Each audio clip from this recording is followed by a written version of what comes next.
It's a time that's gone now, fading from our memory.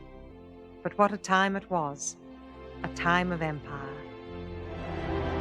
A time that saw 3 million Englishmen tumble out of their cottages and tenements, their barracks and palaces to colonize the world. Not before or since has any country embraced a craze the way the British embraced their empire.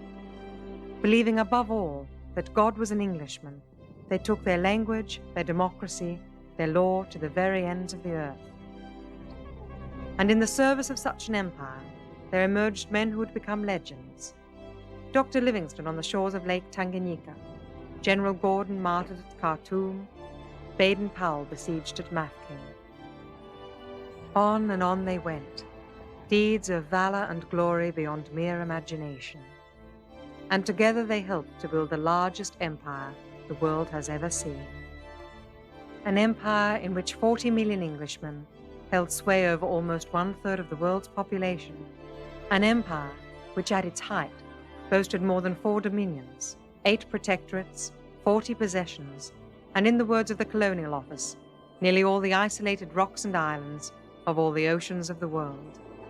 Was it any wonder that Cecil Rhodes could write, "To be born British is to win first prize in the lottery of life"? Even so, in the final account, every empire is built on force. Every empire depends on conquest. Every empire is retained only by unwavering will. This is a story of that empire, a story of unwavering will, the story of 3 men. Harold Larwood, English, the son of a coal miner born into poverty in Nuncargate, Nottinghamshire.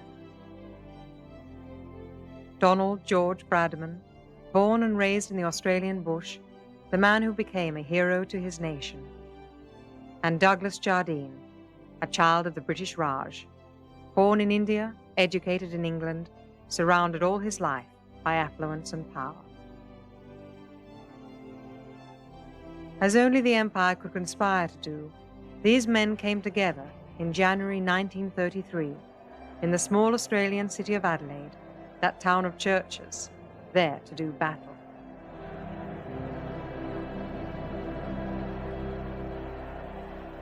They faced each other down 22 yards of carefully tended turf to play cricket, the hallowed game of empire.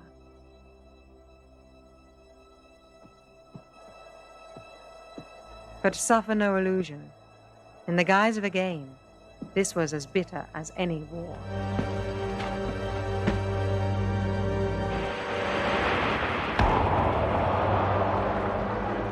It was to consume honor, tradition, and friendship. It was about a young nation, Australia, emerging at last from beneath England's shadow. It was about the empire breaking apart. To this day, Douglas Jardine remains the most hated man ever to set foot in Australia. They said he was dangerous, ruthless, a man obsessed. In time, his own country would reject him. But the private man was far removed from the public image. He could be charming, loyal, affectionate. He knew fear, and he conquered it. He was a man who wanted to write his will across the sky and stars. I know because I loved him. To understand, you have to go back to that shining jewel of empire, to India, to his childhood. The year is 1909. The place, Bombay. The occasion, a gala ball celebrating young Douglas's birthday. But contrary to appearances, this is anything but a happy occasion. For within days, 9-year-old Douglas Jardine is going to leave home forever. The Honourable Sir Weavers Randall Rogers, Registrar General, Rajasthan. I got you a mongoose, but Mamma said gentlemen don't keep them. It's a boring old carling box. A sad time for you, Alice? Yes. And how are you bearing up? No, not too badly. In public, anyway. Why don't you and Rachel run along? Rachel might like to see your presents.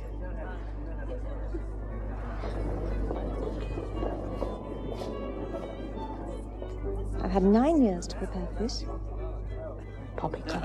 I don't believe any mother worthy of the name can prepare for it. Perhaps not. But Malcolm says that only English schools produce English gentlemen. Of course. And only English schools produce a modern scholar. His Excellency, the Lord Howitt. Thank you, my lord. Not at all, not at all. How good of you to come. I'm sure it will be a pleasure as always. Now, where's the guest of honor? Douglas. Lord Harris, may I present my son, Douglas? Douglas, I'd like you to meet Lord Harris, the finest governor Bombay's ever had. And what's that you're wearing? It's my father's, sir. It's a harlequin cap. You wear it when you play cricket. Oh, do you now? And do you know what it means? It means that you've played cricket for Oxford, sir. Yes, that's quite right. But it means more than that.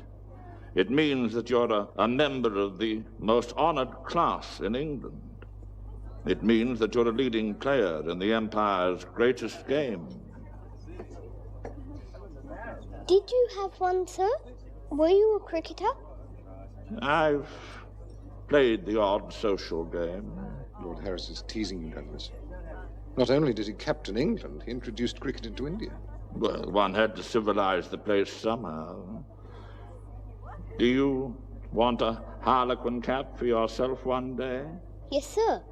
That's the spirit. There now. Happy birthday. Don't stand on ceremony. Go ahead and open it. Go on. Open it. Happy birthday to you. Happy birthday to you. Happy birthday, dear Douglas. Oh, very good. Good shot, Master Douglas, sir. Ready.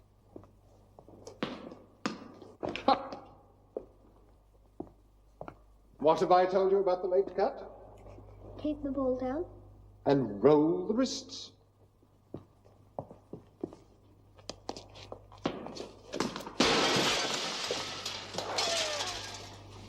What was that? That, my darling, was a 4. I think it's time for stumps. Off to bed.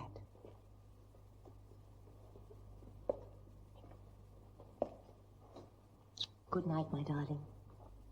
Good night, Mother.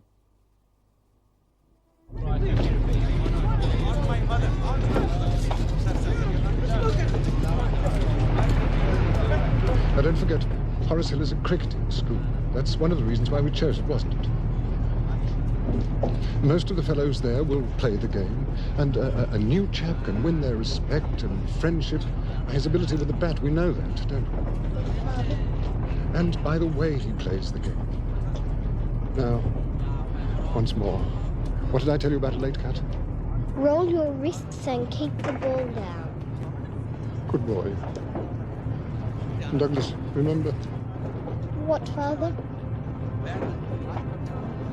Everything.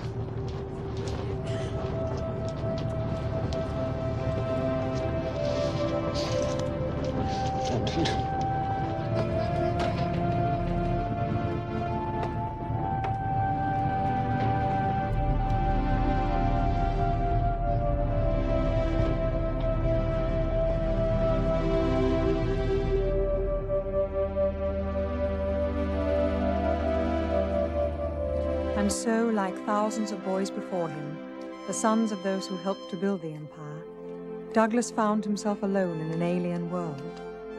Horace Hill, like most English public schools, believed that a gentleman's education was built not only on scholarship, but on discipline. Housemaster, caps! This is Douglas Jardine. He's from India. Your bed's at the end, eh, boy?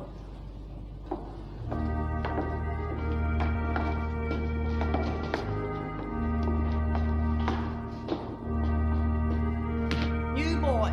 What's his name? Jardine. Where's he from? India. What's his game? Cricket.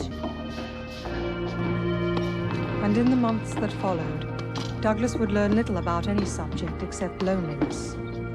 Even cricket, the game which he'd once loved, held no interest for him now. By the end of that first term at Horace Hill, it seemed that Douglas, far from being one of the Empire's elite, would be yet another of its victims. But then, just when the night had never seemed more lonely, Douglas learned, every ocean has its shore, every night its dawn. I think I've caught you out. Which one of you would be Douglas Jardine? Ah, how do you do, Douglas? I knew your His father. name was Andrew Lang, and had been a close friend of Douglas's grandparents. Though he was now over 70, he had no hesitation in inviting the young boy to spend the holidays with him in Scotland. In years to come, Douglas would say that it was a summer that changed his life. Apart from a gentle sense of humor, Andrew Lang was also blessed with a lively mind. He was a man whose interests knew no bounds, but his passion was cricket. That's good. You have a bowler's arm. But knowing your father, I guess you're even better with a bat. Did he ever tell you the secret of cricket? No, sir. Most people think it's just batting and bowling. You take that boy at school. He's twice your size. He thinks the secret is strength. Cricket's about none of those things. Cricket's about thinking. You don't bowl at the stumps or the bat. You study the batsman and you bowl at the man. Not at his body. You bowl at his mind, to his weaknesses. You see, Douglas, you don't bowl a man out. You think him out. Come on, I'll race you. It was a lesson Douglas would never forget. With his spirit rekindled by Andrew Lang, Douglas returned to school anxious to put into practice the old man's advice. He took to the field with a newfound determination, for the first time revealing a talent which took both pupils and teachers by surprise. And as success followed success, so with it came the respect and friendship of his classmates. By the end of the season, he was the school's best batsman. The following year, the captain of the team. Quite an achievement at a school renowned as a cradle for some of England's greatest cricketers. By the time he left Horace Hill, graduating to one of England's great public schools, his reputation with the bat went before him. But that carefree summer, the summer of 1914, was engulfed by tragedy. They called it the war to end all wars. By 1919, the British Empire alone had sacrificed the lives of 1 million men. Nothing in the world would ever be the same again. And the years had wrought their changes in other ways. Douglas Jardine was tall and athletic now, almost aristocratic in appearance. His manner, forged by public schools and loneliness, was reserved. But behind it, there lay an amazing self-reliance, a fierce determination. By the time his parents returned to live in England, Douglas was being hailed as one of the country's best college captains. But like so many colonial families of the time, the Jardines met again as strangers.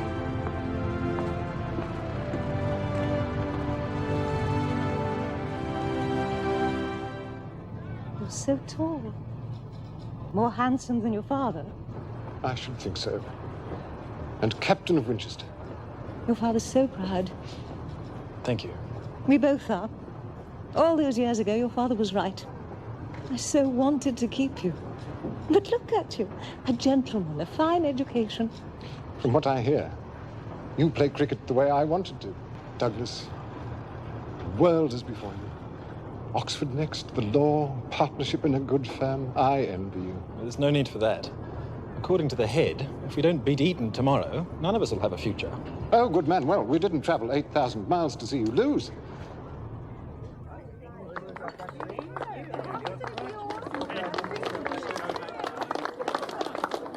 Good luck.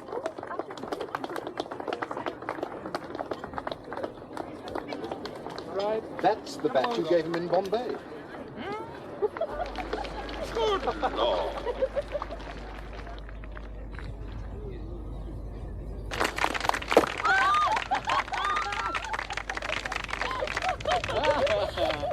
Afternoon, Percy.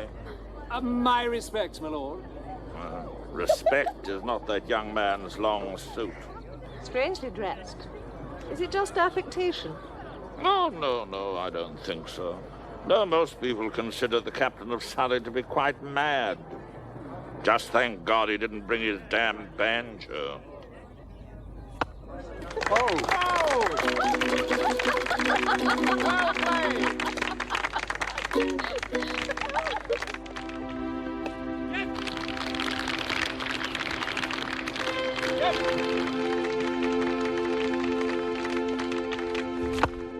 Oh, well played.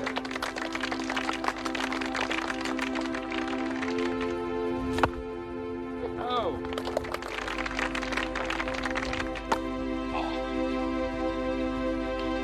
How's that?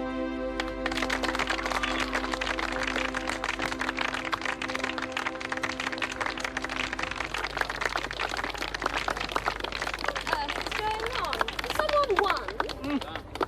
No, they're just changing over. Winchester's made a great start. Their captain's a very fine batsman. First man in, last man out. Now it's Eton's turn to bat.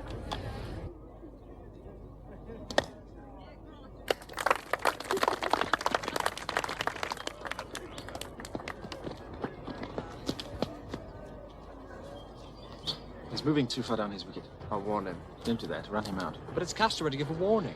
Not on the village green now. Run him out.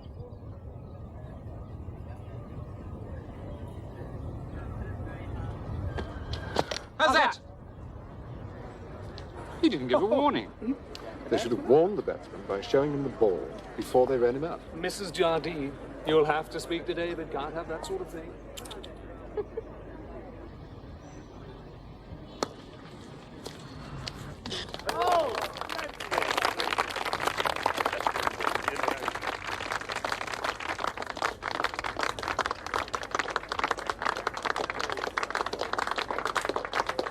Douglas, you remember Lord Harris? Well done. And of course you've heard of Plum Warner, former captain of England, and now well known as the Prime Minister of Cricket. It's a great honour. A great day for Winchester. Congratulations. Very convincing win. Thank you, my lord. A pity about that run-out. The bowler should have warned him. I agree with Plum. I think the conventions of the game are just as important as the rule. If I'd been captain today... You'd have lost the match. Ah, Mr. Fender. May I introduce my son? Douglas, this is Mr. Fender, captain of Surrey. How do you do? Well done. Fine batting, good fielding, and a daring tactic. You don't think it was wrong? Not at all. I was Eton's #1 bat. If you're in town, give me a call. They may not play that way at Middlesex, but we certainly do at Surrey. I like the style. Mrs. Jardine? Mr. Fender. I must run. You should know, Douglas, in spite of what Mr. Fender says, your father and I have never played that way. For some of us, cricket is more than just a game.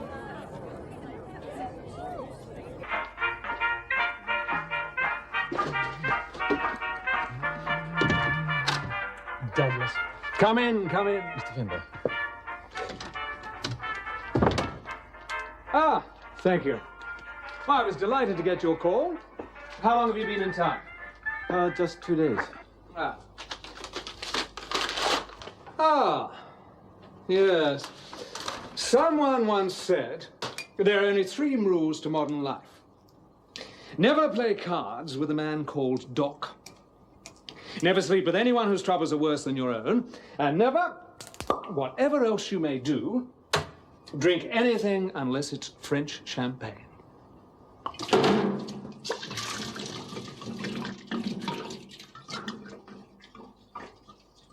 Cheers. Cheers. Well, tell me about your future. Yes? Well, Oxford first, and then the law, and hopefully a chance to play for a good county team. And you're thinking of Surrey. Otherwise you wouldn't be here. Well, eventually, it and has an outstanding record. And then what? Play for your country? Chance to open for England? If I was good enough. Top-flight cricket breaks most men. You walk out on the field, your name on 40,000 lips. You take guard, your heart pounding. Sprinting towards you is one of the world's great bowlers. Only one thought in his head: to destroy you. Skilled batsmen. In their time, the best schoolboys in the land have stood there paralyzed. But a few men, the elite of the game, thrive on it. They hunger for the risk. They can dance on the edge. And that is the difference between a good batsman and a test cricketer. I wonder, what do you want? I want to play for England. Well, don't dream about it. Live for it. And do well at Oxford. Have a good career to support your amateur status. But play like a professional. Find that state of mind. Now, I suspect you've got the temperament for it. You're calm, almost arrogant. And it took courage to run out that Eton batsman. And that's what you'll need most of. Courage. Well, good luck.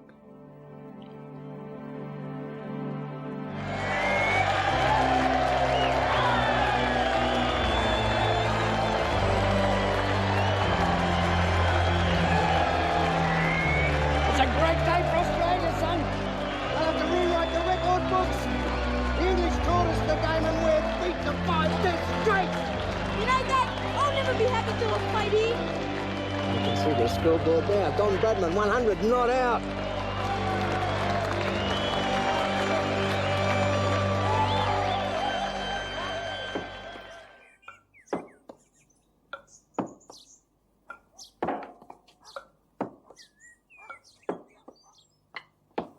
My name's Jessie Menzies.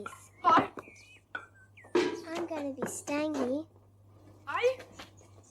Only during the week. You an orphan? Of course not. My mum's inside. What's wrong with your house? Nothing. It's got its own orchard and creek. But it's at Glen Quarry. There's no school there. Can you play cricket? At last year's show, I got a blue ribbon for embroidery. Yeah, but cricket's much harder. Can't take you off the ball, not even for a second. Do you want to count for me? See if I can get past 10. 1.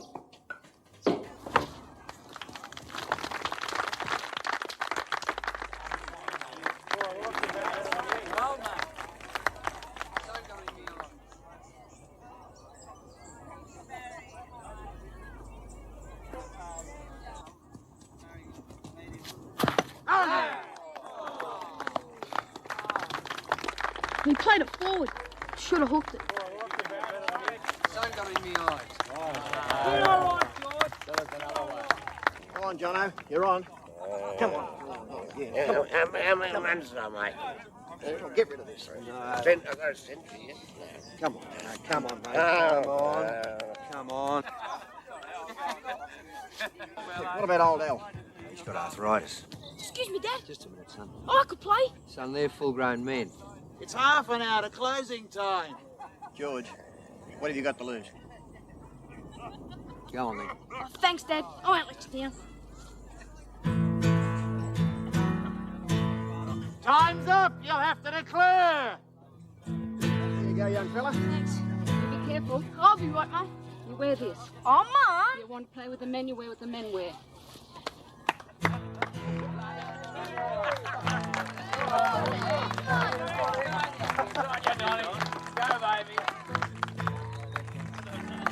What am I supposed to do? Bowl underarm? Just bowl him out and we can get to the pub.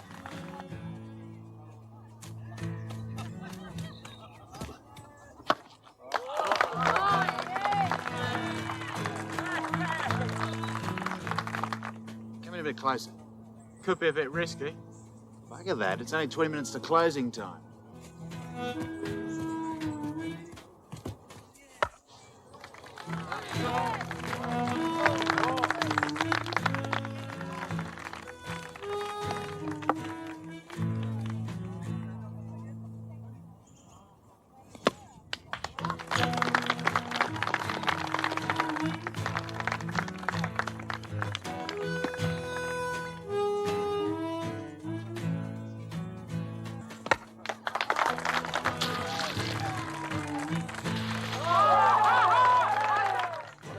or not, let him have it.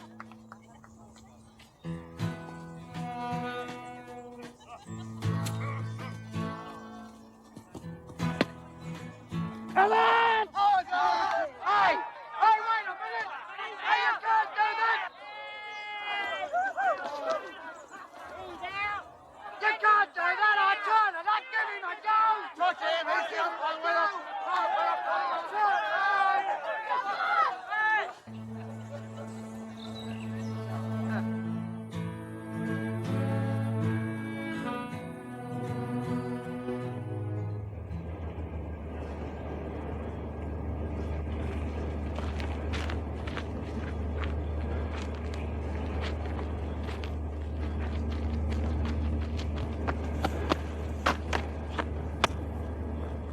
Well done, Larwood.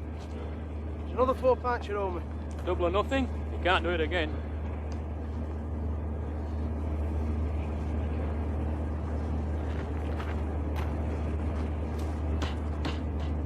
Next.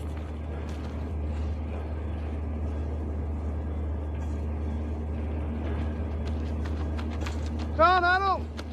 You can do it.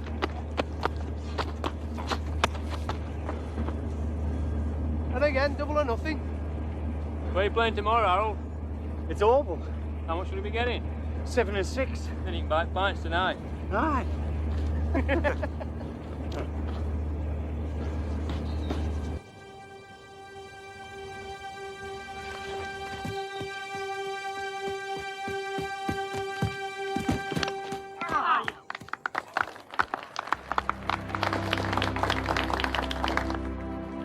That looked fast.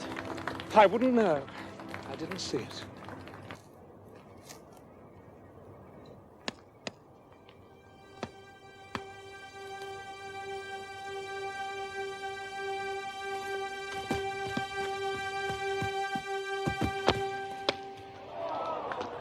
It'll take me a moment to settle in. That's what Fender said.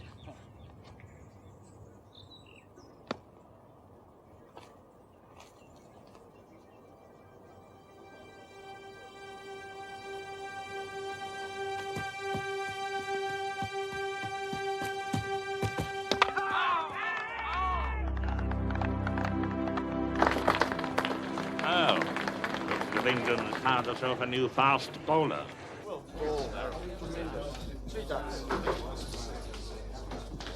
Congratulations, Arthur. See? You said you'd win. £2.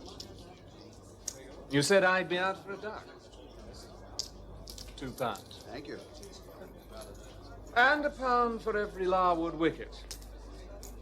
5? Yep.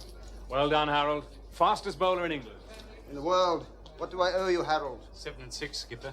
Yeah. Have £1. Thank you very much. Congratulations. Very brisk. Thanks, Mr. Jardine. Not much past the trot today, though. What, you can bowl faster? Oh, aye. Well, let's wait until we're on the same team. Cheers. Cheers.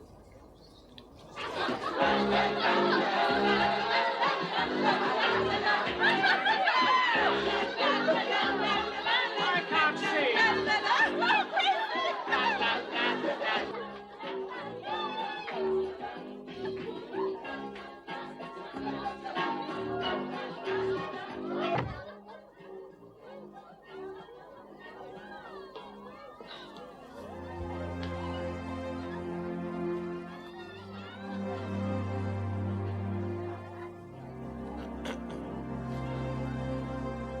Oh, hello. Good evening.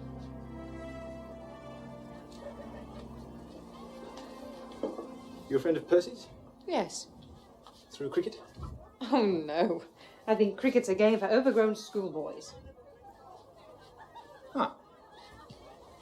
Well, I once heard it described as a game in which you have two sides. One out on the field and one in. Each man that's on the side that's in goes out, and when he's out, he comes back in, and the next man goes in until he's out. When they're all out, the side that's been in goes out and tries to get those coming in out. When both sides have been in and out, that's including the not-outs, well, that's the end of the game. Exactly. It defies intelligent analysis. As mysterious as any ritual of the Hottentot. And just as primitive. Except, of course, to its devotees. I can't understand how grown men can take it so seriously. And what do you do, Miss? I work at the British Museum. Ah, a secretary? An Egyptologist. And you? The law is my living. Cricket is my life. And for which school do you play?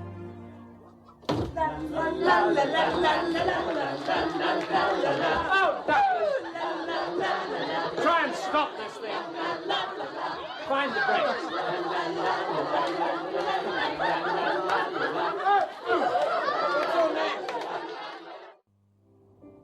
Next to the throne, cricket is one of the greatest links of empire.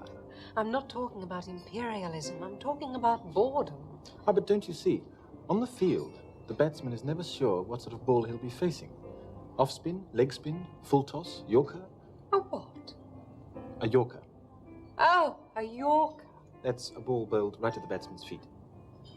But whatever the ball, the batsman only has a split second in which to decide what stroke he'll play. A drive, a hook, defensive or offensive, forward or back. He can do whatever he likes, but he must always conduct himself within the rules. It's an ordered world, but there's always the risk of the unexpected. And that's why many people, intelligent people, believe that cricket is a metaphor for life. Oh, really? Nobody can make a judgment unless there's been a fair trial. Come to a match. I'll think about it. You look very lovely. Oh. Oh, my goodness.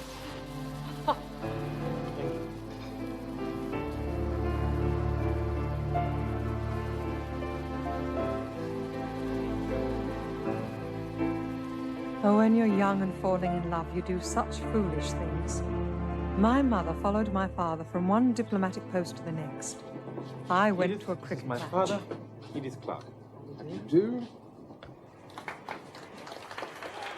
The year was 1926. Once again, England was playing its arch rival, Australia. That's England batting. They wear the blue caps. Percy George says you're one of the finest batsmen in England. Yes, and so he is. Oh, why isn't he out there, then? Why, indeed? Well, England has a score of great batsmen. Only 5 or 6 make the team. Now, I have to prove that I am outstanding. And do you think you can? Are you that talented? Well, it's not just a matter of talent. As Percy says himself, it's more a state of mind. As most men can't survive out there. What about his state of mind?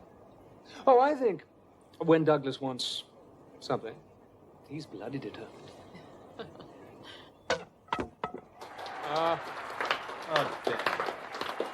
Clean bow. What a ridiculous shot. Edith could have done better. That's very kind of you. Thank you very much. Oh, what happens to the batsman now? Well, he goes back to the dressing room. Nobody says a word. He probably places his bat rather firmly on the floor and then thinks and thinks about the shot he should have played. For the rest of the match? Good Lord, no. No, in cricket, unlike life, the players get a second chance. Both sides bat twice, and when they have... The team with the most number of runs wins. Wins.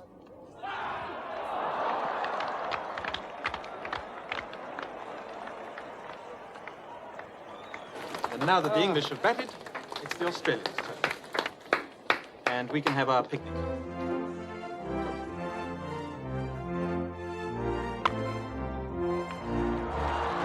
God, what a shot!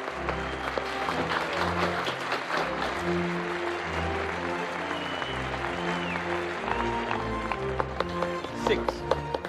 If it runs into the fence, it's a 4. If it goes over the fence on the full, it's 6 runs. And when the Australians score, all that's needed is polite applause. I even mastered the concept of the Ashes. As Douglas never wearied of pointing out, cricket originated in England. But in 1882, a team from Australia toured England and actually defeated us. The next day, a notice appeared in the Sporting Times announcing the death of English cricket. And somebody cremated some bales, and ever since then, whenever the two teams meet, there's a battle royal for what's known as the Ashes. Has cricket always been part of your marriage? All my life. My brothers and father were mad about it. And you never took an interest? After I married Malcolm, I tried, but with little success.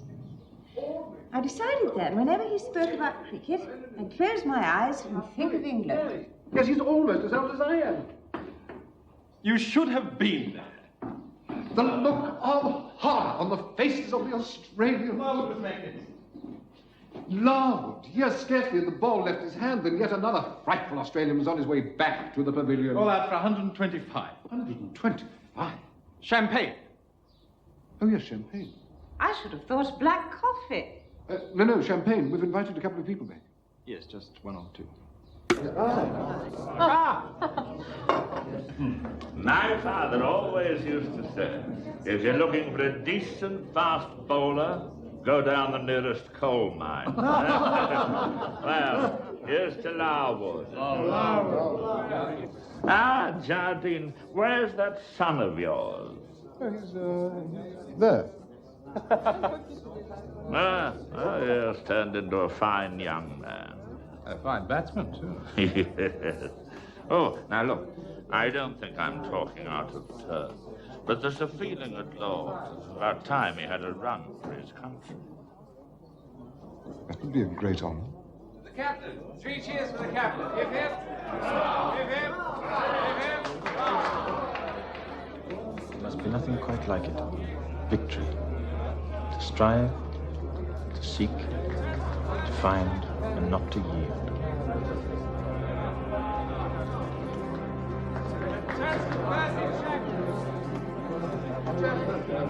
And while Douglas dreamed of captaining England, far away in Australia, there was another young man with a dream of his own. Don Bradman would not only play for his country, he would shatter the world of English cricket forever. Will you hurry up? It's almost knock-off time. Do you like these William Sykes? Have you got one with a shorter handle? I don't know who you think you are. Victor Trumper. His name's Don Bradman. I suggest you remember that. Yeah, that's what all their mothers say.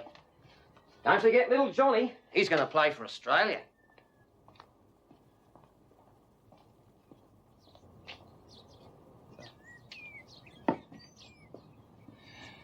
That's the one. Happy birthday, son. Thanks, Mum.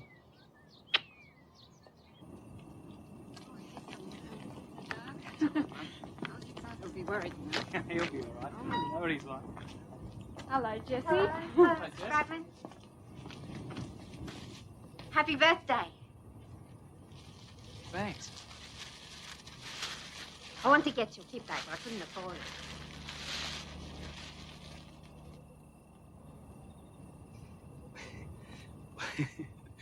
Well, Jessie's just what I need. You! Give it to me. It's the last time I'm going to make anything for you, Donald Bradman. Jessie, Just go on, please. Wait a minute. Jessie, it's lovely, really. It makes the full set of a dozen now.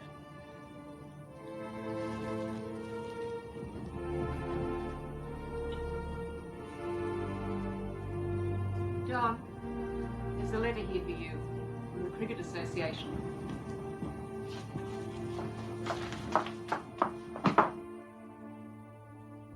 Well? I've been selected to play for New South Wales. It's the Sheffield Shield side. We'll be playing against Queensland and Victoria and all the other states. The association has decided Dad, to look at some select of you these to blokes. play. They're Test cricketers. It'll be a great experience. It will not. It'll be a stunning Silly debut. trustee, you will give this matter the consideration its importance warrants. The state team's only one step away from playing for Australia. If you get into that league, I reckon you can make a living out of cricket. Those blokes get £30 a match, plus good expenses. That's more than 10 weeks' wages. Yeah. And there's 5 matches.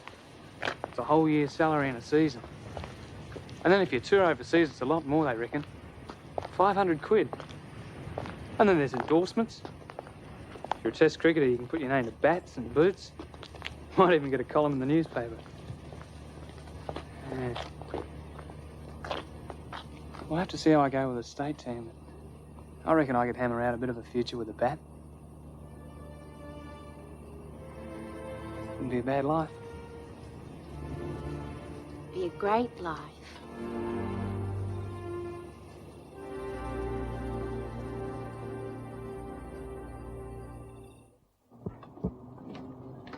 Morning, all. Ah, morning, Percy George. Oh, I think I'll give up the wine business. This journalism's a real lark. Easiest money a man ever made.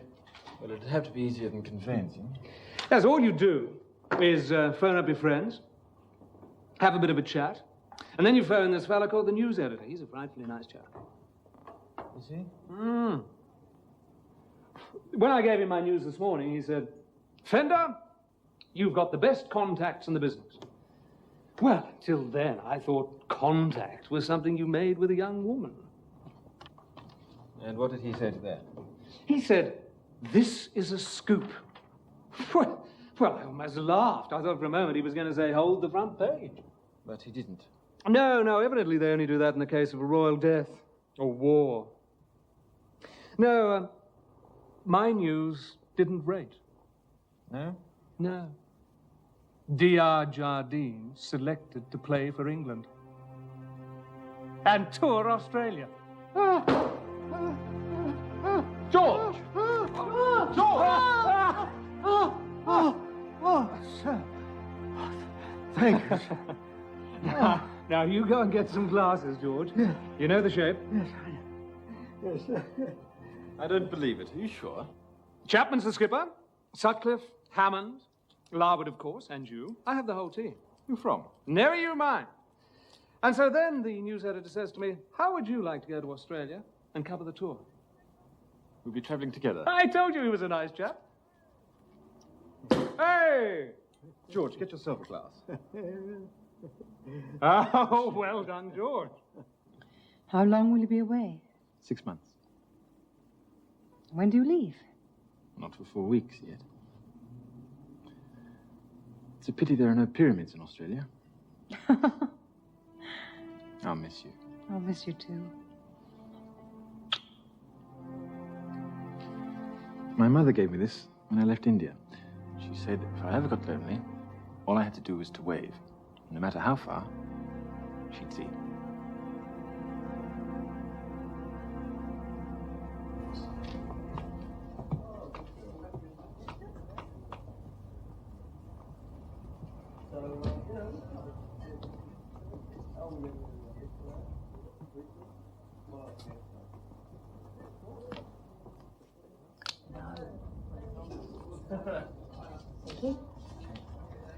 Next.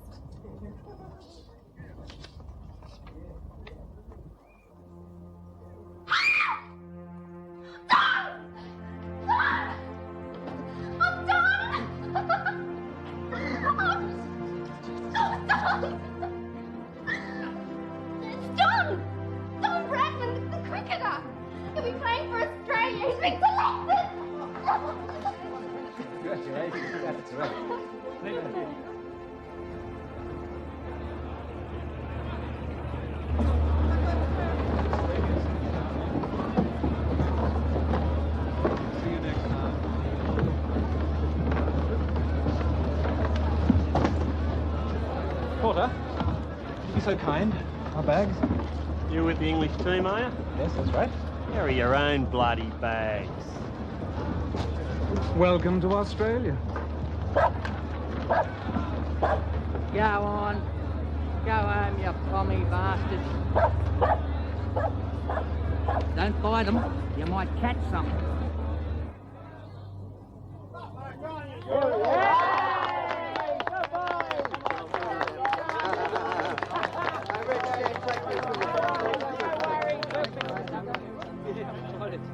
What's that, Arm? What's that?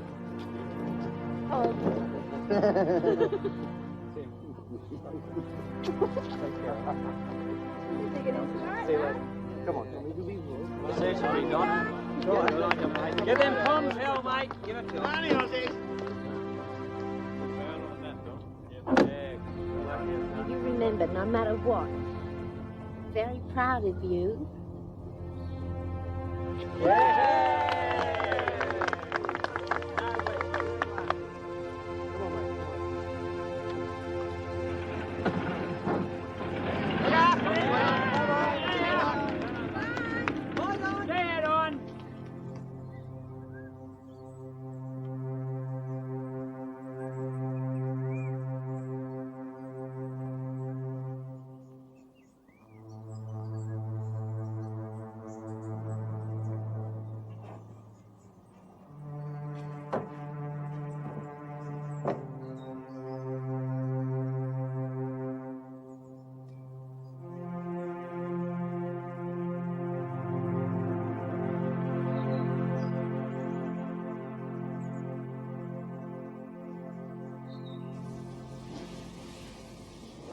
Well, it isn't exactly Lord's, is it?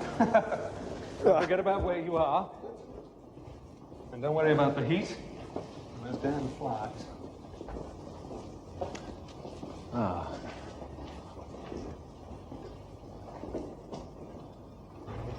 Ah, this is Test cricket. Now remember what I told you. Block out everything.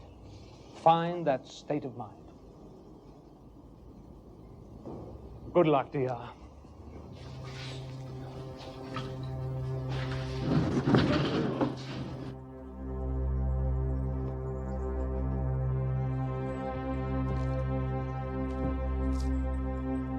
That'll be Don Bradman, caught from the bush. He's got quite an impressive record. Aye. He's never played England.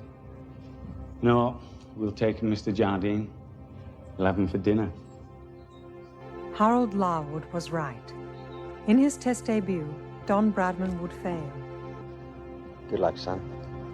Thanks, Dad. But he would emerge stronger, more determined than ever. Within 4 years, Don Bradman would be the best batsman in the world, a sporting hero to his nation. Morning, Mr. Jardine. Morning, Mr. Bradman. By then, Harold Larwood would be the most feared fast bowler in the world, and Douglas Jardine would be captain of England. The men that made Bodyline were on their way.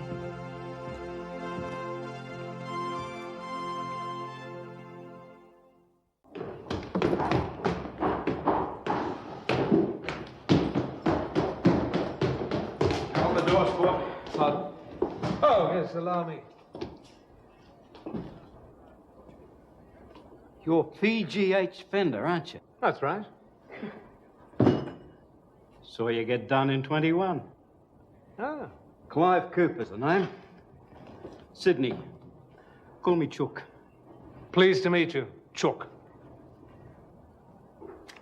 This is Clive Cooper with a report of the first test between England and Australia, held at Brisbane Oval on November the 30th.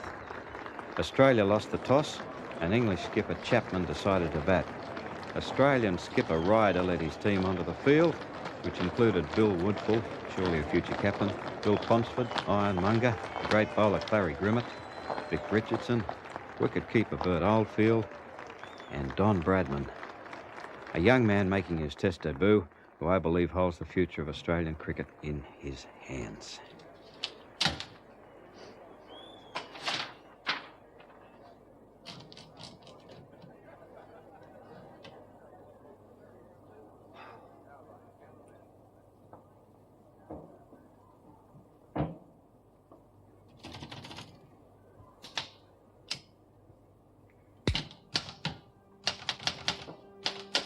November 30th, 1928, Brisbane. The first day of the first test. England batted first, led by Herbert Sutcliffe.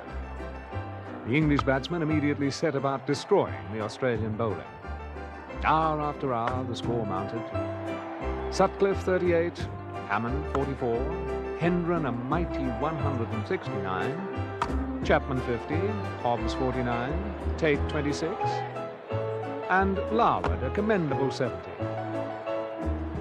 Douglas Jardine, making his debut in Test cricket, scored a creditable 35, helping take England to a remarkable first innings score of 521. Australia's morale, already shaken by England's score, plummeted as Larwood the Wrecker went about his work.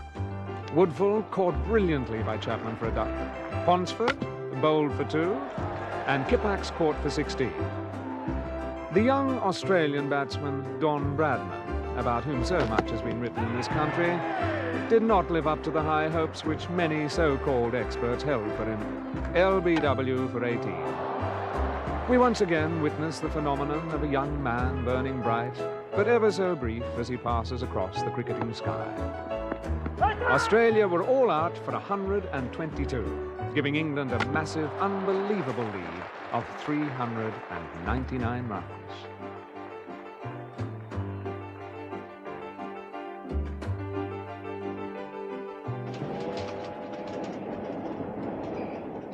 En route to Sydney, the English team left Brisbane with a resounding victory to their credit. In their second innings, the tourists went from strength to strength, and Australia stared defeat in the face. If they're going to contain this English team in the second test in Sydney, the Australian selectors will have to make radical changes to their side. Radical change? Drop Bradman.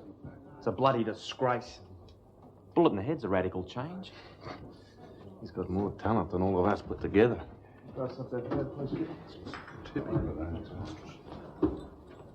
They couldn't make the same mistake again. Hang around.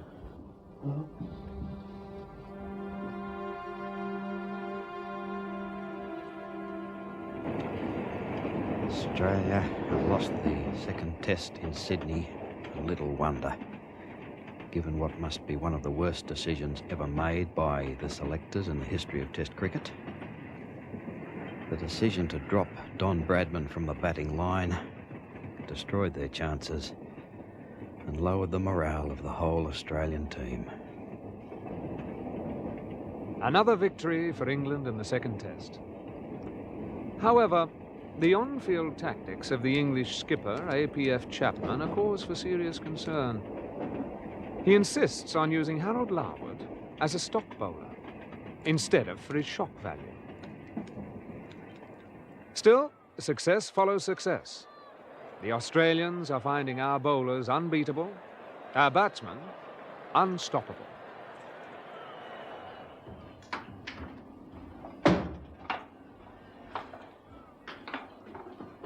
Well, you'll be delighted to hear, Chook. The selectors have decided to give this Bradman of yours a second chance. That calls for a beer. Oh, I don't think that'll do much good, old son. You reckon?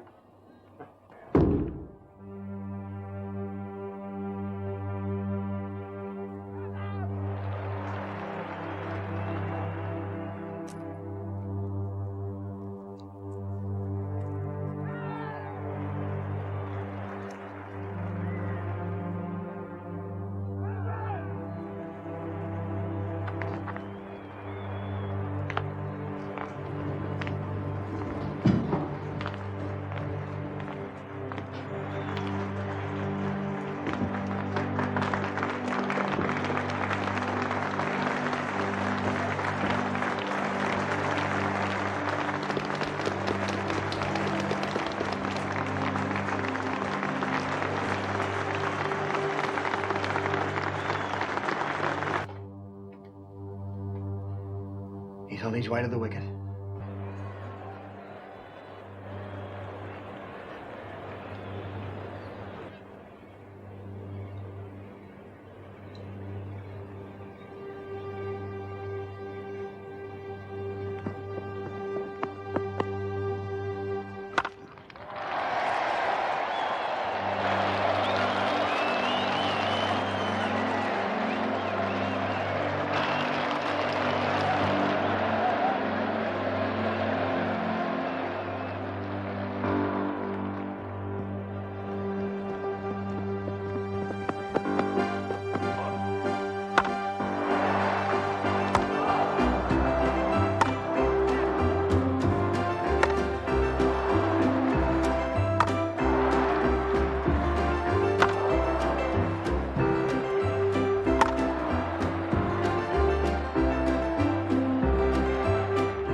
split his bat.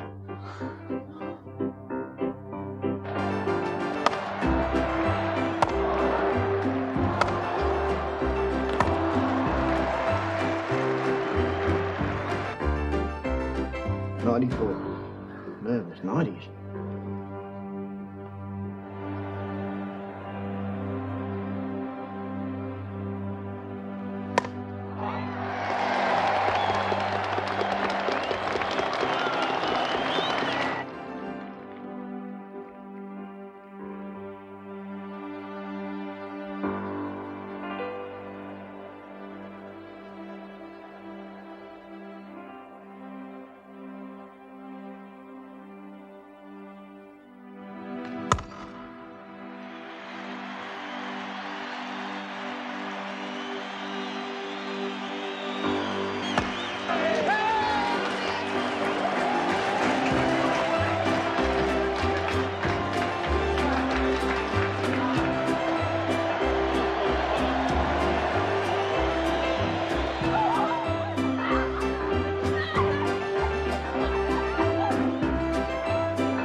Short of his 21st birthday, Don Bradman has become the youngest player ever to score a century in a test match. England won this match in the 1928-29 series, but in Bradman, Australia undoubtedly has the keystone around whom the team of the next generation will be built. And so, after an absence of almost 6 months, the English team came home. It was a glorious morning, late in spring, and what a welcome they got. For they were the victors, defeating Australia 4 tests to 1, retaining the Ashes, and proving yet again that in cricket, as in most things, England reigns supreme. Congratulations, Douglas. You've acquitted yourself admirably. Thank you, my lord. Come and tell me all the details of these centuries of yours. I'm so glad. Oh, I need these. Today will evoke 1,000 memories for Plum Warner. Hello. How delightful to see you. Dear Plum. Dear lady. Congratulations, my Plum. dear fellow. Splendid tour. First-rate batting average. Your parents must be very proud. Thank you. Mrs. Jardine. Percy George has just been telling me about young Bradman. Oh, yes, he's quite remarkable. Really? That's not what Percy was saying. I think I'm about to be misquoted. Excuse me. I've spent weeks trying to persuade him, but he still can't see the truth. And what truth is that, Douglas? Well, like most batsmen, I can play 1 or perhaps 2 shots to any given ball, whereas Bradman can choose between 4 or 5. Oh, he doesn't choose. He just plays the first shot that comes into his head. But he has no technique. Now, he can get away with this on those true, hard Australian pitches. But put him on one of our green strips, with Morris seaming the ball late. Oh, no, he's too unorthodox. Take the 3rd test in Melbourne. Oh, not that again. Now, it's a very good example, Douglas. Now, on at least 3 occasions, the ball was short-pitched, screaming out to be hooked.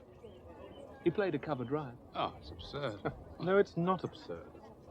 At least 2 of those balls went for 4. That's the power of Bradman.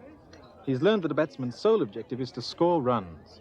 And he'll play whatever shot, unorthodox or not, which best fulfills that purpose. It makes it almost impossible to set a field to him. Well, I'm sorry, old chap, but I think you're on your own. Well, the skipper agrees with Percy and says Bradman's just a flash in the pan. And Tate says that he'll have to play a straighter bat if he comes here and plays on one of our wet wickets. Exactly. They're older men, steeped in the conventional methods of play. Oh, thank you very much. Bradman is something totally new. He's not interested in playing classic shots. He's never had any formal training, so he's developed his own style, a unique approach. I believe if he continues to develop, we could see scores none of us have ever dreamed of. He could rewrite the record books. He could change the very nature of the game. Oh, come, Douglas. That's being unnecessarily alarmist. No batsman in the world has ever done that. I must say, in fairness, there are hundreds of thousands of Australians who'd agree with Douglas. Out there, he's become quite a celebrity. It's not a very pleasant sight, Bradman standing in the middle of the pitch, bat raised, the crowd chanting his name. As a society, they seem to crave heroes. Well, I like Australians. It's just that they prize individualism. Oh, indeed. They continually want to elevate one man at the expense of the team. I find it quite abhorrent. Well, it's certainly not the nature of the game. The heart is the team. I'm afraid the Australians wouldn't agree with you there, my lord. Their whole approach to cricket is different. At times, I wondered if we were playing the same game I'd grown up with. To listen to the crowd, you'd think it was a hunt, with the English as the fox. No, you were used to that. It's just good-natured barracking. Well, questioning a man's parentage is hardly good-natured.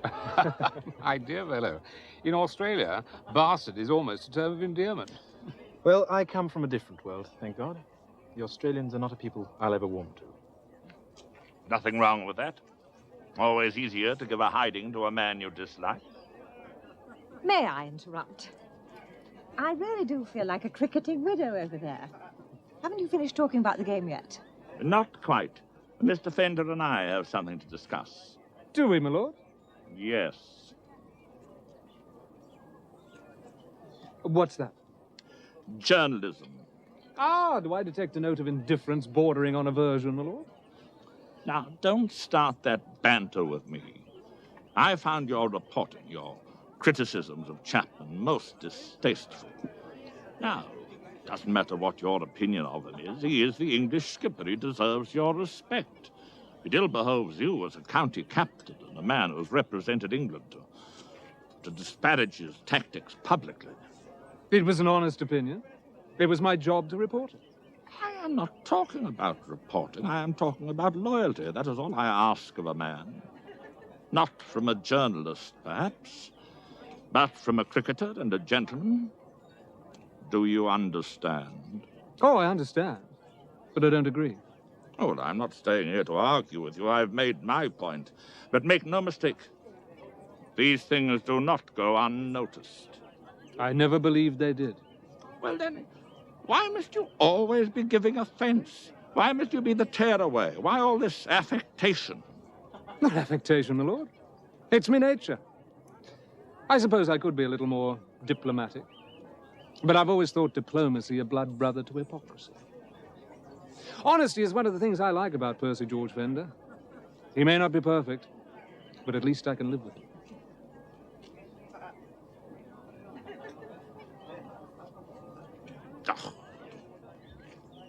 Well, what was all that about?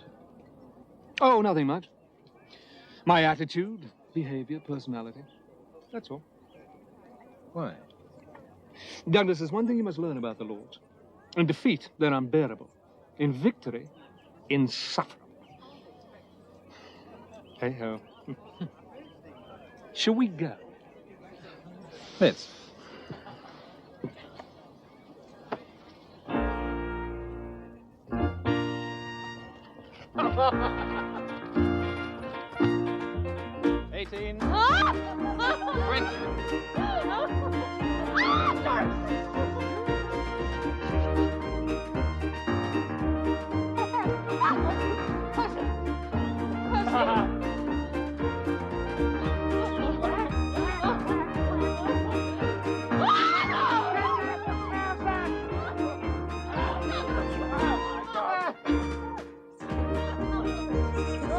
It was 1929, the Jazz Age, and our lives spun from one carefree moment to the next.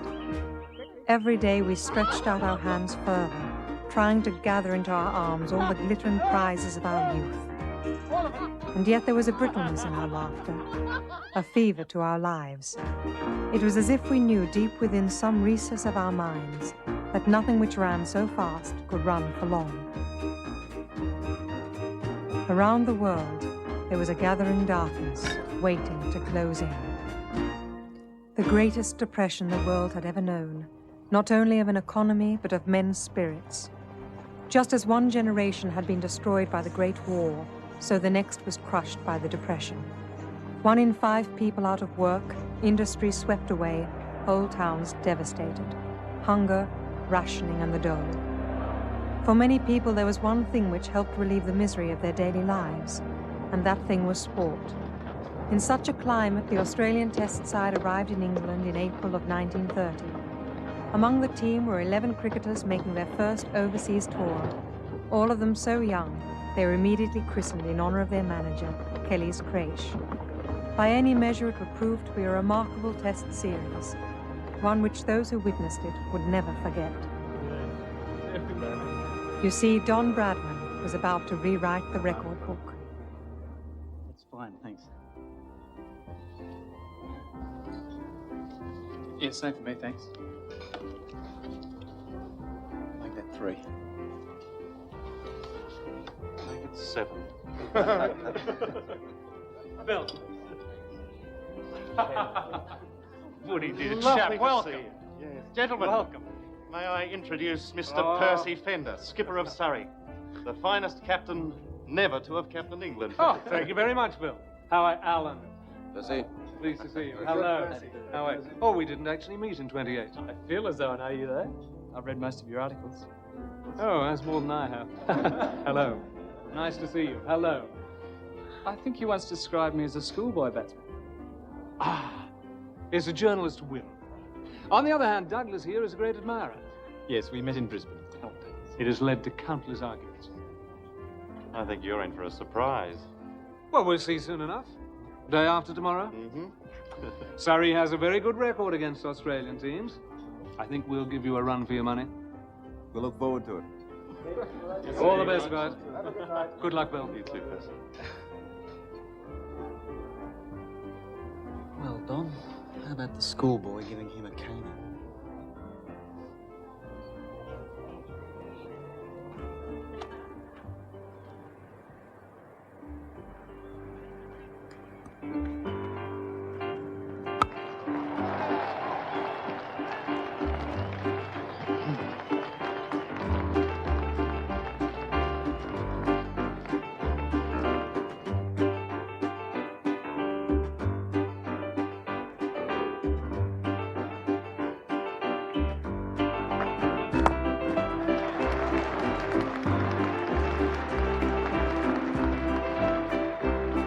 Got him in 2 minds, Percy. Doesn't know whether to hit you for a 4 or a 6.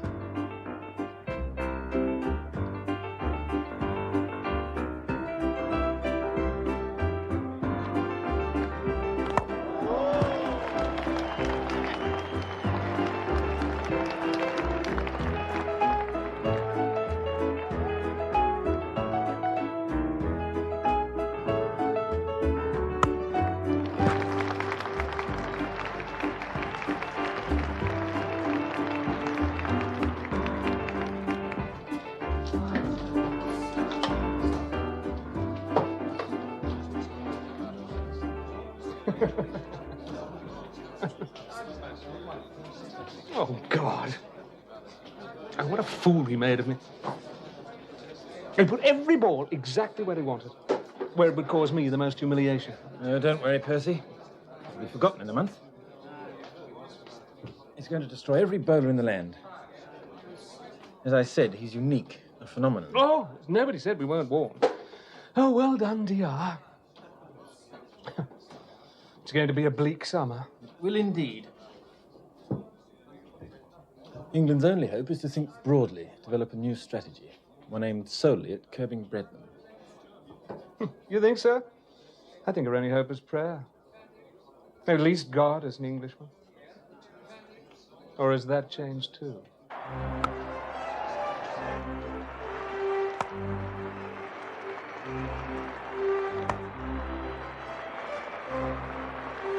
Day after day, new records fell before Bradman's bat. The youngest batsman to score 2,000 runs in a season, the fastest century in Test history, the fastest double century ever, the highest score ever made in a Test. It was history in the making, and on it went, this 21-year-old boy from Bowden, driving the English crowds to delight, the journalists to hyperbole, and the cricketing lords to despair. Might as well throw stones at the Rock of Gibraltar. Perhaps you ought to change the rules, make the little bugger bet off a handicap.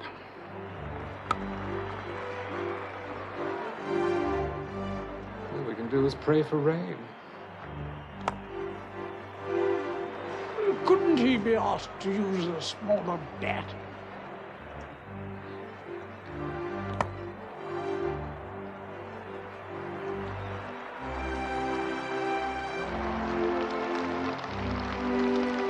Thanks to Bradman, English cricket was in despair. As Douglas had predicted, he had succeeded in amassing scores other people had never even dreamt of. Worse still, Bradman had led the Australians, who had arrived as underdogs, to victory.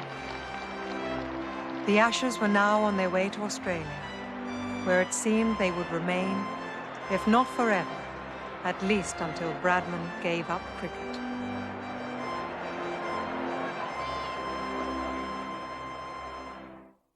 How old is he? 21? That's right. Talk about a depression. Another 20 years of Bradman. Oh, dear God. And not a bowler to trouble him, let alone stop him. Not Tate, not Peebles, not even Larwood, Douglas.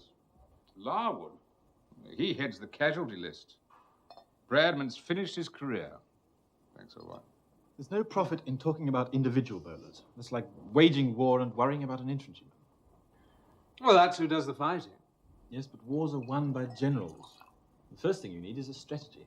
That's easy to say, old chap, but I don't think there's a strategy in cricket to contain Bradman.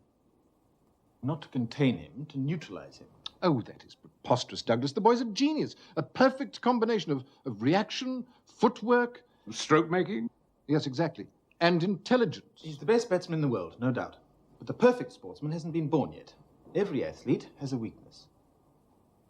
Very comforting old boy, but unfortunately you can't bowl him out with platitudes. No plum or anything else. We wouldn't listen when Douglas talked of him rewriting the record books. Perhaps we should, now that he's talking of a weakness. I don't claim to know what it is, but I'm sure it's there. You have to find it. That's the first step. On it can be built a strategy. Now, no cricketer, no matter how great, whose skills don't contribute to that strategy, should be in the English team. This country led the world into the industrial age. What you have to do now is to design another machine. A cricketing machine. A whole team? Designed to beat one man? Well, I think he's that good. I can't see it myself. Even assuming he has a chink in his armor. It would leave you too weak in other areas. The best teams have always contained a diversity of skills. What Douglas is advocating is putting all your players in one basket. I know that, Plum, but if you don't beat Bradman, you can't beat Australia. You've tried bowling him out. Now you have to think him out.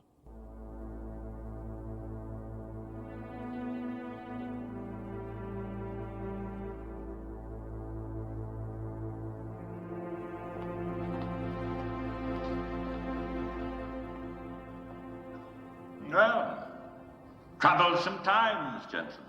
Yes, another riot today in Manchester. Well, little wonder. Unemployment nearly 20%. I was thinking rather more of Bradman. Oh, yes, he's a problem too. Problem? You might just as well take up tennis. Come on now. You know the British never surrender, even when their backs are to the wall. You were Secretary of War. Where's your fight? Oh, I've got plenty of fight. But the only way I can see to get Bradman out is to send in a couple of battalions. According to young Jardine, the infantry is useful, but wars are won by generals. What England must have is a clear strategy. Go on. That's the sort of thinking we need. Well, he says if you can't bowl Bradman out, you must think him out. He has this idea of designing an entire team to exploit Bradman's weakness. What weakness? Oh, well, that's what it falls apart. Jardine's rather like a physicist, talking about the atom. He's never actually seen it, but he's absolutely certain it exists. Well, now, just don't dismiss it. If your physicist had done that, the atom would never have been discovered. I'm going to see young Jardine. It's just a theory, really. I saw him in the last test at the Oval. It was a damp wicket, fading light. Larwood got up a lot of pace. The ball was rising sharply. Bradman started to look uncomfortable. Well, what batsman wouldn't? But every time he has faced Larwood, he's hit him all over the field. Yes. Well, you were right about one thing. You always said that he had changed the whole nature of the game. Now we have to find a whole new approach. That's the challenge. Who is there can meet it? Well, England has some fine skippers. Who? Chapman? Wyatt? They had their chances this summer. Inadequate. Yesterday's men playing yesterday's game. You know, you have many fine qualities yourself, Douglas, both as a man and as a cricketer, qualities that could be useful to England. As long as you have never been captain of a county team, it's rather difficult for you to be considered. Yes, I know that, my lord. Has Fender ever indicated to you how long he might remain as captain of Surrey? No, my lord, we've never discussed it. Would he stand down? In your favor? I don't know. I'd never ask him. He's my greatest friend. Not even it meant a chance of being captain of England?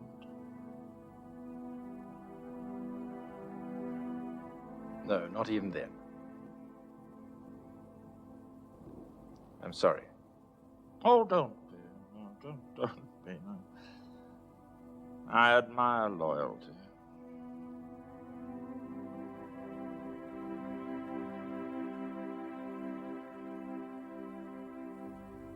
So, what did Lord Almighty Harris want? He's been talking to Warner. He wanted to hear my thoughts on Bradman. What did you tell him? No, nothing new. What, is that all? Well, he congratulated me on my foresight. Then he rattled on about India, his childhood. I think he's lonely. Well, I'm not surprised, given his personality. I'll wait in the car. Shan't be a minute. Good evening. Oh, good evening, my lord. Yes, that would be possible. No trouble. Well, tomorrow morning at 11. Good night.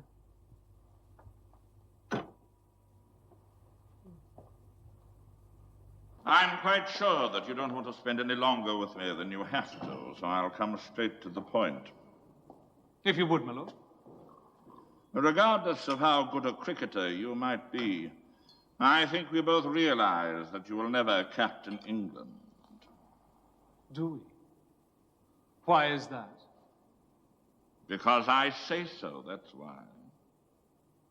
If I might be permitted an observation, my lord, you are no longer young. No. But I am sure that the Almighty would be just as distressed as me to see you as captain.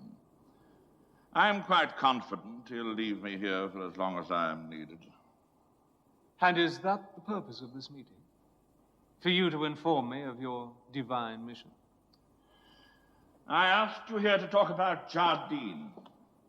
He's a contender. Very strong contender. Of course, you would first have to become a county captain. I believe Nottinghamshire is looking for someone. I was thinking of somewhere closer to home. Have you spoken to Douglas about this?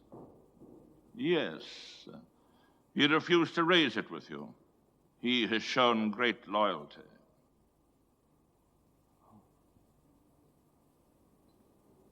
And what do you say? You speak of God, but you give me the devil's alternative.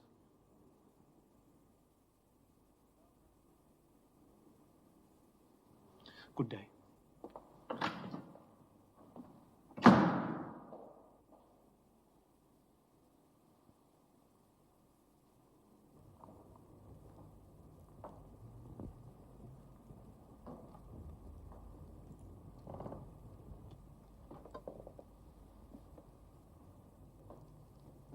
Where the hell have you been? My apologies. Thought you'd forgotten. I'm sorry. We're about to go. Don't worry. The table was booked for 8. I'm sure they will have held it. Douglas, before we go, I'd like to have a chat, if you don't mind. Have a drink?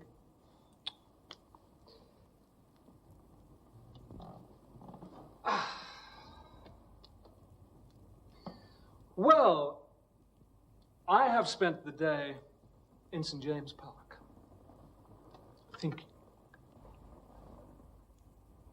And the upshot of it is, I've decided to step down at Surrey. Why? Oh, there comes a time when a man must think about his life, his achievements, his successes, and he must be realistic. I have sadly neglected the wine business of late.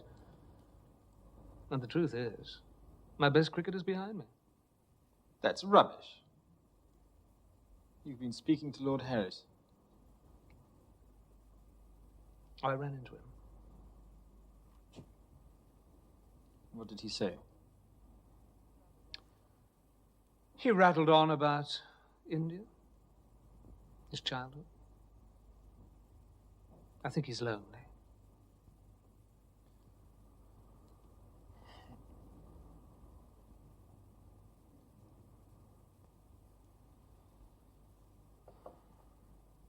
Do it, Douglas. No, I can't. Not like this. Forget about the circumstances. If I can't, then nothing would please me more than to see you have it.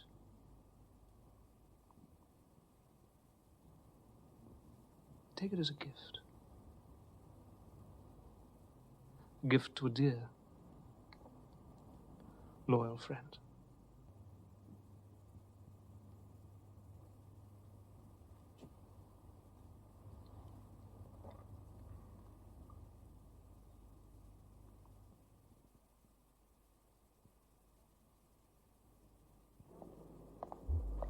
That night, Douglas became captain of Surrey. Within months, he was to achieve his game's greatest accolade. He would be named Captain of England. In his campaign to regain the Ashes, Douglas's weapon would be Harold Larwood, his plan, Bodyline.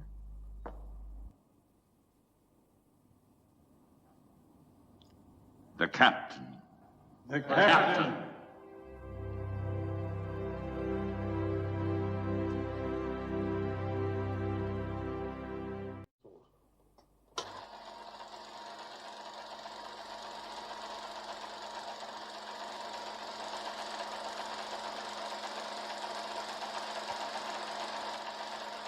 Donald George Bradley, born 1908, son of a carpenter from Bowral in New South Wales. Son of a carpenter. It's worth a thought. An exceptional athlete, excelling in tennis, golf, running, shooting, ping pong, marbles, and of course cricket. His average score in his first season was 101. He holds the record for the highest score in first-class cricket, 452 not out. The highest score in Test cricket, 334. The most number of runs in a day, 309. The most number of runs in a series, 975. And this on foreign soil. The cold and the damp of England can't faze him. And in Australia, when it's 100 in the shade, he can score 300 in the sun. The man is a veritable batting machine, and still only 23. If he continues in this fashion, he will become the most phenomenal batsman of all time.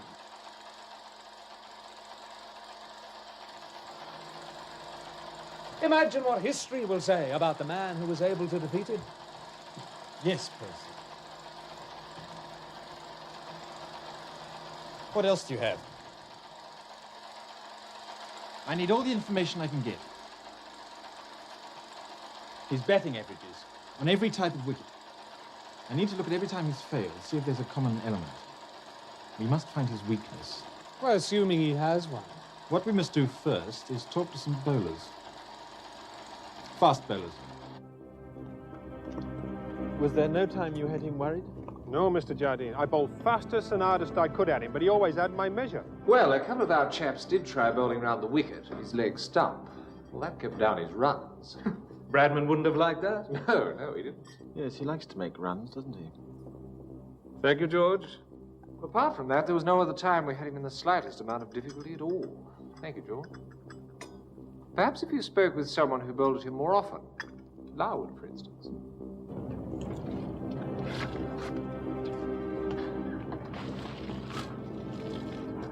Harold, you've bowled a lot of balls to Redmond. Aye, he hit most of them too. You know, he scored more runs off me than anyone in the 1930 series. He's a fair hand with the bat, all right. What about the Oval, the last test? Oh, I'd rather forget that. He scored 232.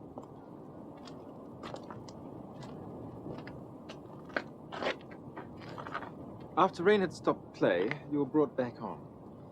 I got a bit of lift and thought for a moment I might have him. Yes, he went through for a suicide run to get off strike. Do you remember? Oh, with the end of a long day, we'd all had enough. His concentration had gone. Well, I thought that he was nervous. Well, I am fast, Mr. Jardine. Yes, I know, Harold. Could you just think? Try to remember each ball. Well, there was one thing, though I didn't pay it much mind at the time. When you come into bowl with Bradman, there's one thing you always notice. Sets him apart from other batsmen. He don't move. He stands perfectly still. Well, the fourth or fifth ball, last over, as I came in to deliver, I noticed him sort of moving, sort of... edging away? I don't know. I thought I saw his feet move, but no one else noticed it. Did he do it again? No, after that, he went straight through for the run. Sorry, Mr. Jardine, it's not much, but it's the only time I sensed I had him in trouble. Thank you, Harold. That's it. Did you see it? What? Play it again.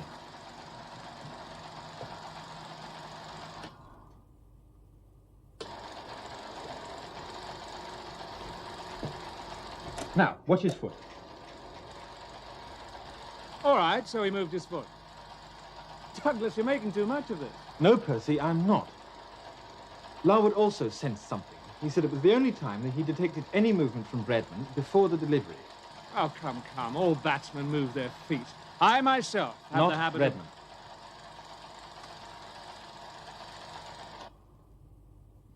All right, so he moved his foot. Now, where does that get you? Come over here.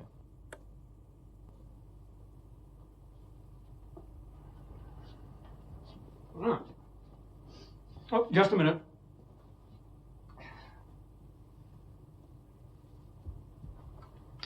Ready? Now, the ball pitches short and comes at you head high. How would you play it? Absolutely, it's obvious. Show me. Onto the back foot, play it defensively, or step inside the line and dispatch it for 4. Preferably 6. Fine. Now, watch this. Now watch his back foot. See? Now, you do the same thing. Well, here comes the short-pitched ball. What stroke are you playing? a bloody awful one. How would you feel if you played a stroke like that to a head-high ball? Nervous? Precisely. It could be the ball to which Bradman doesn't have an answer. What I need are men who can bowl short, fast, and accurately. Ball after ball, hour after hour. Yes, fast bowlers. As many as I can get. Well, it may be what you'd like. It's not what the selectors are going to give you. We'll worry about the selectors later. Let's see the bowlers first. In Australia, the weather's hot, the grounds are hard, the ball loses its shine early and won't do what you want it to. If you want to be in my team, you will all have to be fitter than you've ever been, swifter than arrow from Tartar's bow, and twice as accurate. Bose, what do you think about that? All right, it's fine by me. I'm soon to be married. I could use the extra money. Bose? Aye. I just like cricket, Bradman.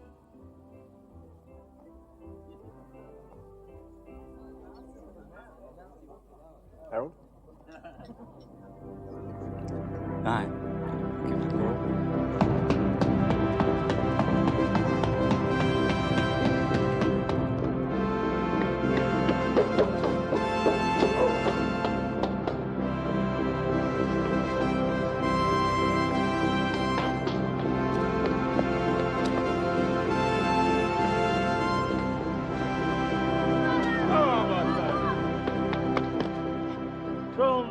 50 seconds. Bugger. That's 8 pints you've cost me. 3, 4, 5, 6, 7, 8, 9, 10, 11, 12, 13, 14, 15.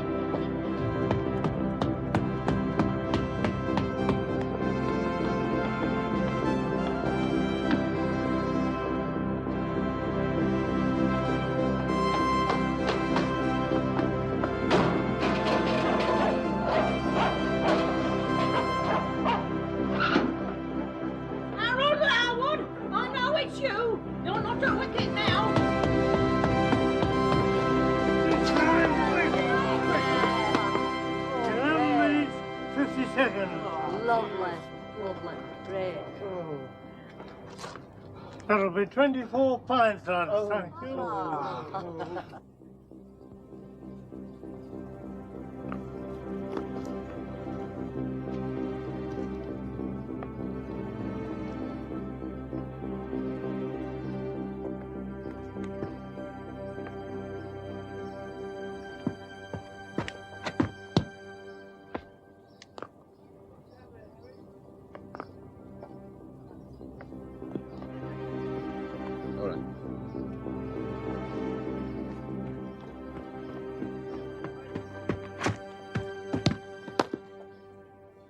A bit short, aren't they? Oh, just an experiment. Rather dangerous experiment, if you ask me. Someone might get hurt.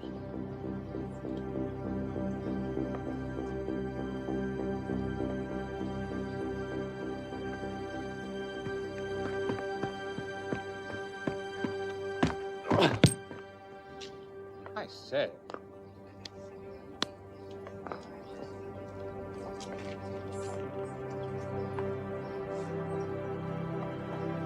Well bowled, Harold. He's the fastest bowler on the face of the earth. Yes, but is he fast enough for Bradman? It is spin bowling which will beat Bradman, if anything will, especially on Australian wickets. Nobody has used pace properly. Well, it's good that you're thinking broadly, old chap, but I think you're barking up the wrong tree. If I were you, I'd stick to my spin attack. So you believe that pace bowling is the solution to our Bradman problem?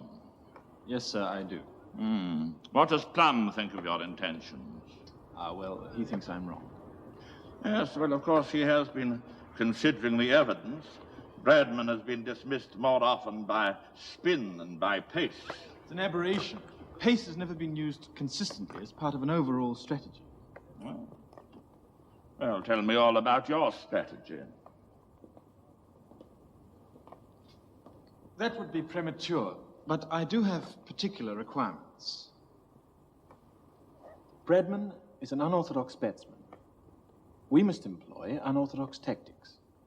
Do you want me to talk to the selectors? Well, only should it become necessary. I merely wanted to inform you of the state of play. You'll learn quickly, Douglas. There are more games won off the field than on it.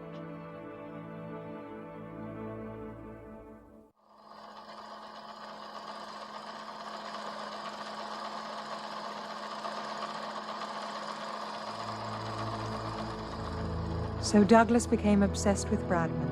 While 12,000 miles away in Australia, the boy wonder had become more than a cricketing phenomenon.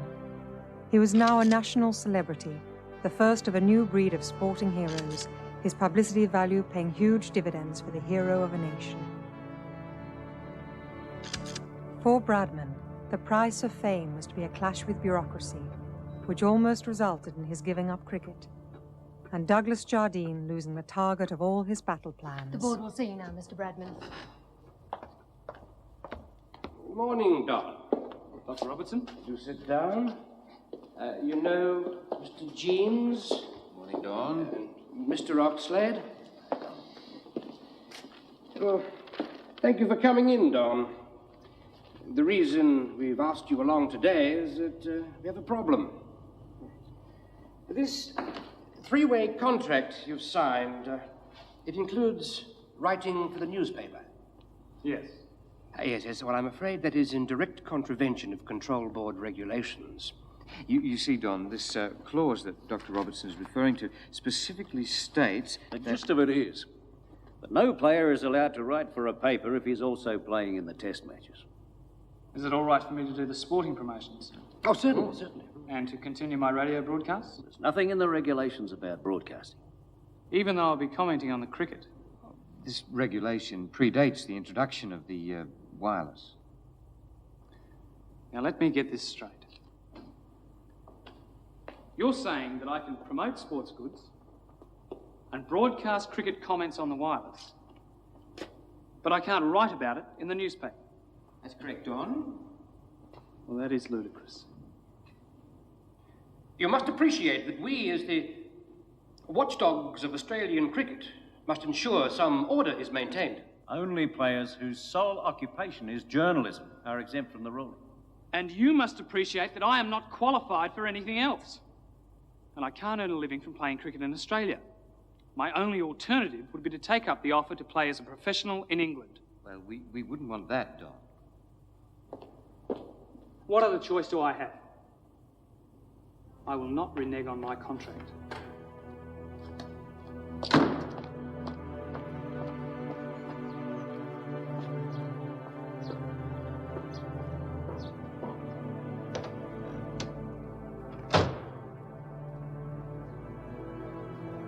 Jess? Mum?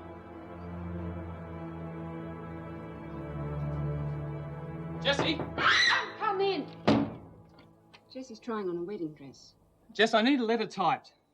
Those galahs at the cricket board are making me jump through hoops. Well, you can't see me in my wedding dress. It's bad luck. We won't be long. Well, I'd like it now. I want to catch the afternoon mail.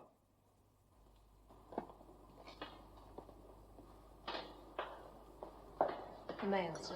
Oh, thank you, Maud.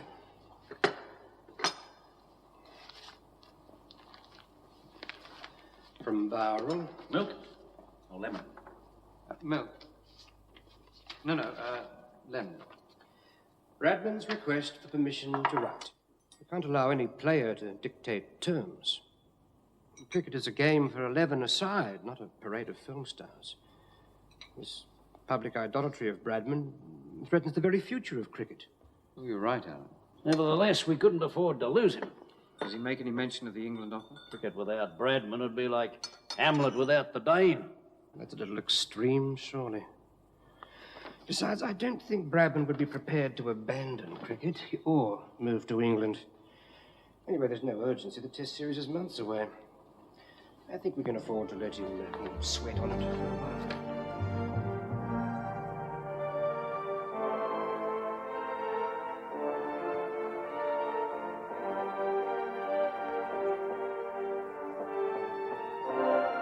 Well, I think we have it now. Listen to this. Allen, Bowes, Vos, Larwood, Tate. The most formidable array of fast bowlers ever assembled. And the batsman? Sutcliffe, Bob Wyatt, Hammond, Dooley, Leyland. Robbins? I've been thinking of the Nawab of Pataudi. He's just come down from Oxford. Well, he's gone home to India. Yes, but I'm sure he'd love to come along with us on the tour. Play the Black Prince in the Antipodes. And you, Doug the joiner, shall play the Lawrence part. I hope here is a play fitted. Finalize the team? It's time to celebrate. Oh, I knew it was time for something. I have just the thing.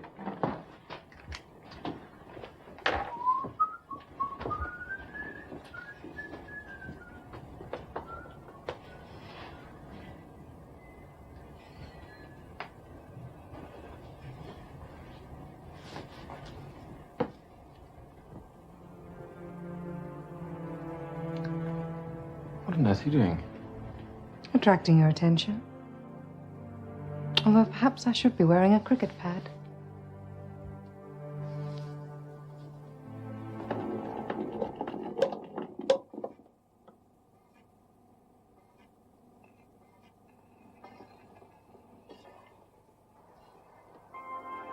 Ah, I noticed that there's a blank space on your dance card, Miss. There's a blank space in my life. Please?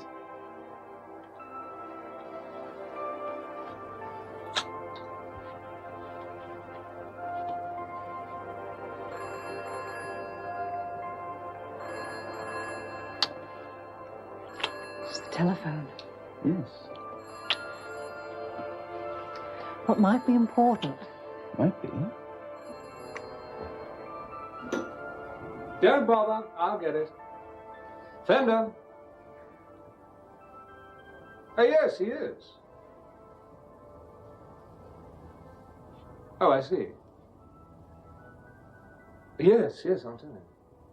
Goodbye. Well, it's Lord Harris's butler. Been hunting you all over town. Wants to see you immediately.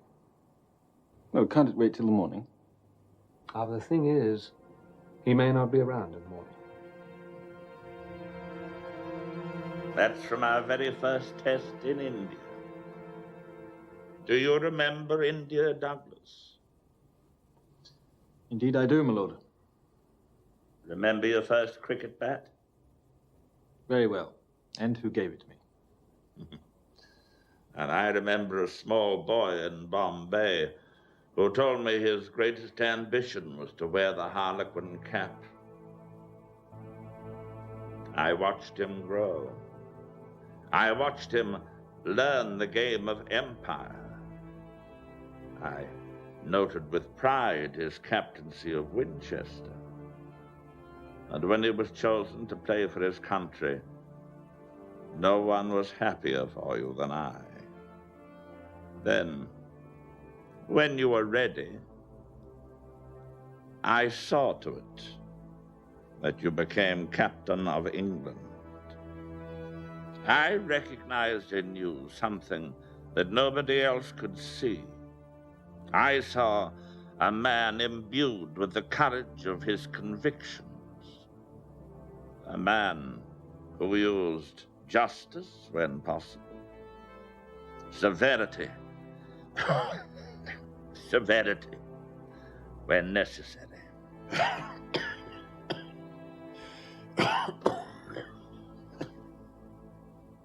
Douglas, you know and I know that the time for severity is now. It'll bring England back to her rightful place of supremacy and the Ashes back where they belong. Now, you can do it. You are a man of vision. God knows there are too few of us left, but Douglas, don't falter. Don't let the selectors or the lords or anyone else obscure that vision. There are men who will oppose you, but they are weak men, mean men. They are frightened of your power. Now, be hard, be audacious. Toujours audace. Get out, get out.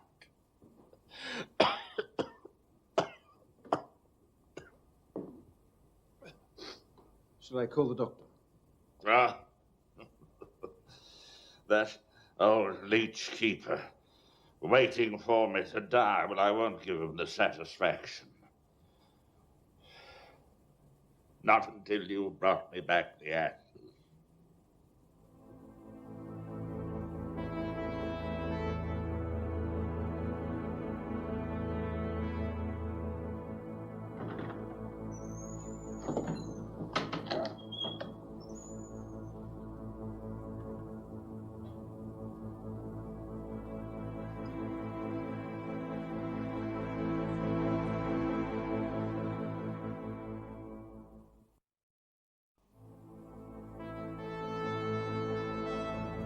The night Lord Harris lost his struggle for life, I lost Douglas.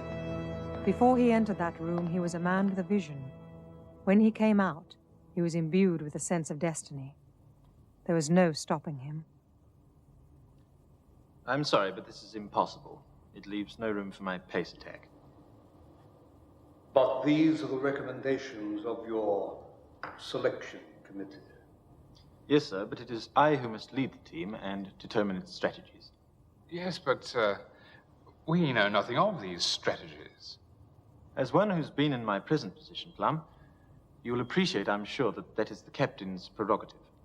Yes, but as captain, I always listen to my selection committee. Are you saying you know better than Plum, than all of us? In this matter, sir, yes, I am. Well, I could never agree to this team of yours. I must support Plum. Either I lead my team, or I lead no team at all. You cannot dictate terms to the MCC. Well, in that case, my formal resignation will be in your hands tomorrow. Good morning, gentlemen. The Lords were caught on the horns of a dilemma. Perhaps Douglas could retrieve the ashes for them, but at what cost? So it was that Plum Warner found himself summoned by Lord Hawke to a meeting with the Secretary to the King, Sir Clive Wigram. His Majesty is quite fond of young Bradman. Of course, he would like to see the ashes back in England. It seems Jardine may be able to accomplish that. I can't help feeling... Well, with Jardine as captain, we may win the ashes, but we may also lose a dominion. We believe we have a remedy for that. If we send along a strong team manager... A man experienced in the rigors of touring cricket. And a man loved by the Australians. So Plum Warner became watchdog for the tour, and Douglas got his team.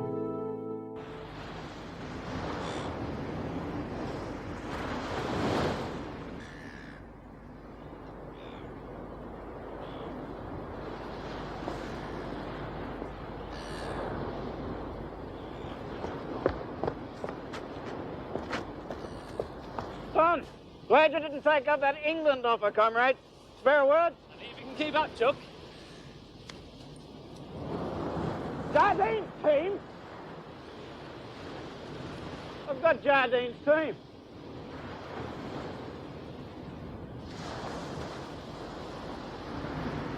Back page.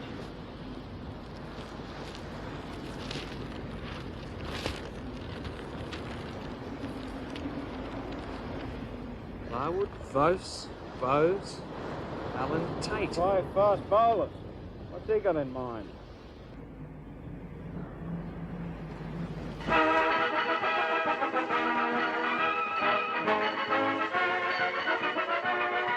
This is the Gaumont British News, presenting the homeland to the Dominion. The MCC team leaves England. Vice-Captain Bob Wyatt and Middlesex fast bowler Gubby Allen arrive at Southampton docks to be met by skipper Douglas Jardine and team manager Plum Warner.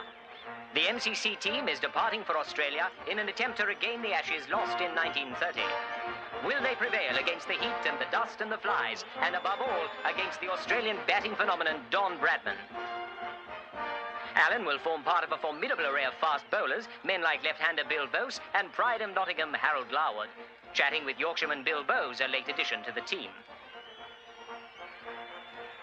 Little Lancastrian Eddie Painter demonstrates his form with the bat. Wicketkeeper Leslie Ames seems to be offering valuable hints to Painter, who's representing England abroad for the first time. In the midst of economic turmoil, the bonds of empire are stronger than ever. Bound for Australia on HMS Orontes is British government representative Mr. Ernest Crutchley. To all our far-flung people, I say, let us get together and keep together and never drift apart. We are of one stock. We share the same idea. Let us go forward, side by side, helping each other over the rough patches and sharing the good things when they come. A commonwealth of nations with a commonwealth of interests and affections.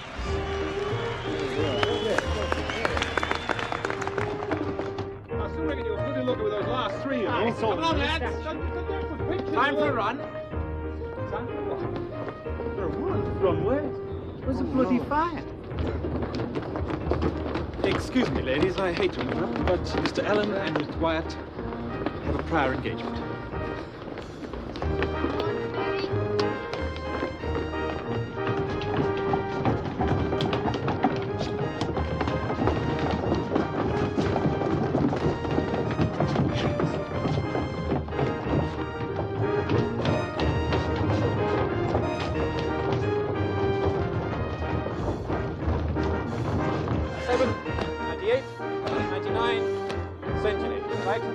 Touch toes.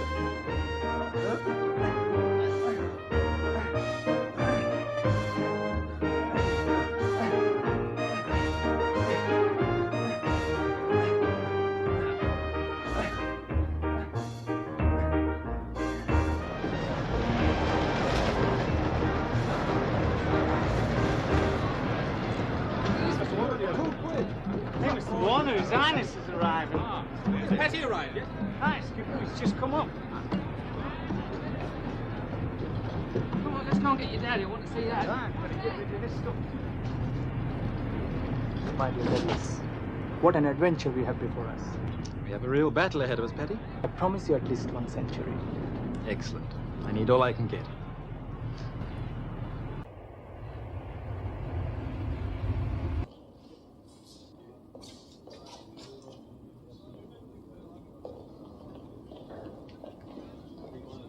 Douglas.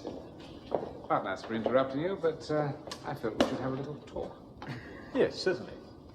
About what? Strategy? Not yet. Douglas, I'm one of 5 fast bowlers. I wonder what part you see me playing.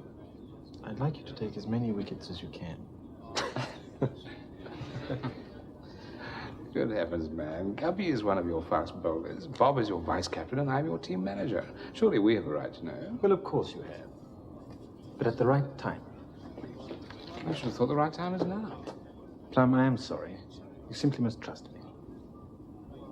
Well, it's time for the 4 o'clock run. See you later. Well, how goes it, boys? Hello, Fine, Mr. Skipper. Jardine. Feeling fit, boys? Aye, sir, like a racehorse before the Derby. You know what they're saying about us, boys? They say Bradman's got us licked. Ah, well, we'll see about that.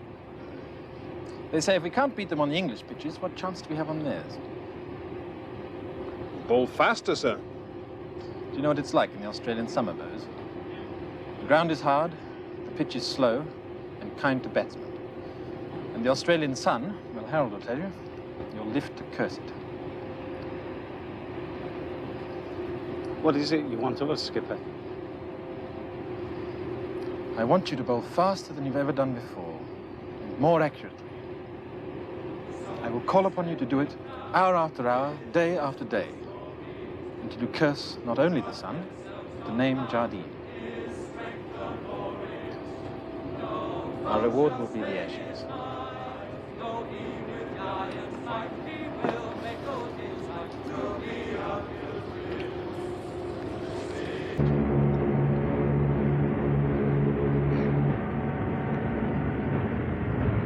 Goodbye again. Goodbye. Well, Plum, are we all ready? I think so.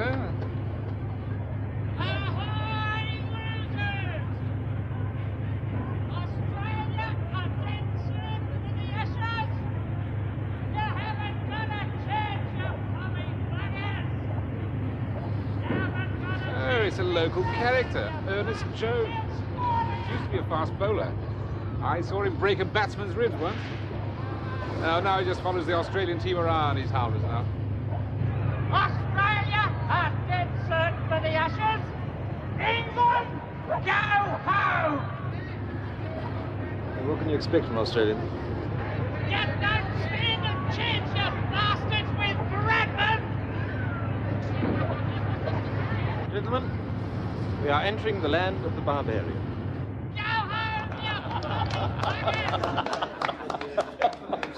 Joking aside, we of the Australian Cricket Board are proud to make the first gesture of welcome to the English team. I would now like to call upon a great man of cricket and a great man of empire, the MCC manager, Mr. Pelham Warner.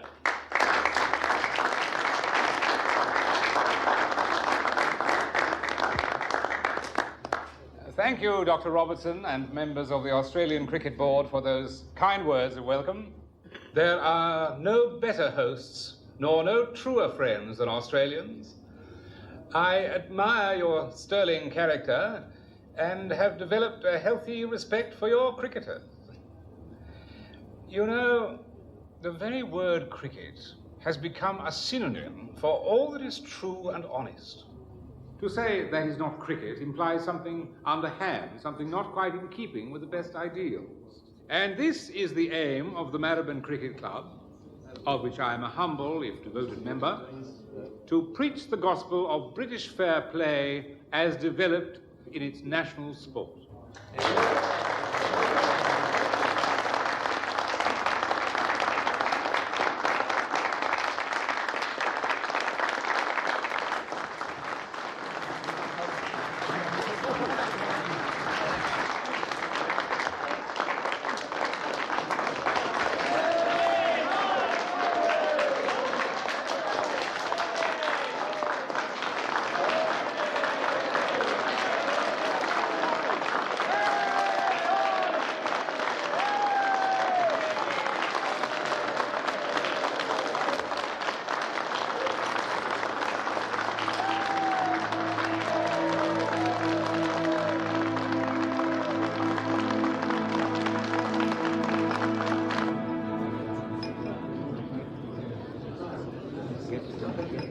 Bob, I'd like you to meet Jack Fingleton. Jack, Gubby Allen. Very pleased to meet you. Bob White. Bob. Demon batsman. Thank you very much, Victor. What's the clue to the 5 fast bowlers then, eh? A journey. Yes. Play a bit of cricket as well, of course. In your spare time. And drinking them. Here's to your first test against the MCC. That's like a pig. Well, then so will. If you'll excuse me.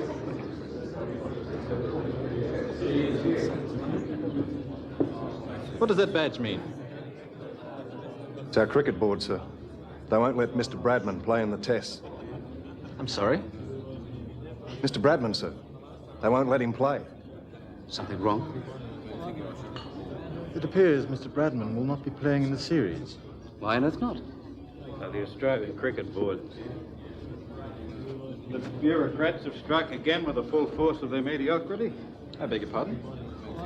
Clive Cooper, Associated Press. Bradman's writing for a newspaper, and the board doesn't think it's cricket. And what's he doing here? The board, in its wisdom, will permit him to play in all the preliminary matches, but not the test matches. Dr. Robertson, this is true? Yes, I'm afraid so. Oh, this is totally bizarre. I've travelled 12,000 miles to play against him. Surely you're here to play against an Australian 11, not just an individual. Yes, well, of course. You see, the board does have a very strict policy in this matter. We do not approve the selection of any player for any test side who was also writing on that particular test series. Is this decision irrevocable? Certainly not. It's entirely in Mr. Bradman's hands whether he plays or not. Well, what does he have to do? Well, simply promise not to write while he's playing in a test series. And have you discussed the matter with him? The board is shortly meeting with Mr. Bradman in Sydney. I trust we shall resolve the matter then. But, Alan, surely I don't have to remind you we're in the middle of a severe economic depression. People are reluctant to part with their money. And they certainly won't do so if they can't watch Bradman. The game is more important than the individual. If we allow ourselves to be dictated to by players, who knows where it will end. One-day matches for the convenience of the press. Later starting times to suit the radio stations. Giving it to Bradman could set an unhealthy precedent. Well, it'll be unhealthy if we lose money on this tour. And we will lose money if Bradman doesn't play. More to the point, we'll lose the test series if Bradman doesn't play. It isn't whether we win or lose. Of course it's whether we win or lose. The Australian public doesn't want to see the English going home with the Ashes. Mr. Bradman is here. Oh, send him in. Just give us a minute, though. Yes. Well, then we're agreed. We can't back down. Alan, before you... Aubrey, leave it to me. I know that when it comes to the crunch, you'll want to play in the tests.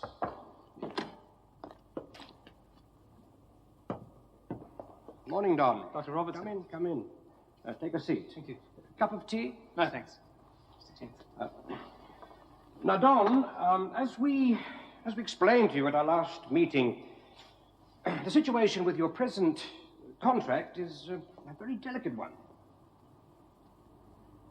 But, Dr. Robertson, I wrote to you about that months ago, as you requested. What more can I do?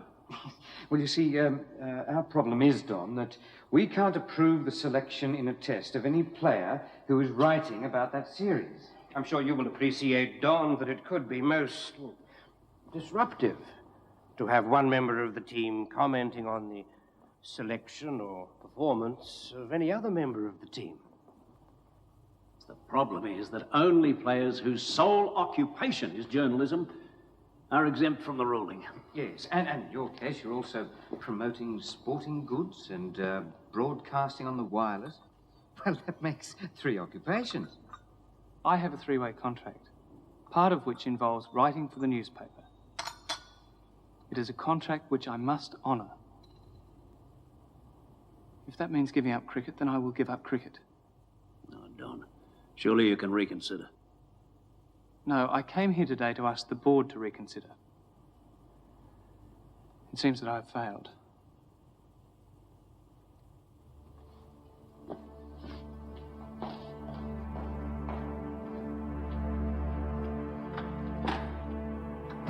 We can't have him dictating to this board. Now, if we stand fast, I know he'll back down. Don't let those fools on the control board get to you. They're just petty bureaucrats full of their own importance. And I can't expect you to give up that newspaper contract to earn half that money playing cricket. If they don't allow you to play because of some silly little rule, then millions of Australians will come down and drag them out of their offices and throw them off the Sydney Harbour Bridge.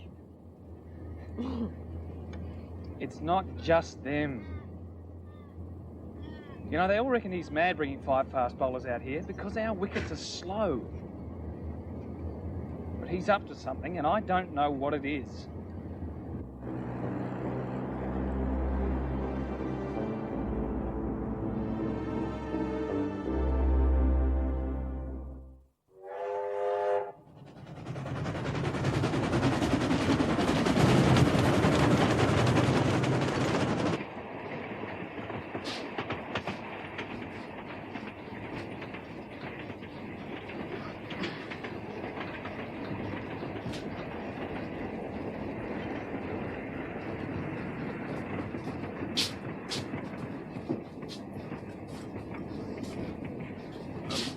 We were wondering if we could have a chat with you, Skipper. It's about tactics for the tests. Yes? Well, it's just that all this training on ship and the occasional remarks you've made to some of us. Well, we don't know how it is we're supposed to play. Well, you're supposed to play the way you're told to. That's what I brought you here for. Told you? Aye, well, that's what we want to do, Skipper, but we'd like to know how and why. Why? So I bloody well say so, that's why. If you don't like it, you can take the next boat back to England. Told you to say that. Well, I hardly think that can be right, Skipper. I mean, a man deserves to know what's expected of him, else how can he do his best as a bowler? Is that the way you feel as well, Bose? Aye, I'm with the lads. You, Harold? Mr. Jardine, I know you stuck up for me when others were against me. And I'm grateful to you for that. You know, I'd do anything you asked me to do on a cricket field. But I do believe I'd do a lot better if I knew what you're after.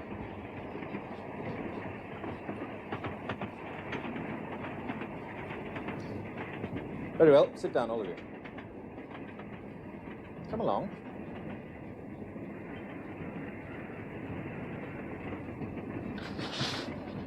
I'll take that. Thank you.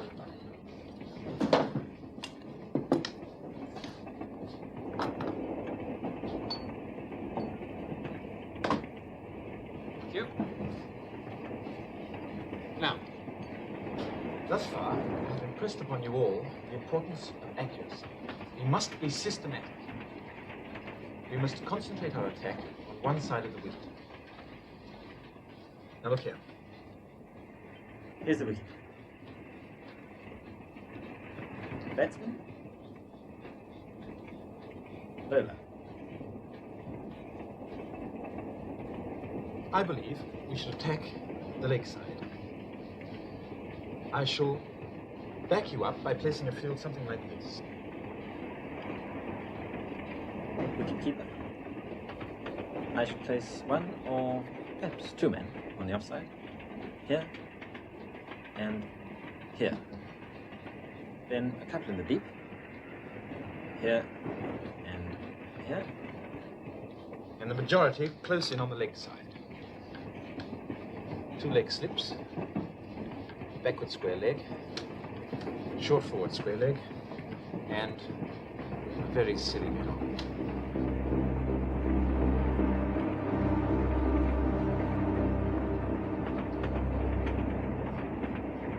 Well, that's old-fashioned leg theory.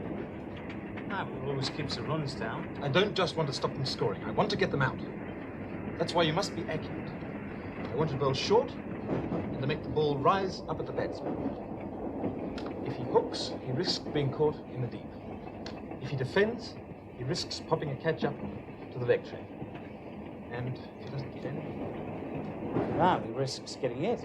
Precisely. And no batsman likes being hit, especially Brad. Harold, you remember the Oval in 1930? Aye, but we scored 232. Ah, but you unsettled. Now we must pull out all the stops. I want you to all bowl this form of leg theory at the trial match in Melbourne. Right, sounds good to me. Short and fast. And accurate. Let's keep this to ourselves. Mr. Allen, I'll talk to Gubby. I don't want you discussing this with anyone. I want this to come as a surprise to Mr. Brent.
Yes? Here's the team for today's trial. I'm sorry, Douglas, You'll notice that I've given you 4 fast bowlers. You needn't use Gubby much, but I'd like you to give Larwood, Vos and Bowes a thorough workout. Yes, well. I've instructed them to try a bit of leg theory, so you'll give them whatever field placings they ask for.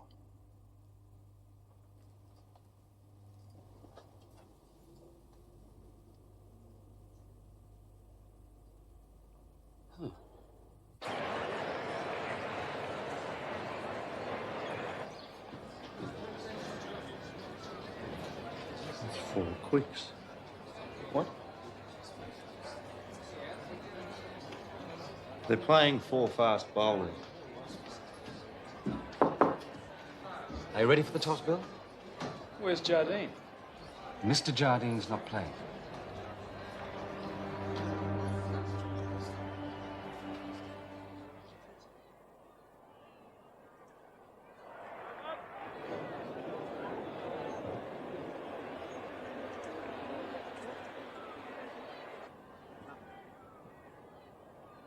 Mr. Wyatt, I'd like to change the field a bit. Of course, Harold. What would you like? Try some leg theory. Well, Douglas said you might. They've only got 50 on the board. It seems a bit early to go on the defensive. No, well, I want to go on the attack. See, the ball may have lost its shine, but the pitch is still lively. Good bit of bounce. I'd like 2 men in the deep and 4 close in on leg side, please. Seems a trifle excessive. Look, what's I give you 1 extra man close in?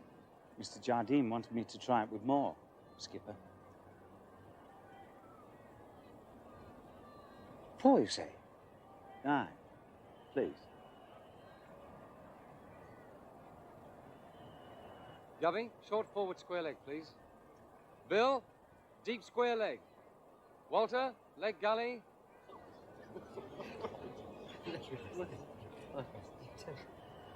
Now, what's this?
Yes, fine.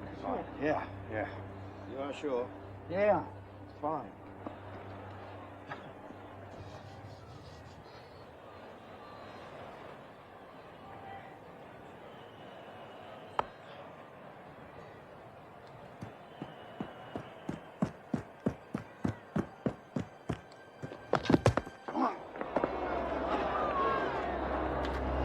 Bastards. They are bowling for the match. That's fine, yeah. Over. Oh, gee. Pretty bad, Monmouth. Where would you like us to field this time, Bob? Normal positions, please. Mr. Wyatt. I'll have the same field as Harold, thank you.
See, clear.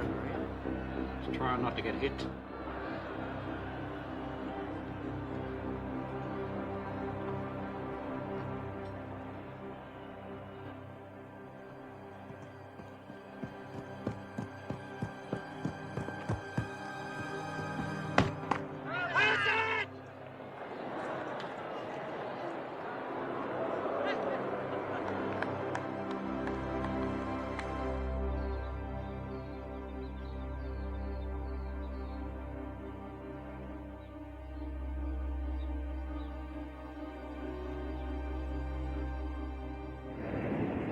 Is it true that you went fishing? Aye, fishing, so I heard.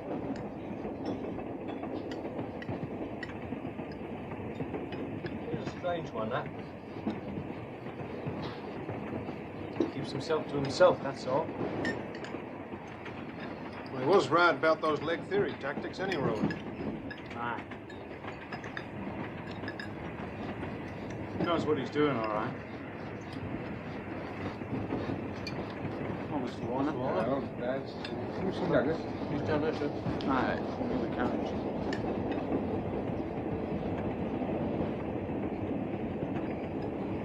Have you seen the newspapers? I'm rather worried about what the Australian press is saying about our bowling tactics. I'm not interested in what the Australian press has to say. Well, it's just that they suggest that our tactics are... that they could cause a nasty accident. Well, none of my tactics is accidental. My dear fellow, you don't understand. They are saying that we are deliberately trying to hit the batsman. This could cause considerable friction for us. Well, that is a managerial problem within your realm, Plum. I am here to win the Ashes.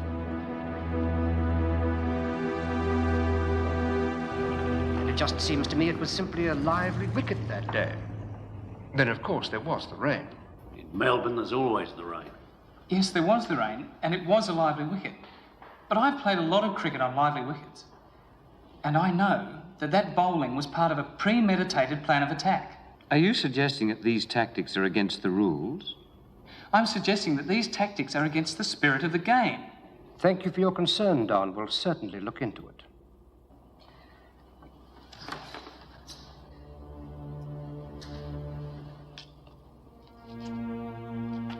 we face a very dangerous situation. And if you don't act on it now, somebody will get killed. That's a trifle dramatic, surely. Don, we're here to discuss the matter of your writing during the tests. You don't seem to understand how dangerous this thing can be. This ball weighs 5.5 ounces. A fast bowler like Larwood propels it towards the batsman at 100 miles an hour. That gives the batsman a fraction of a second to decide whether to play the ball or get out of the way.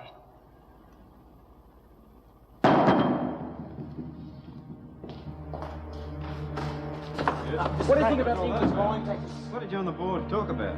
Cricket.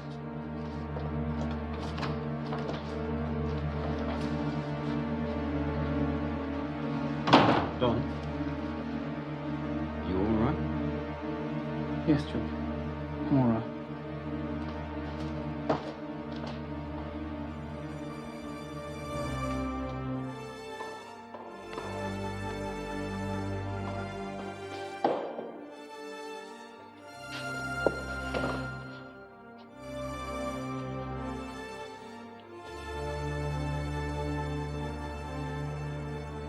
Hello, Dr. Robertson.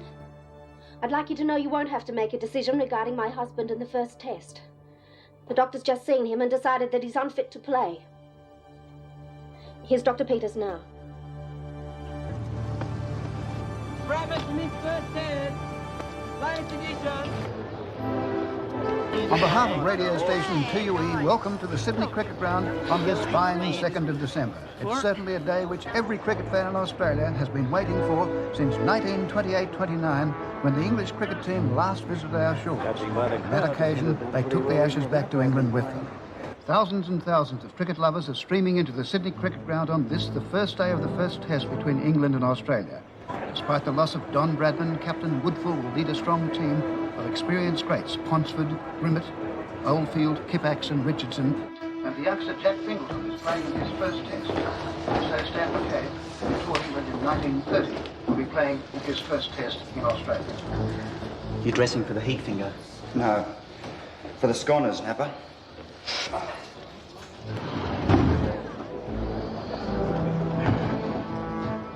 Hello there. I'm Alan Harvey, London. Hello, Cooper, Sydney. I usually cover tennis, actually. Oh. Sorry. This is my first test. That's my only hat.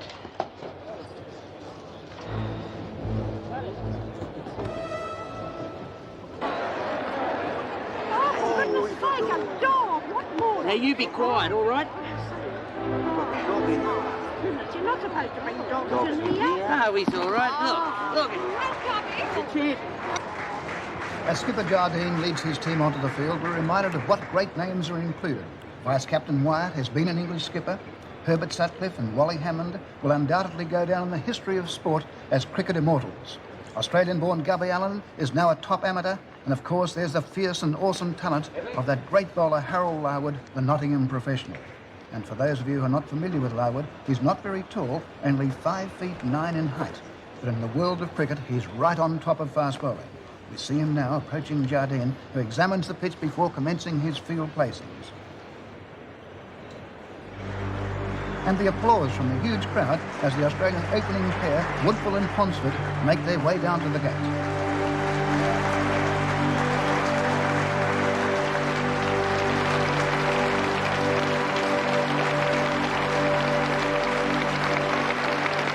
Good luck, fellas.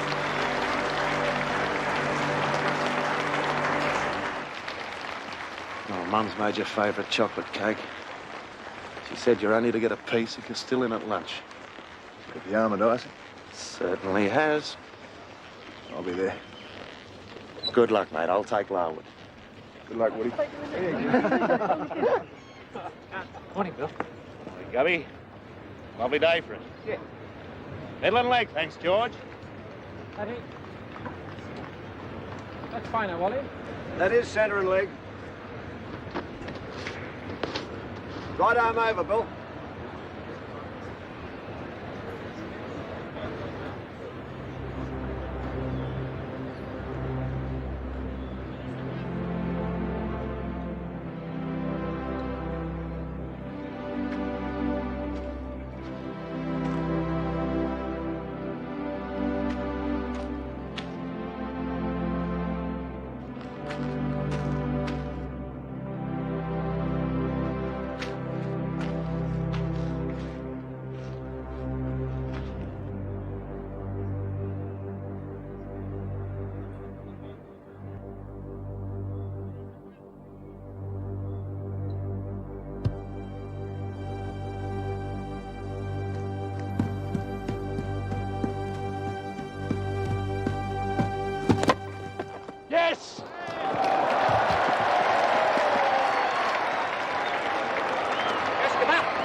open to scoring for Australia with a single. The two Bills, the great opening pair, Woodfull and Ponsford, out there in the middle, with all Australia right behind them.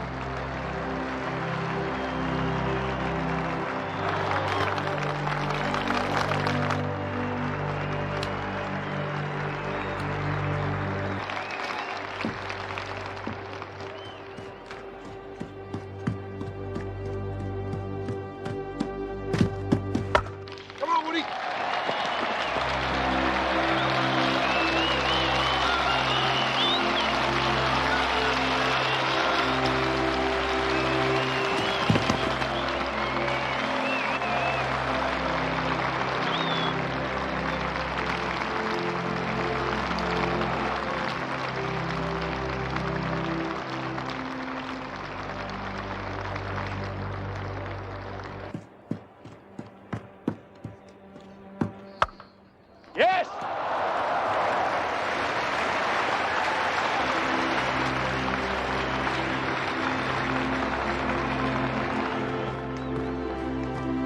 It's a good solid start for Australia with Ponsford on 10 and Woodfull on 4. There's a firm stroke again from Ponsford. It could be a couple more, with Jardine racing right out to the boundary. They're not scoring all that quickly, but the crowd doesn't mind that, and both batsmen are starting to look quite confident.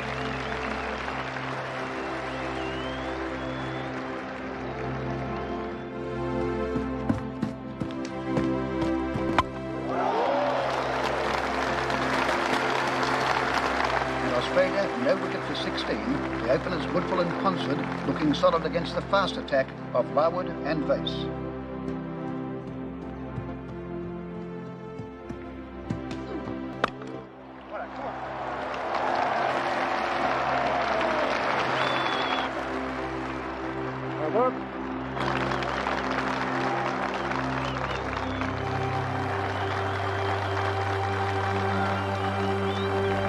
Ponsford has notched up the first 4 of the innings, and Jardine once again chased the ball all the way to the boundary.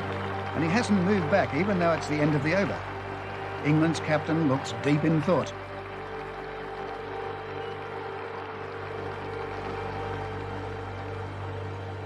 Try some leg theory, please, Harold. Right, skipper. Short forward square leg, please, Gubby. Herbert, leg slip. Wally, leg gully. Bill, second leg slip. Patty! Now it's on for young and old.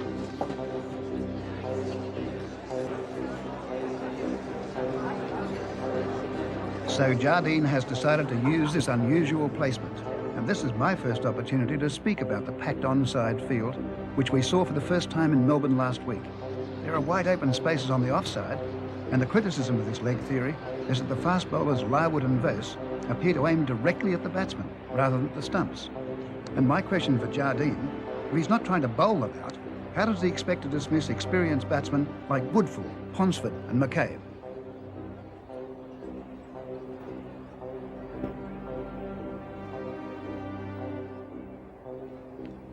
Well, Woodfull has the strike, and Larwood ready to start this first over with the new packed field on the onside.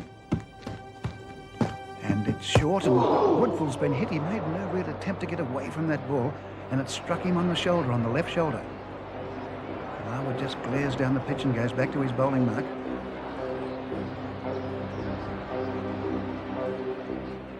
The fieldsman crowding in. Larwood racing up at top speed. And this one's a real thunderbolt. And Woodfull ducking down as it goes through to the keeper. The whole character of this game has changed in 2 balls. A moment ago, the batsmen were right on top. But Larwood, plus this new field, has brought a different complexion to this test match. Woodfull ready. Larwood again. And he's played it away. Yes. And yes, he'll get runs here. This gives the crowd something to cheer. They've taken one. They've called for a quick second. The return, a misfield there. Their turn, a dive by Woodfull, but he's safe. And 2 more to Australia. It's a left-arm bowler, Vase, to come in from the far end. He'll bowl here to Ponsford. And Ponsford's been hit. It was a nasty one. Got him right on the ribs. Ponsford for the first time has been hit. Ponsford tending to walk across in front of his stumps.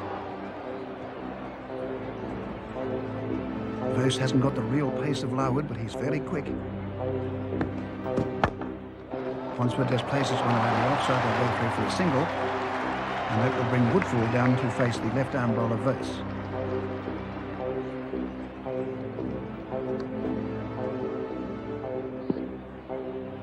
Woodfull, the man they call the unbowlable. Okay, just a pull away from that one, which was short, about chest high, right over the top of the middle stump. Vose again. Woodfull gets an edge, has he? It's gone to the keeper. There's an appeal for caught behind. Woodfull, is he out? Yes, Woodfull is out.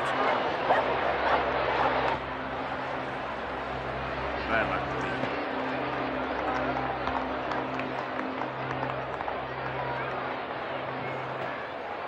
Next time.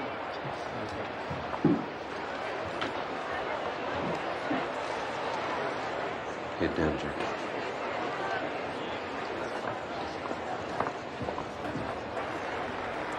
Australia won for 22, and it's the youngster Fingleton in his first test match to join Ponsford.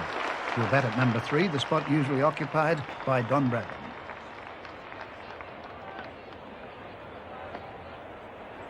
The wicket fell off the last ball of the over, and Ponsford will be taking strike here to the new over from Larwood. No ball so far in the last few overs has been pitched up on a length. Larwood going right to the edge of the return crease. And a short, once again, Ponsford has struck. Bill Ponsford determined to be right inside the line of flight here. He's going right in front of his stumps. Here's Larwood, and Ponsford goes back this time and plays on the onside, gets a run. He's called them through, and they've taken a single. Yes, they'll be 3 for 1. Nice return, but well run. Now that brings Fingleton to face his first ball. The youngster looking pretty nervous to me. He'll be looking for that first run.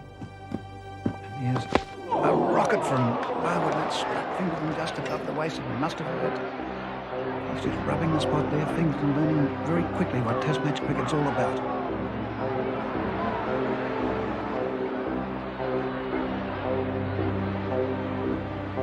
Fingleton goes down over his bat again, facing the fastest man in the world. Up comes Larwood. Fingleton plays as a nervous-looking shot. He might get a run. He is called through by Ponsford. They go through. Fingleton has scored his first run in the Test match, but a very streaky shot.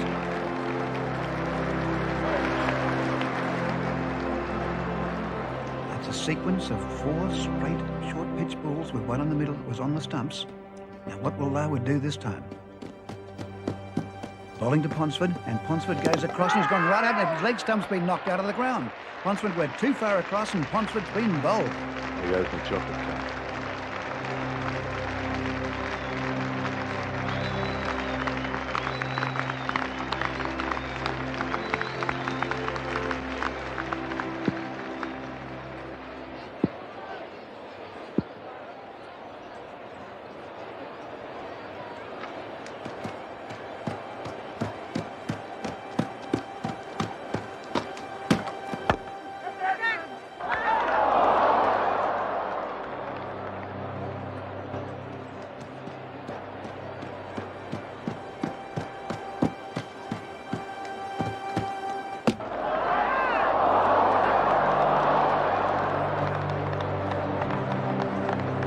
What a major turnabout here at the cricket ground, and it's not good news for Australia.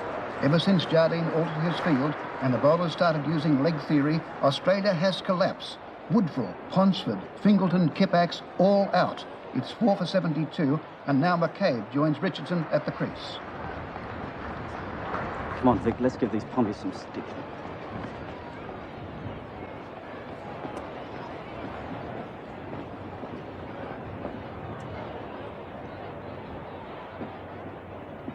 Middle thanks, Umpy. A little to the on. Right.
Stan McCabe has captured the hearts of every man, woman and child at this ground.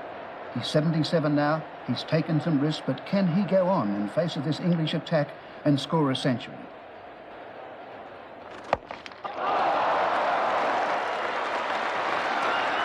Today, Stan McCabe has taken over the mantle of Don Bradman. Come here. Leave Harold for a while. Happy to, Douglas. But I'm not bowling to this field.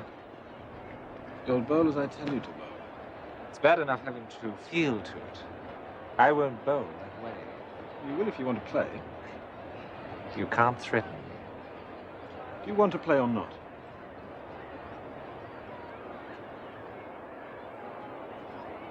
Italy.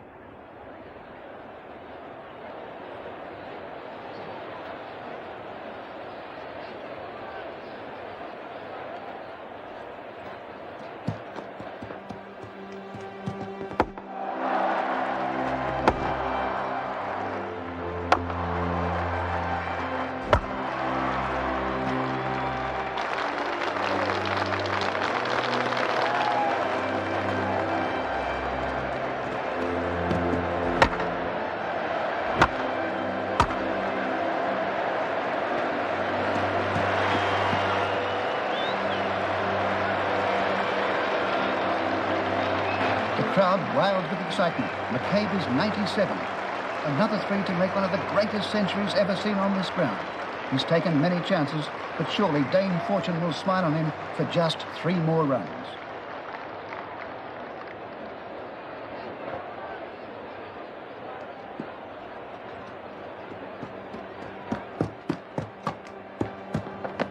Yes!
Just like that. Don't expect me to do it again.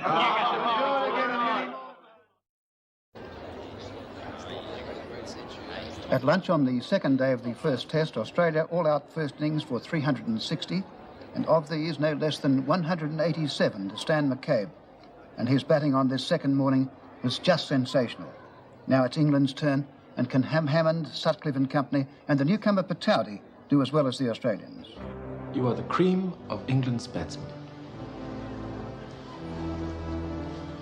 I know that none of you is seeking personal glory, that you each share my philosophy of cricket as a game for 11 aside. I shan't try to lecture you on batsmanship, the condition of the wicket and so on. You're all prepared for that. Herbert? Well, perhaps you should be offering me advice. Bob, this is your first time here, and your first time as opener. But I know that you'll rise to the occasion. Walter, I recall that you were described as the greatest batsman in the world. I know that you'll live up to that. As for your Highness, I count it an honor to be your friend as well as your captain. May this be a glorious test debut for you. What more can I say?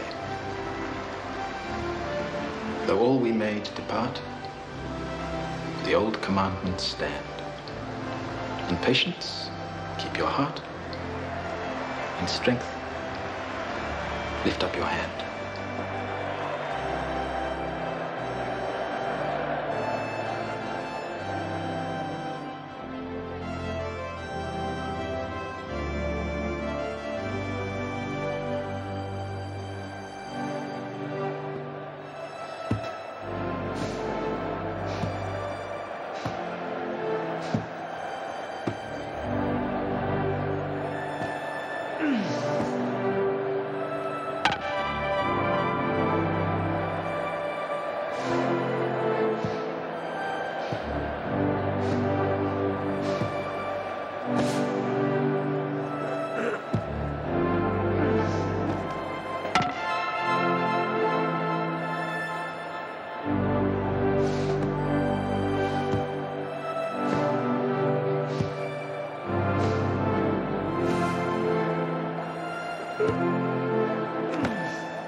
We've got them beaten now.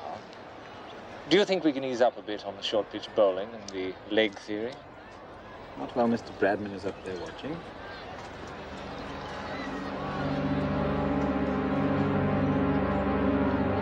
Like an avenging demon, Larwood has taken 5 for 28, and Australia is all out for 164.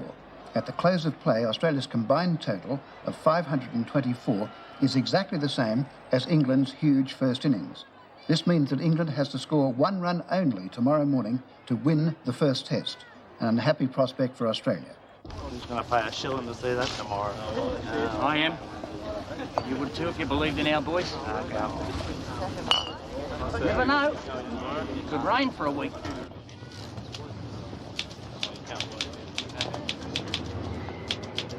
And so, with the absence of Bradman, England triumphs in the first of the 5 tests stopped. The critical questions are, will Bradman be fit for the second test stop? If so, will the cricket board allow him to continue to play stop? And finally, will Jardine's men continue bowling on the line of the body stop?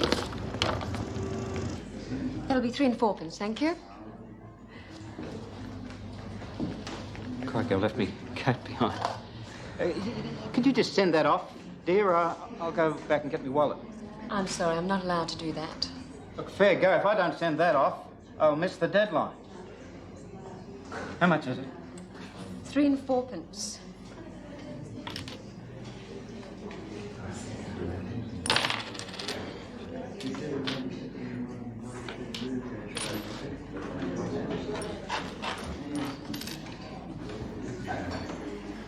How's that? Well, you're 4pence short. That's all I got. Can I have your 3pence? I'm sorry. All right, I can lose a few words. How many do I have to lose? 3.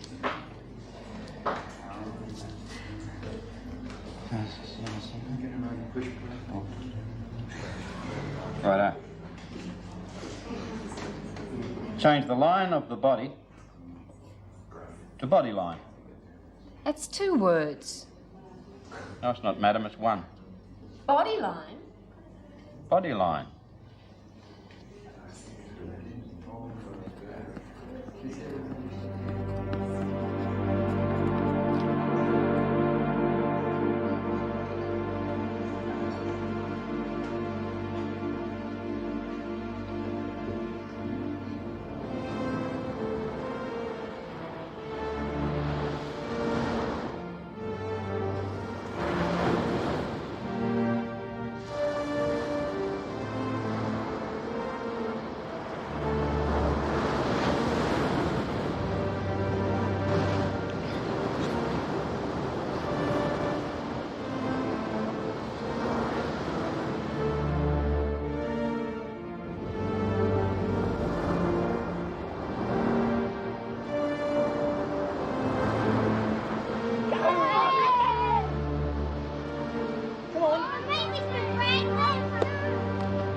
What, Jessie? It's Dr. Robertson.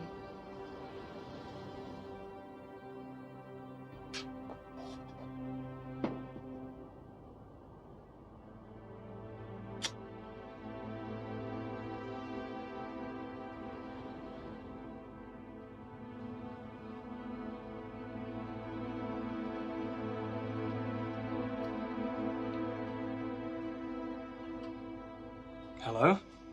Yes?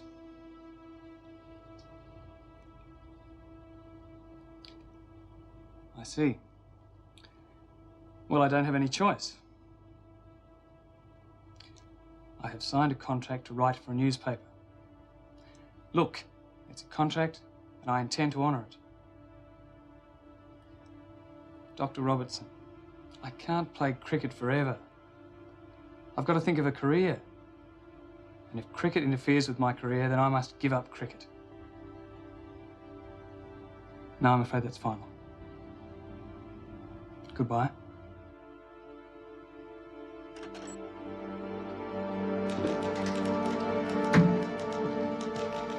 G'day, Chuck. Is he in? Mr. Packer's busy. Hello, Chuck. Mr. Packer's busy? You want to see me? We're in big trouble. You heard about the board's decision. They're not going to let him play because he's going to honour his contract to you. Now they're cutting off their nose to spite their face. Could be an improvement, eh? It's not doing our cricket any good. Bradman's our one chance of keeping the Ashes. The whole of Australia worships the man. It's not just Sydney. He's all a lot of them have got to brighten up their lives. Many of them haven't even got a job. By jingoes, they've got their national pride. It's our sporting men and women who feed that pride. The Pommies had to change the rules of billiards to try to stop Walter Lindrum. The Yanks murdered Fowler. And now our own Australian Cricket Board is trying to nobble Bradman?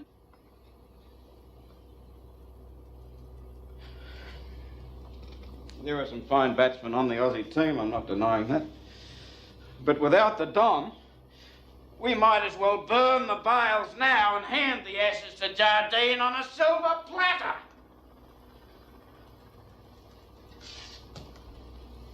I know I don't have to tell you how hard times are. Your newspapers carry stories every day of the destitute, the unemployed, the helpless, the homeless, the heartache.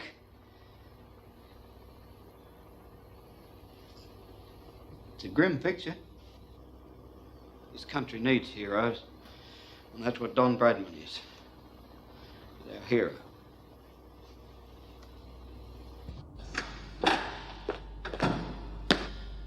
Gentlemen, when Don Bradman was offered a contract to play cricket in England, I gave him a job so he could stay here and play for Australia. Now you're holding my contract against him and all Australia. Don't you realize what Bradman means to this country? We'd like nothing better than to have Don play. But the board is restrained by standing orders. In other words, gentlemen, you want me to carry the baby for you yet again.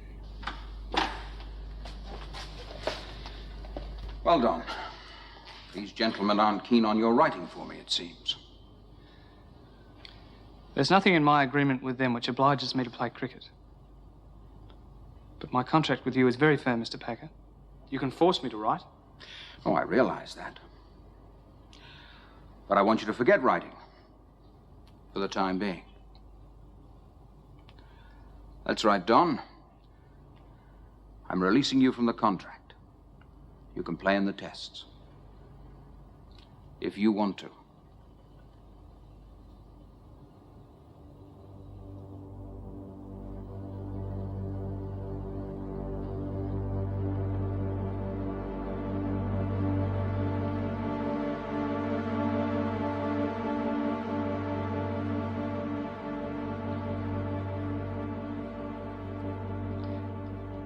In that case, Mr. Packer, I will play.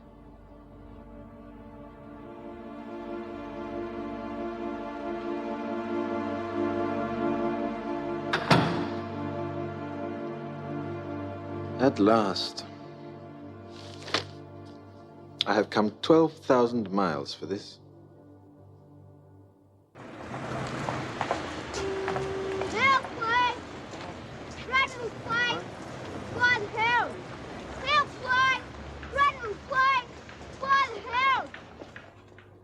At last. I have come 12,000 miles for this.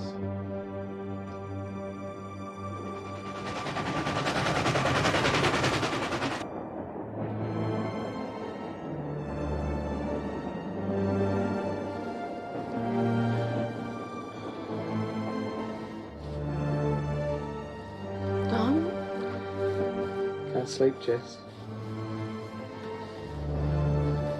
You all right? Yeah, I'm all right. Just thinking. Border's been put in its place and you're back doing what you do best. Just go out there tomorrow and hit him for 6.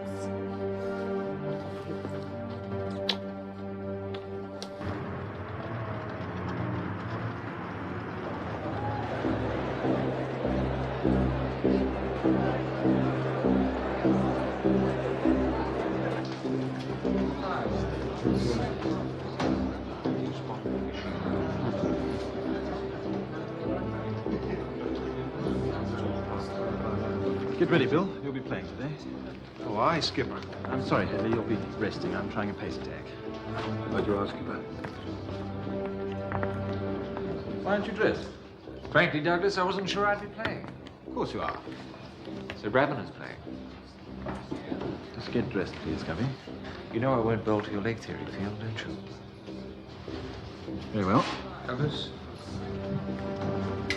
Douglas? You've changed the composition of the team. That's right. Without consulting me. There wasn't time to convene a meeting. Besides, it was a straightforward substitution. Well, boy, you're entering this match without a single slow bowler. Do you think that wise? I wouldn't have done it had I not thought it wise. Besides, I had to accommodate for the inclusion of Bradman in the team. This Bradman mania of yours could cost us the advantage we now hold.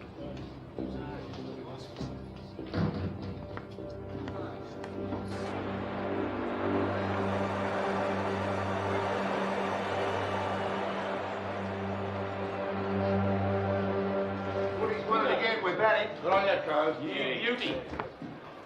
Batting, Don.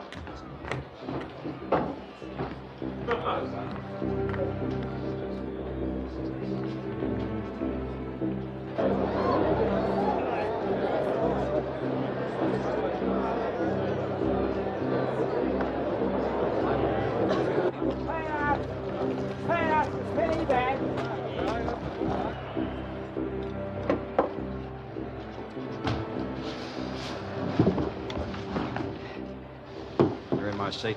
Oh, terribly sorry. Good morning from Melbourne and welcome to this direct radio broadcast of the first day of the second test. It's a fine day here and I estimate the crowd to be somewhere between 60 and 70,000 for this vital game. Australia one down in the series after England won the first test in Sydney. And the news is that Australia will bat after Woodville won the toss. And all Australians must be asking the question if the England captain Jardine will employ the controversial leg theory field called Bodyline now by the Australian newspapers. We're ready now for the first ball of the second test. It's an orthodox field. We have Larwood running into bowl to Fingleton. He runs up now and bowls, and Fingleton plays the way on the offside, and he and Woodville are going to scamper through for a single. That ball was pitched up right on the stumps. It wasn't short, and Australia has a run on the ball. And of course, there are high hopes here for the Australian hero Don Bradman, who'll be batting in this match after missing the first test in Sydney through illness. At the end of the first over, Australia none for 5 with Fingleton 5, Woodville no score. Sounds like Don won't be in for a while. Think I'll put the kettle on. You stay for a couple, won't you, Carl? Oh, heck no. This is Brad. I'll have to do with the rest of these. On the scoreboard, the left-hander O'Brien will come in at first wicket down, and Don Bradman is listed to bat at number 4 for Australia. And now it's Larwood to bowl to Fingleton. It's short, and Fingleton hooks through the leg side field to be a couple here. It's getting out towards the boundary. They come back for a second one, and Fingleton runs on to 17. 17, Woodville 10. Australia no wicket for 27. Australia going well, and this pitch looks easier paced than the one for the first test in Sydney. Now it's back to a new over from Allen. He'll be bowling from the far end to Woodfull, and Woodfull goes back and he's beaten and bowled. Woodfull is out, and from none for 27, Australia 1 for 27.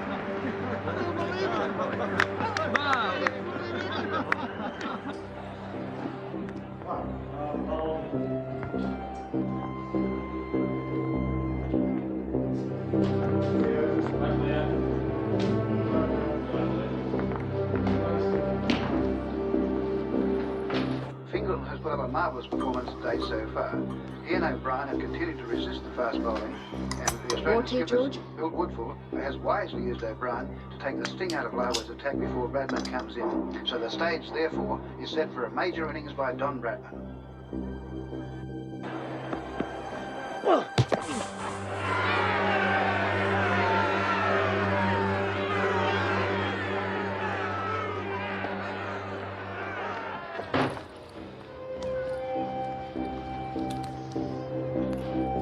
Dogged performance by Fingleton. He's ready for Larwood again. The bowler races in, and this one's a short ball, and Fingleton struck again, and he's not very happy out there at all, and nor is the crowd.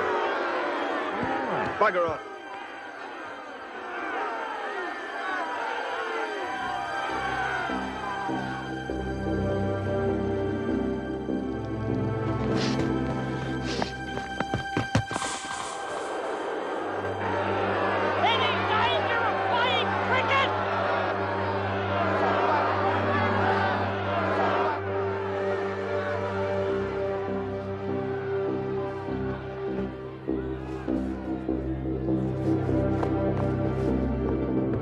Yorkshireman bows to bowl to Fingleton.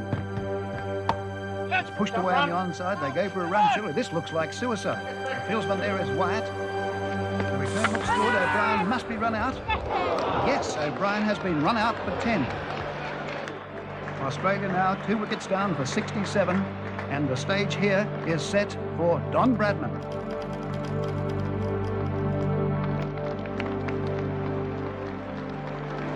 Now we'll see some action.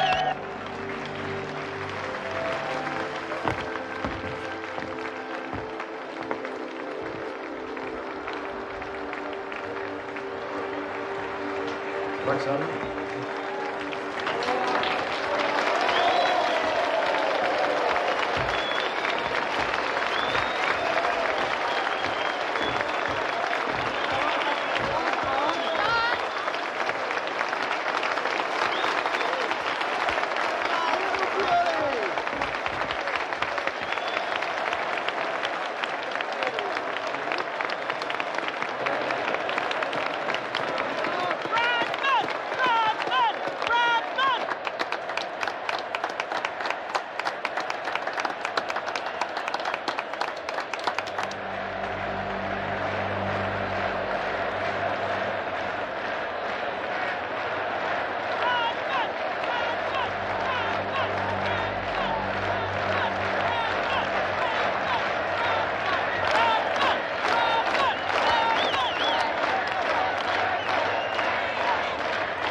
Has been held up for 10 minutes already because of the record crowd with a tremendous welcome to Don Bradman. He was applauded from the moment he appeared in...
signalled to his slip fieldsman to move across to the onside.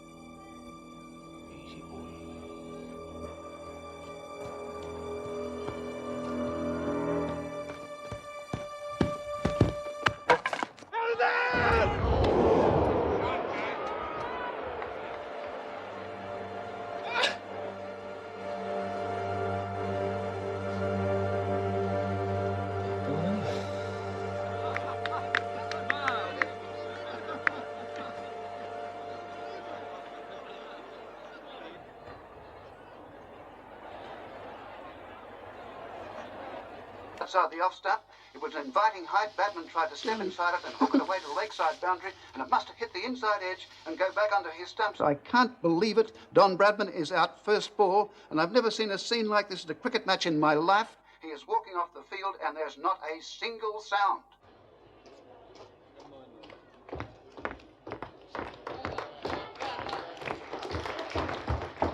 Don? I couldn't play another shot like that for £1 million. It could have happened to anyone. But it happened to me, Jessie. I've let them all down.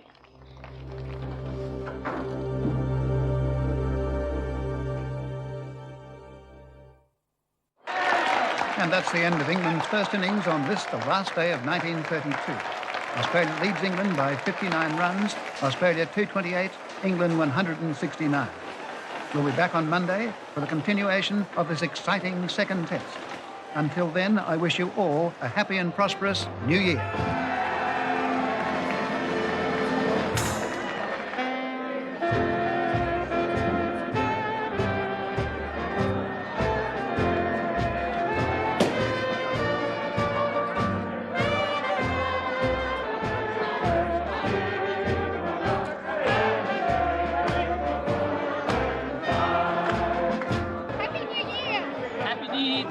Happy New Year.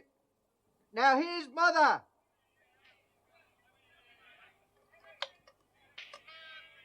Happy New Year, Jessie. Happy New Year. Happy New Year, Mum. Happy New Year, son.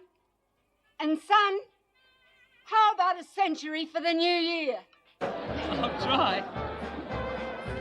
Yes, you take care. Bye. Bye.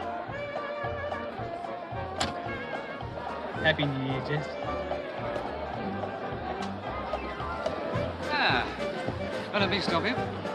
Hey, Happy New Year to you both. Happy New Year. You're being called for. Inside. They want you to give them a tune and they'll go in. Ladies and gentlemen, Don Bradman, the master with the willow, the maestro of the ivory.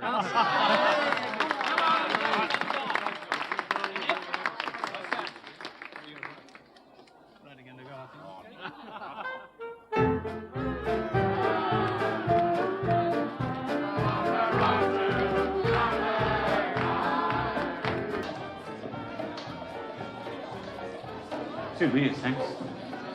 They only serve Australians here, mate. It's on me, Raymond. Thanks very much, mister. Getting pissed tomorrow, you won't be able to do a round with a revolving door. Happy New Year. Yeah. Oh, happy New Year. Give us a shout, Harold. Aye, right. Two more, thanks. Schooners. It's nice to see our chaps enjoying themselves. As long as it doesn't affect their performance. Might help. If I may say so, Douglas, they've been under a lot of pressure. There's been some discontent. What about the fact that we've contained Bradman? Of course not. But some of the lads feel you could be driving Larwood too hard. Has Larwood complained? No, he hasn't. And he won't, because he's a professional. He knows that he earns his money playing cricket. Yes, but the amateurs don't. Some of them are a little worried about our tactics. Oh, Gubby? Well, we all know that Gubby's a friend of Plum. Not just Gubby. There's the Nawab. It's about time His Highness learned that there is one man who decides tactics, and that is the captain. Any man, Royal Highness or not, who doesn't accept that has no place in my team. Well, I'm just letting you know what the feelings are. I know, Bob. It's very good of you. I suppose that's what vice captains are for.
William, I think the man has won.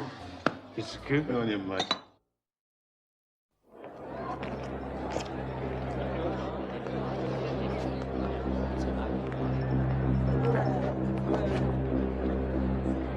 Welcome again to the Melbourne Cricket Ground for the third day of play of this, the second test. Australia in a good position here, a commanding position in fact, and they could level the series at 1-1. In this huge amphitheatre, just a vast sea of faces, and it wouldn't surprise me if this wasn't a world record crowd for a single day of a test match. Despite that unfortunate and quite extraordinary duck by Don Bradman, Australia recovered well through some lusty hitting by the tail-enders to make 228. Then England made a good start, but they lost 9 for 61 through the bowling of O'Reilly and Wall. They skittled 9 batsmen between them. All the batsmen, I think, for Australia must have crossed fingers. In fact, all Australian supporters, because can their batting lineup consolidate in this match after their dismal performance in Sydney? And the eyes of the nation are on Don Bradman in particular. Not only does the team need him to make runs, but he himself must feel it important to eradicate the memory of that first innings down.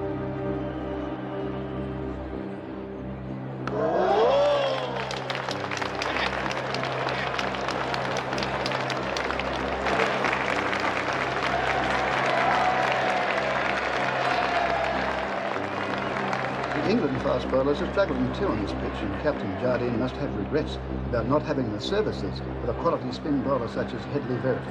But we're watching now as Larwood comes in again to bowl to left-handed O'Brien. Larwood bowls, O'Brien's beaten, the off-stump goes cartwheeling out of the ground, and O'Brien is out.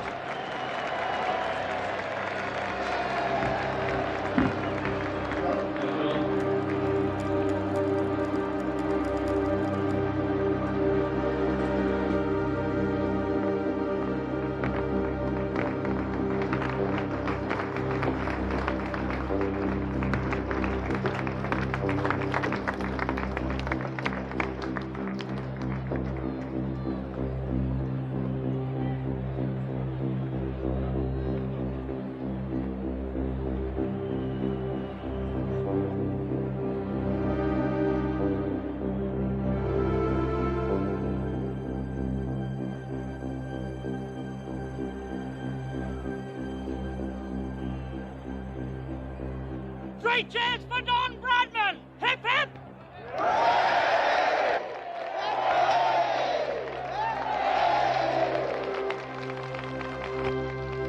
And it's an emotional welcome for Australia's greatest cricketer, the magnificent Don Bradman.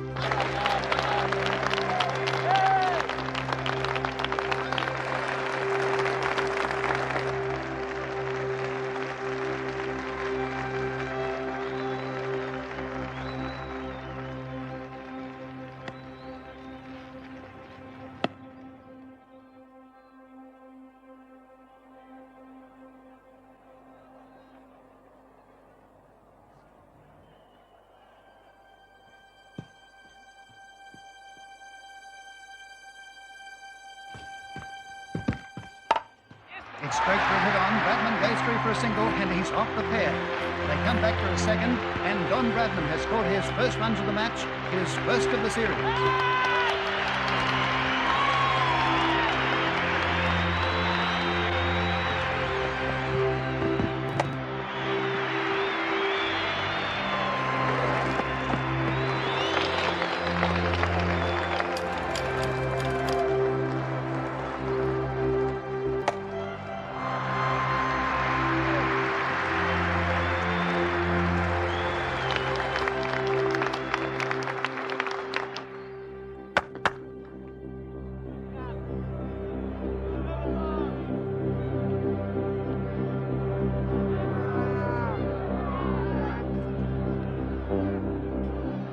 Now, Douglas.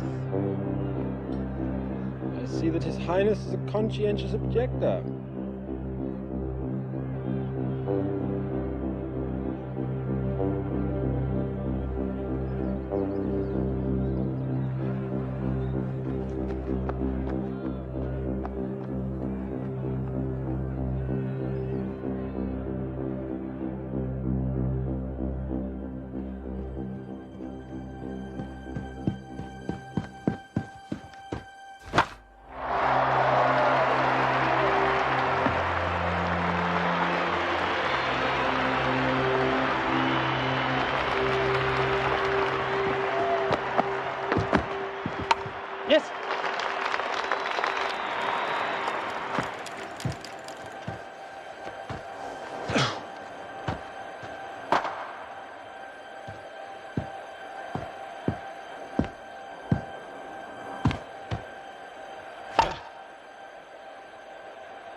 right. Skipper, I have to change my boot. It's split.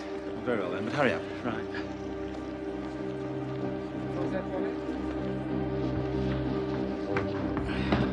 You all right, Harold? Aye. The bloody ground's as hard as concrete.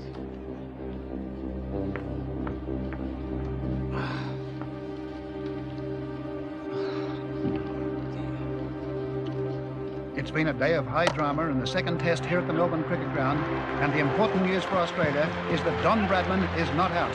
And he gets more runs here. They take two. They're coming back for a third run, and Bradman's score goes on to 30, and his partner out there is the Australian captain, Bill Woodfull.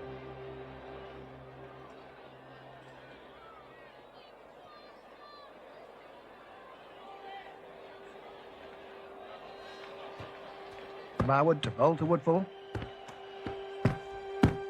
Short, Woodfull hooks, but a great catch there on the short leg. That's Allen who got across, and Woodfull is out for 26.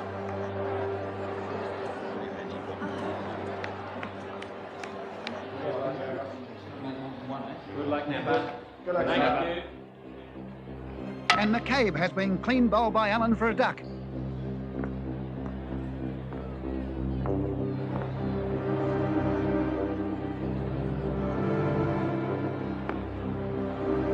Richardson on 32 is facing the bowling of Larwood. He goes back, he's wrapped on the pads, he's right in front. Yes, he's out the leg before. Richardson out for 32.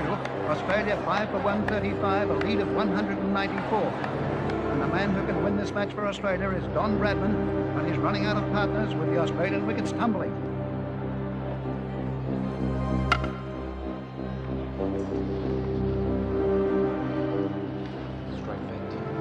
Bradman's sixth batting partner for the day, and he has the strike now against Bowes. Bradman is 83, getting closer and closer to that elusive century. But can he do it? It's not going to be all that easy. He has only the tail enders to support him, and they're known in cricket as the Rabbits. And it's Hammond with his medium paces to bowl to Wall. And he's bowled him. Yes, Wall is out for 3, and Australia 8 for 184.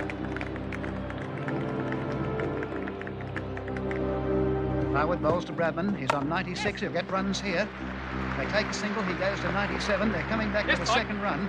And Bradman goes on to 98. But why did he take that second run? That was the last ball of the over. He'll lose the strike.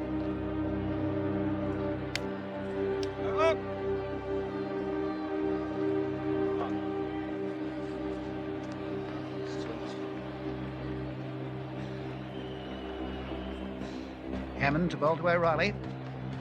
That's an edge, and it's gone through to Ames, the keeper, and yes, he's out caught.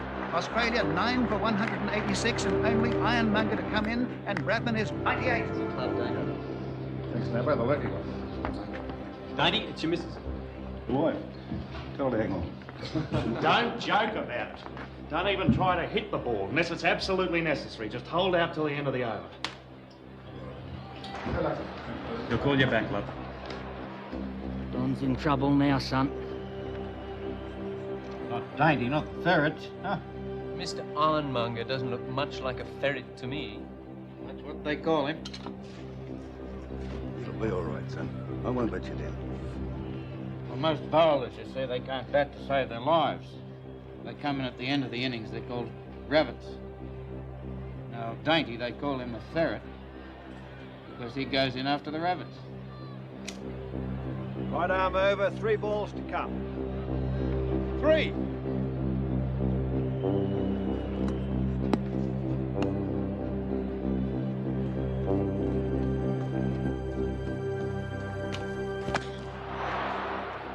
Another coat of varnish. You're a plummy bastard. Ironmonger somehow survived that first ball. There are still 2 balls left in this over from Hammond, and Don Bradman is 98. I can't bear to listen. The ball's back with Hammond at the end of his bowling run. Ironmonger crouching over his bat. A hushed silence here round the ground.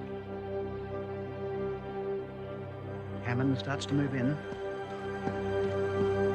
Comes up and he bowls. Handed through to the keeper. It was short.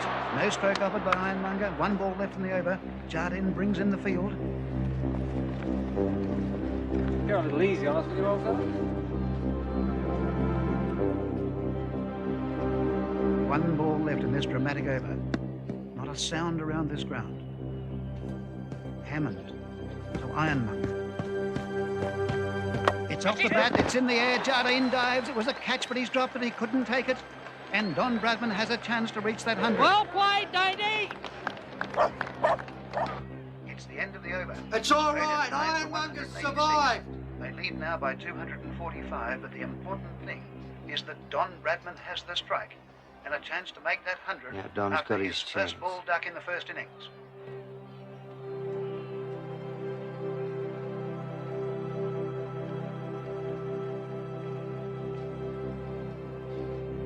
Bowl them short. Dig them in. Bowl them wide. Anything so we can't get any runs. We'll get Ironmonger down this end. Very good, skipper.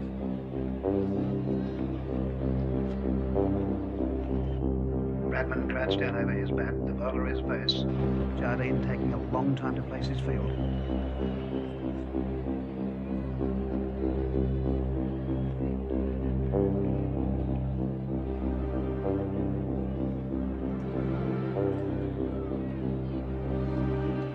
Goes to Bradman. He's pulled round the onside. There'll be runs here. He sets off for the first one. That takes him to 99. They're coming back now for the second. A chase there for Larwood, who's limping. They come back for the second one. That's Bradman's 100. He wants a third. Larwood has it just inside the fence. They're going for the third run. The return comes back, and Bradman will get home. It comes back to the bowler's end, and Bradman dives. I think he's safe, and Don Bradman has reached his century. The crowd goes absolutely wild.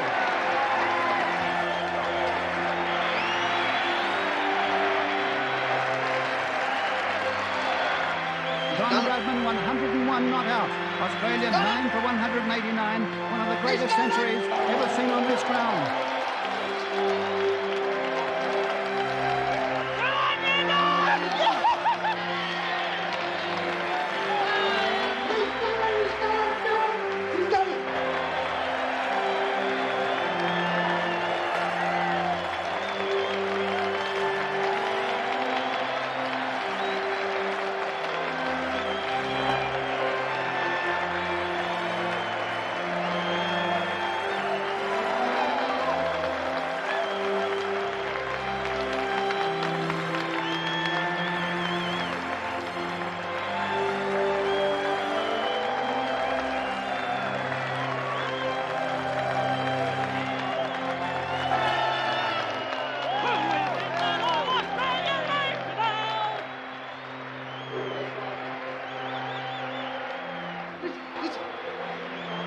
Come and listen to the wireless.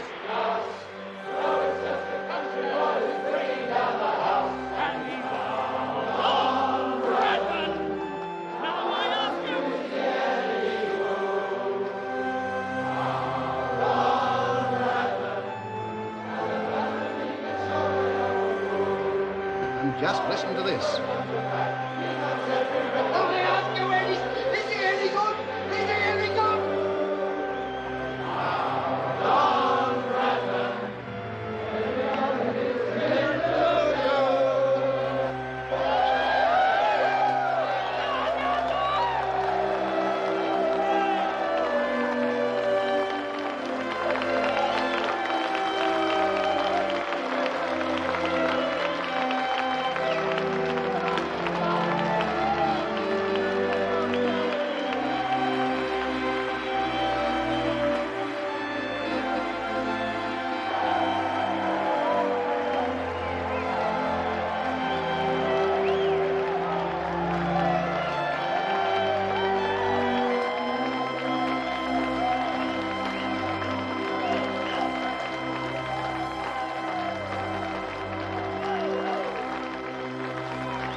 That's it. England all out for 139. That ties the Test series at 1-1. Australia has won the second Test by 111 runs. And just listen to that mighty reception out there for the local team here at the Melbourne ground. What a proud, proud day for Australia.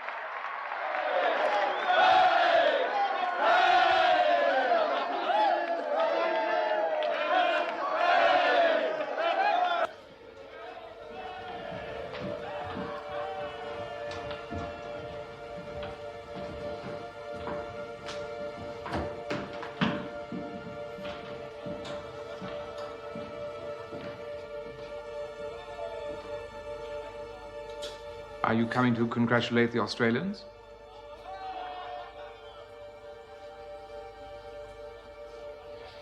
If you'll permit me one small observation. All right. I miscalculated. But the wicket was doctored. What are you saying? That the curator would deliberately go out there? That wicket was deliberately underprepared. Whether the curator acted under instructions or not, I cannot say. I fear you are making excuses for your own errors of judgment. I warned you against acting rashly. And I told you that I shall be making the tactical decisions on this tour. Your obsession with Bradman has clouded all your decision-making, and that is the reason we have lost this test. I shall not allow that situation to repeat itself in Adelaide.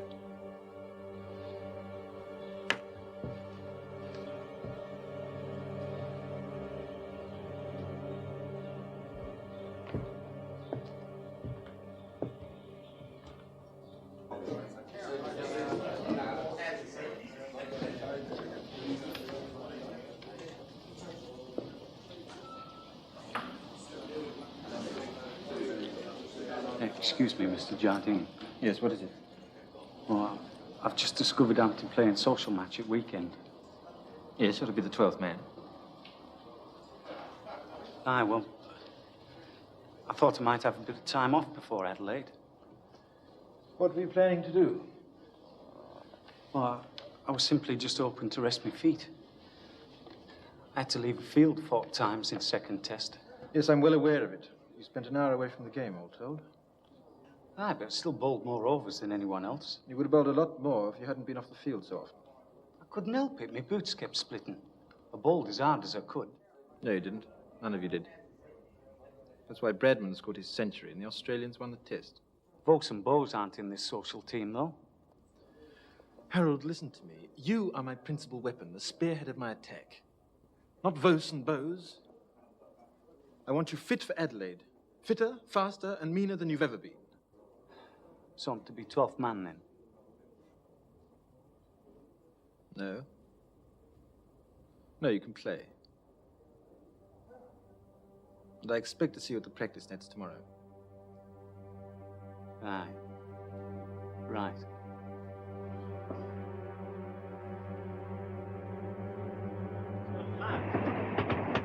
Start Raven, man. Oh, you just realised that? Aye, he thinks he owns us, body and soul. We are being paid, Harold. Yeah, but not very bloody much. Stop moaning, Paul. Aye, don't warrant treatment like this. Anyway, the amateurs are fed up with them, so I'd better watch out in Adelaide. I'll stay there. I'll have one.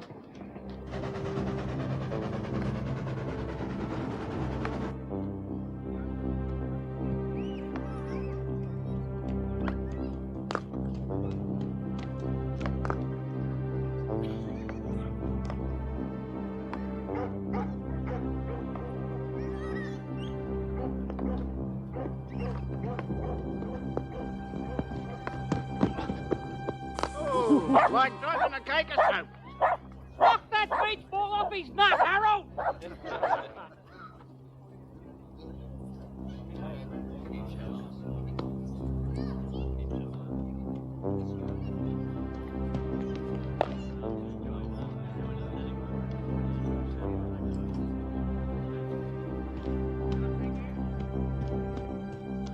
On your gun!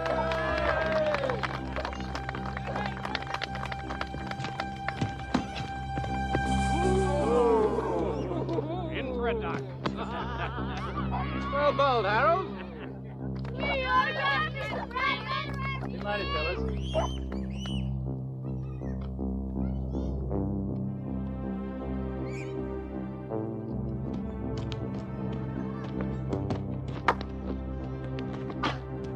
Take it easy, Don. It's only practice, you know.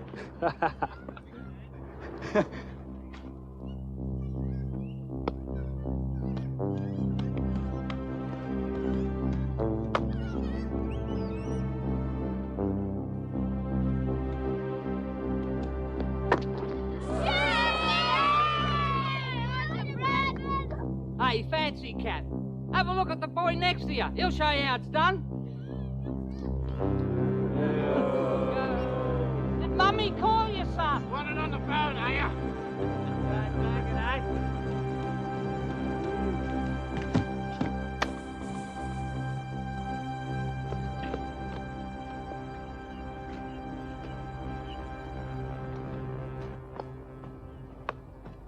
I want this rabble excluded from all further practice. But the public is always... I did not admitted to come all this way to provide free entertainment for the masses.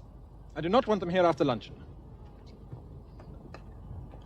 Come on now, come on, out this game. Come on, fellas. Hey, what's all this? No spectators allowed. Says who?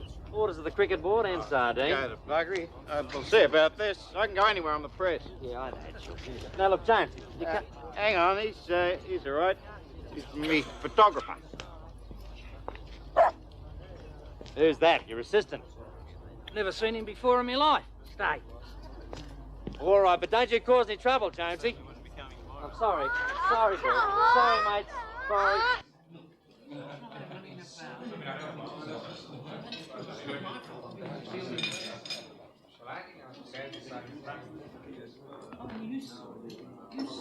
Douglas, there are some members of the press outside who want a statement.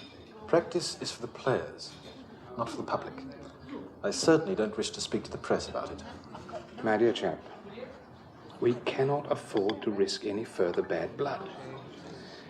We have already come under attack for our tactics on the field.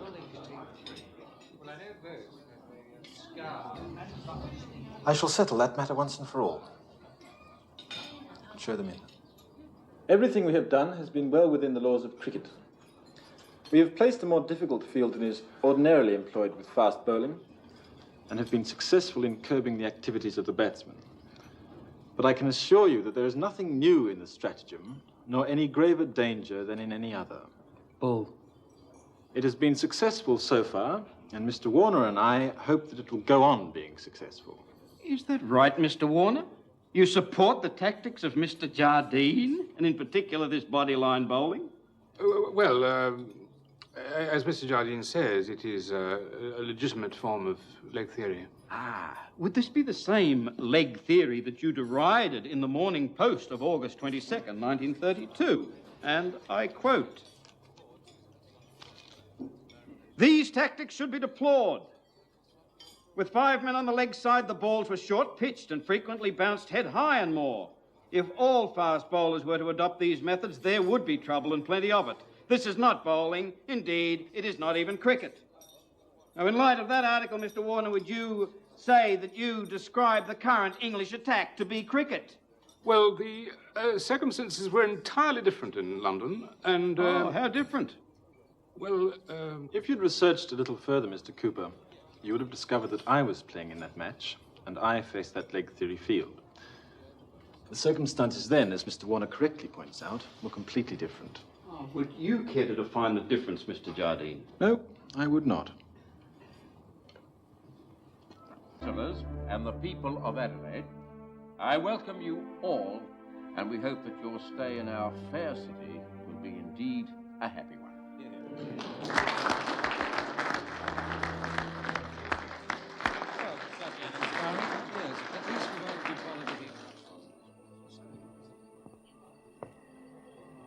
Good Lord. A little cooler out here. It's a little quieter anyway. The sun would be just now setting at my home in India. It truly never sets upon the British Empire. You are very much the Empire man, aren't you, Douglas? It's what makes we British the greatest race on earth.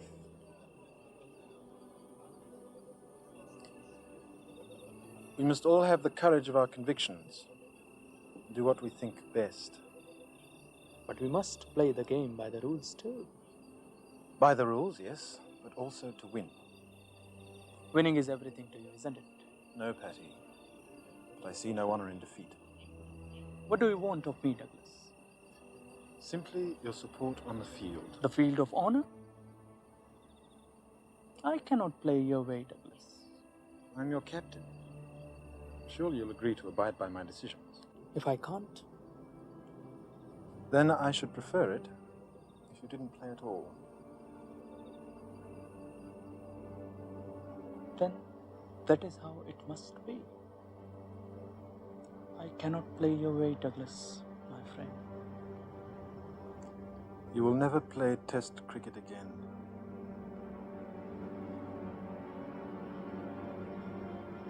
Then I bid you good night.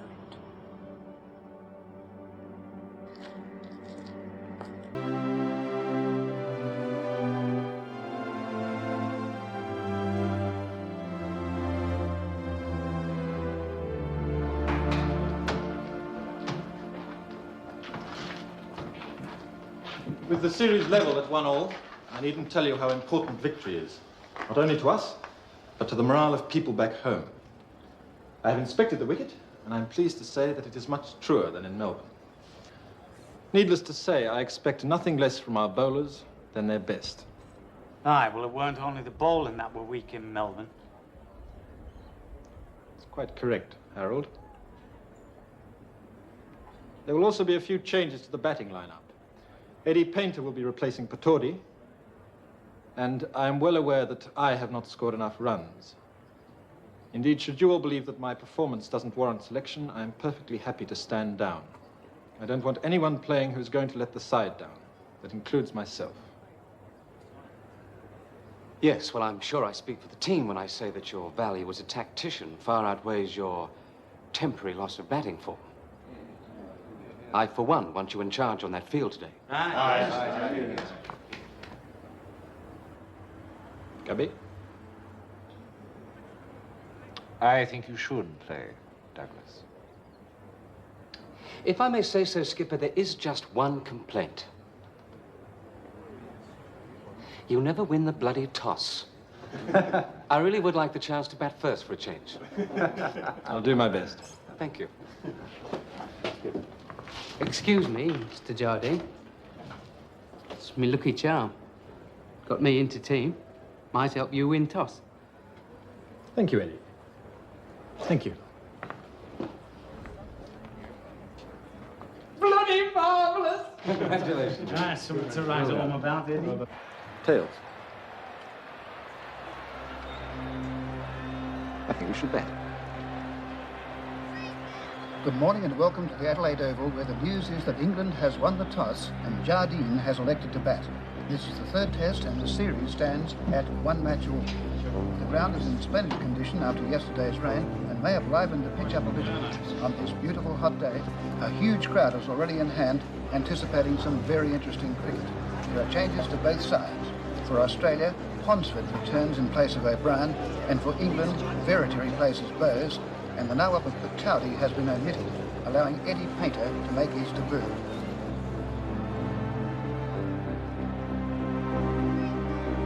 And it's Jardine in his Harlequin cap to take the first ball here from Wall. He comes up and bowls, and this is pushed into the covers. They think of one, but Bradman out there like a panther. A beautiful piece of fielding. His return comes back right over the stumps to Oldfield, and no run there, and great applause from the pro-Australian crowd.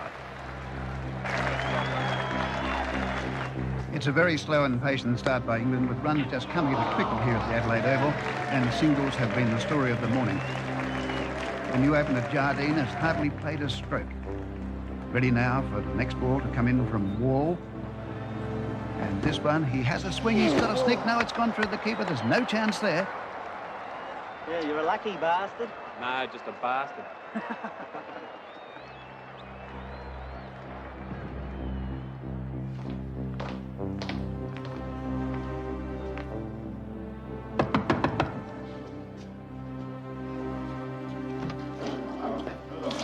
I've come to demand an apology. Oh, what for? I don't appreciate being called a bastard. Fair enough. Which one of you bastards called this bastard a bastard?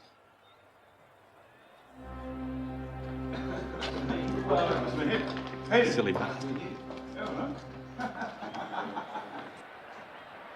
And so England, after a hopeless start when they lost 4 for 30, have fought back to a respectable first innings score of 341.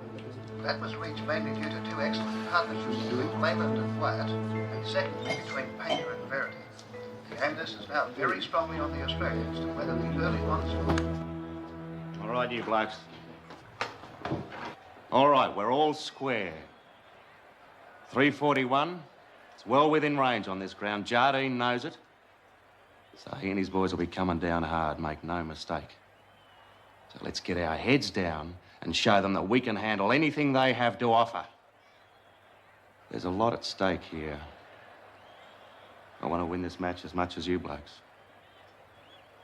But what's more important is to show the Poms that we know how the game is played. And of course, it remains to be seen if and when Jardine will use the controversial bodyline tactics. That expression is an abomination. I am using legitimate leg theory. My dear boy, you are guilty of sophistry. Abominable as that expression must be, it is an accurate description of your tactics. Excuse me, Douglas, but the umpires have taken the field. We must each follow the dictates of our own conscience.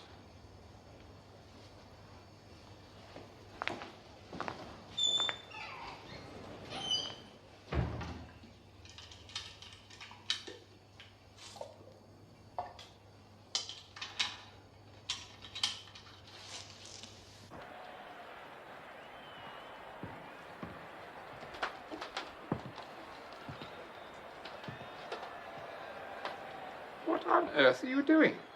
It's an old trick of Tiger Smith's. Protects the hands. Good heavens, man, a couple of hours out there, you'll stink to high heaven. Anyway, hurry up.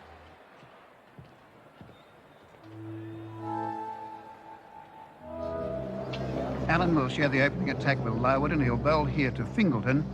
What I would describe as a fairly orthodox field. If up comes Allen, Fingleton plays, and there's a dive across there by Arms. I think it's a catch, yes. He's out, and Fingleton is out for a duck. Wonderful. Well bowled, Gubby. What on earth is that smell? It's revolting. Hey, Jardine! Leave our bloody flies alone!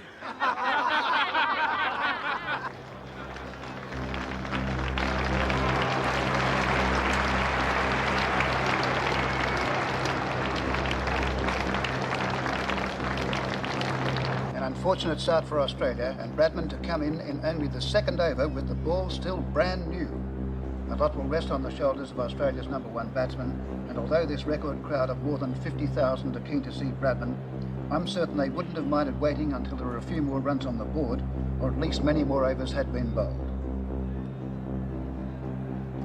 Allen starting to move in here. What will Bradman's approach be? Well, he plays a shot at the first one. He's got it wide of the gully. It's gone down to third man, and Bradman gets a single. He's off the mark, and that's the end of the over. And Bradman will keep the strike as Larwood will bowl the next over, and there's going to be a mid-wicket conference between the two batsmen. Larwood's getting a bit of bounce from this end, so you watch it. Thanks very much, George.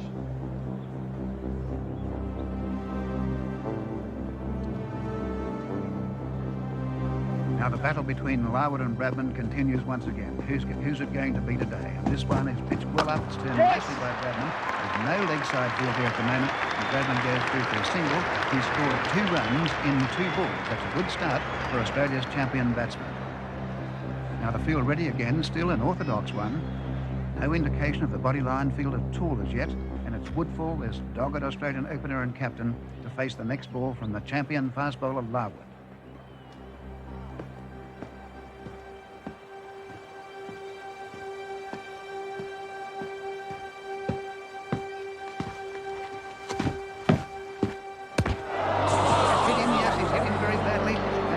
Under the hard, falls away to the offside. He's very badly hurt. Bill, you right?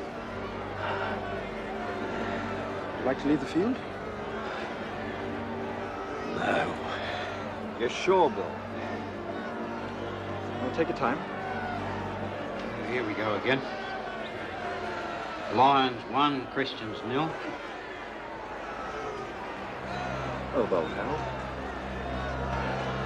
There must be concern in the Australian camp for Woodfull's condition, but he's going to bat on.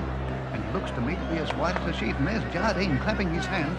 And he's called for the Bodyline field to move into position for the first time this morning. And just listen to that crowd reaction. I don't believe it.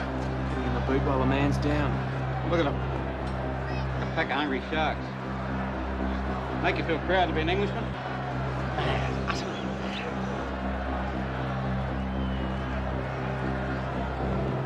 Don't you think you're overdoing it? And here's the first ball from Larwood with the Bodyline field. That row of Rolfers all waiting for a catch. It's short and it's popped up, and the bat's been knocked right out of Woodfull's hands. It's on the pitch as they go through for a single. The ball just getting over the top of the short legs. But for Australia's point of view, Woodfull is away from the strike.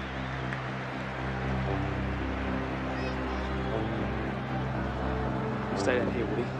I'll take it.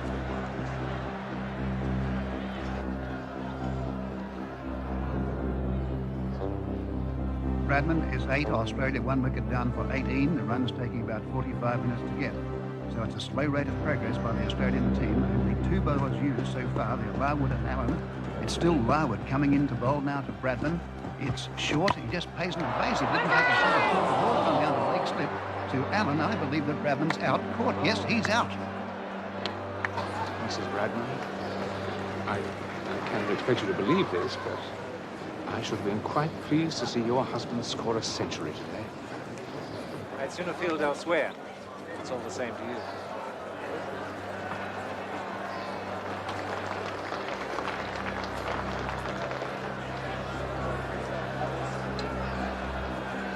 Excuse me, Master.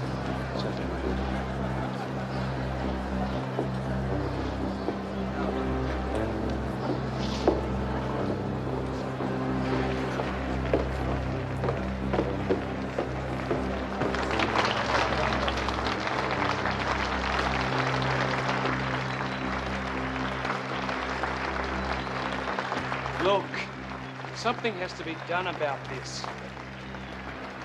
Are you all right? Yes, I'm all right, Jess. It's the batsman out there we've got to worry about.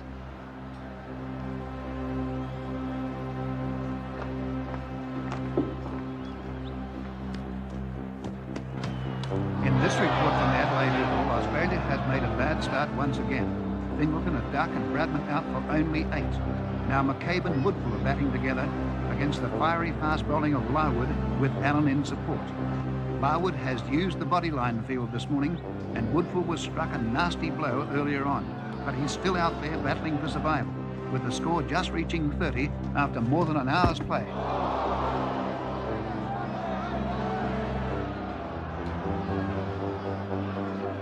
Now McCabe has the strike. It's been an uncharacteristic innings so far with hardly an attacking stroke. This time he just fends it away. It's gone straight to Jardine in the leg trap. And another victim to the bodyline field. McCabe is out for 8. Australia 3 wickets down. And the old firm of Woodfull and Ponsford back together for Australia. And here's a bowling change. Left-arm man Vose is coming on in place of Larwood. But there's no change to the field here. It's still bodyline. So Vose moving into bowl to Ponsford. And he offers no stroke, not playing a shot on the Allen side. Bonnie just got hit. Vose comes up again. And again, Ponsford not making a shot. He's turning his back on. Not quick enough to get out of the way. Bastards. You seem to be watching 2 different games of cricket. Here we have Vose with bodyline from one end and Allen with an orthodox field from the other. Now Woodfull has the strike. This one is well up and it's bowled in. Clean bowl. Woodfull's out. All ball, Gabby.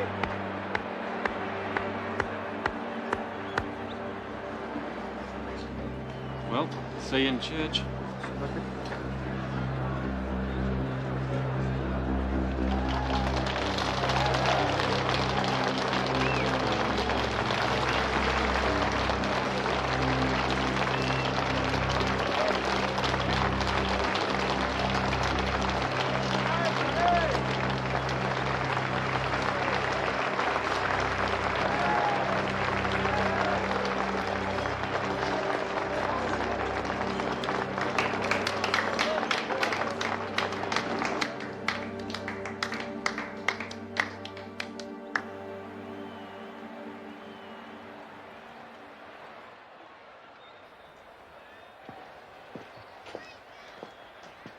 My dear fellow, I most sincerely regret I this. don't wish to discuss it, Plum.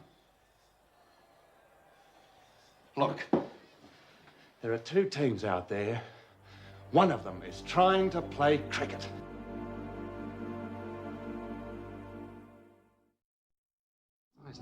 Yes, well, it's only the first batsman hit by a ball. Oh, no, exactly. I mean, W.G. Grace always used to say that injuries are part and parcel of the game. Well, I've had my share of injuries, as you well know, including a brain injury. You ever tried And that was the reason I tried to preserve some semblance of public. Woodfull protests against shock tactics. What do you mean by going to the Australian dressing rooms in that way? You have no right to go there without first consulting me.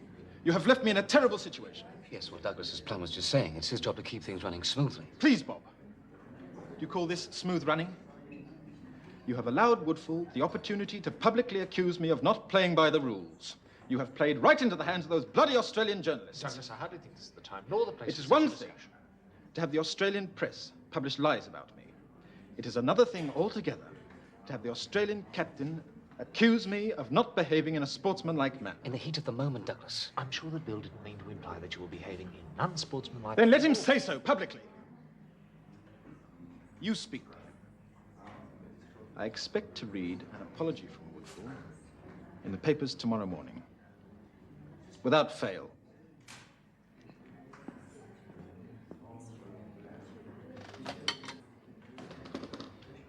What will you do?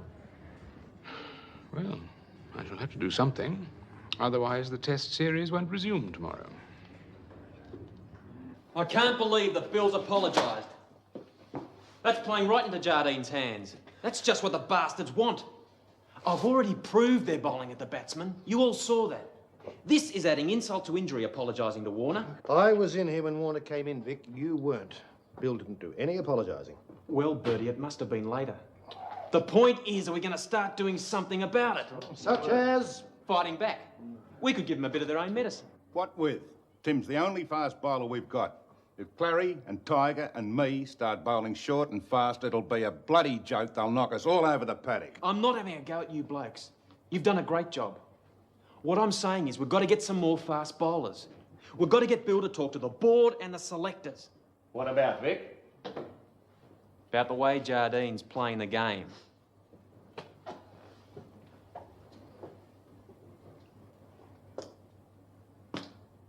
Well, I don't like it any more than you blokes.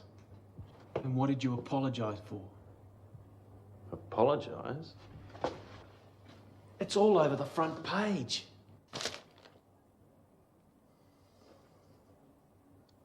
This isn't true. The last time I saw Warner was on Saturday in here. And I certainly didn't apologise. Right. Well, what are you going to do about it? Nothing. Nothing? I'm not going to dignify a lie. But, Bill, you've got to refute it. And we have to start fighting fire with fire. You saw what happened on Saturday. I kept moving away from the wickets. The balls kept coming at me. Bill, they're bowling at our bodies without question. We have to begin bowling at them. We're here to play cricket. And that is precisely what we're going to do. You call that cricket?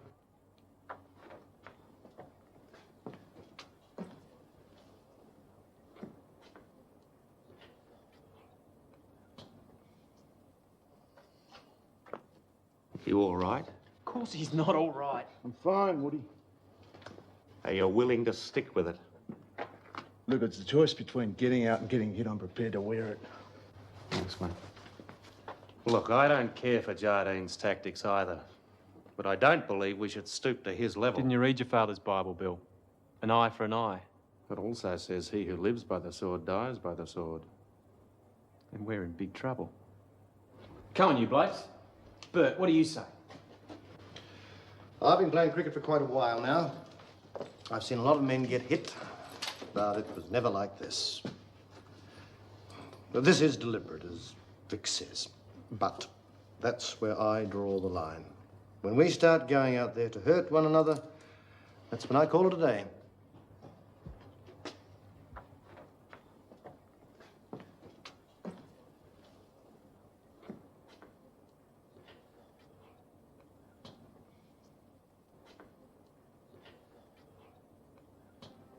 I love the game of cricket. I've always loved it ever since I was a kid. When I used to watch Clary and Dainty and Bertie out there on the turf at the SCG, all I ever wanted to do was to play cricket for Australia and wear this baggy green cap.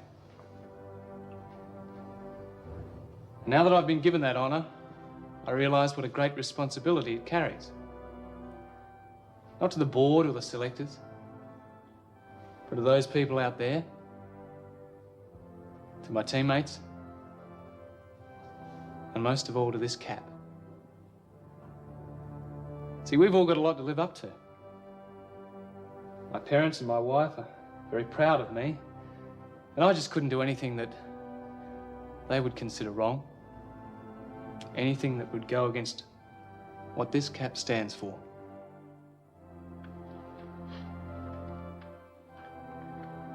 I'm with you, Bill.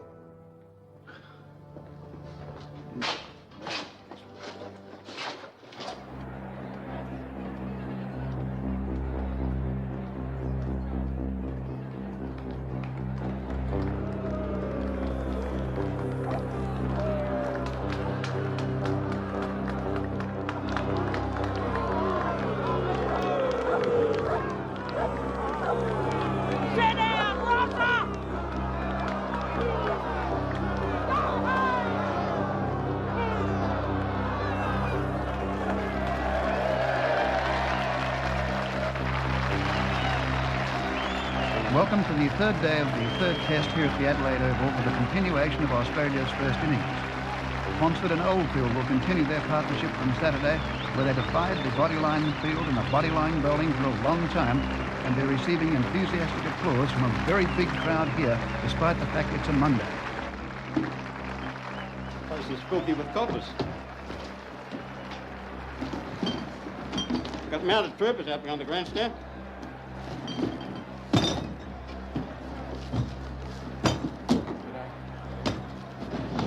Australia to bat on in the first innings at 5 wickets down for 131.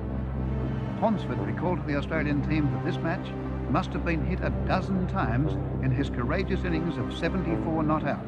The keeper Oldfield has given valuable support. He's on 41. Ponsford has the strike, and we're going to take up where we left off on Saturday. It's Bodyline straight away. Ponsford the batsman, Larwood the bowler.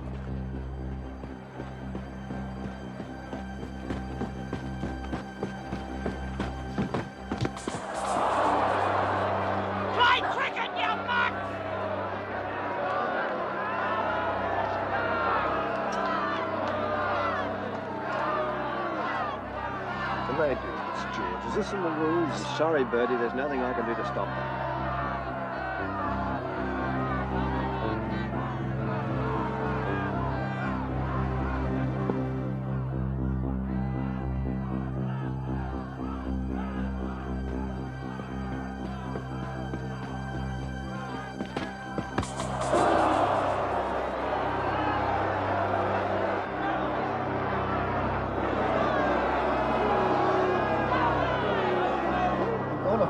With cricket, I've never seen anything like this. What's happening out there in England? What's happening in the dressing room? What's happening to cricket between England and Australia? The batsmen are getting hit so often that the crowd's in a very nasty mood. It's Oldfield now to face up to Larwood.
Come on, mate. We're going home.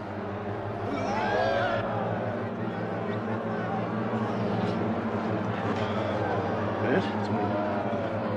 Come on, mate, you better come off. Can you stand? No, I'm right.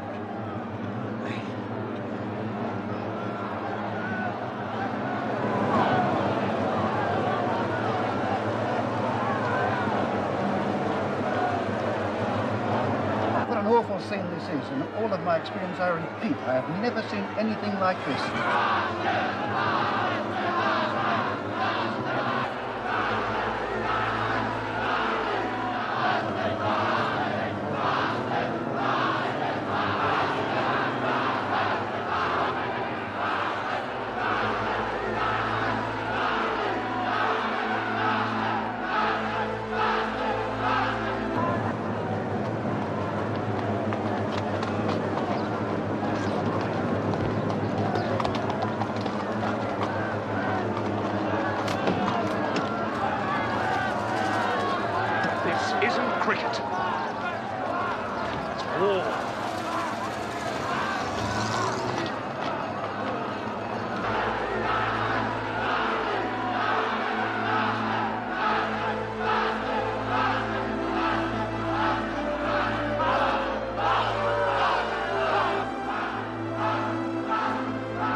Birdie's got a fractured skull. The doctor said a fraction either way, and he was dead. What about his missus? She heard it on the wireless. She's on her way from Sydney now. He's going to be all right. He was a bloody tail ender. The boy's still here. We better have a talk. Mr. Ponsford?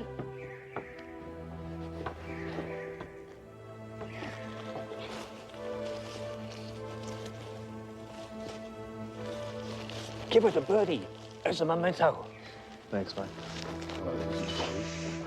I've been thinking about the future. I don't know about you blokes, but it can't go on like this. Bloody oath. Whatever it was that happened out there today, I'm sure of one thing, it wasn't cricket. It's a funny thing, my dad always wanted me to play cricket because he thought it was a game for gentlemen. Must be breaking his heart.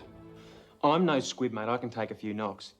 But there's a time when courage becomes stupidity. Yes, I know. What are you saying then, Woody? I'm saying it's my responsibility what's happened to you blokes. Come on, it's a team. I'm the captain. It's the captain's job to ensure the welfare of his team. I've led you into this. There's nothing anyone could have done. Well, I've made my decision. I'm going to the control board. Unless they can get an assurance from the English that we've seen the last of Bodyline. And I intend to resign as captain. No, Skipper. The Australian team. You tell those weak bastards the Australian team's resigned. Here, Vic. Come on, Bill, you're making a mountain out of a mole. But you gentlemen were there. You must have been as disgusted as I was at the violence. Closest thing to a riot I've ever seen. I didn't mean in the stands, I meant on the pitch. Oh, yes, certainly Jardine went too far. The point is, what are you going to do about it? In view of the fact we're down 2-1, it's a difficult situation. Now, we don't want to be accused of squealing. Look, in my understanding of it, there's nothing in the rules to stop you giving it back to the bastards. That's not the solution, Aubrey.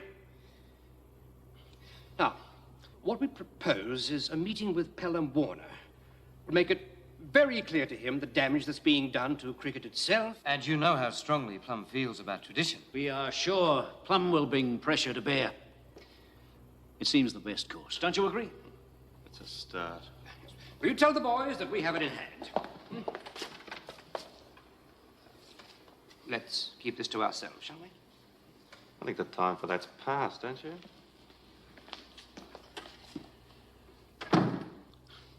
A little more reasonable than I imagined.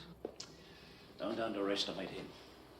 It worries me that he won't retaliate. I think we're dealing with a man of principle, and in my opinion, they are very stubborn men. We've done everything we can. No one can hold us responsible for the English team. It's up to them, huh? Telegram, Mr. Warner? Say, is that a telegram from Mr. Warner? Mr. Warner? Mr. Warner?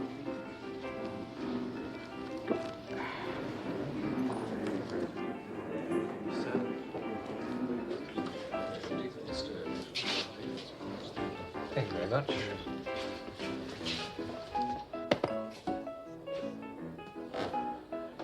I have no intention of contributing to your scurrilous stories. Oh, you mean yesterday's piece?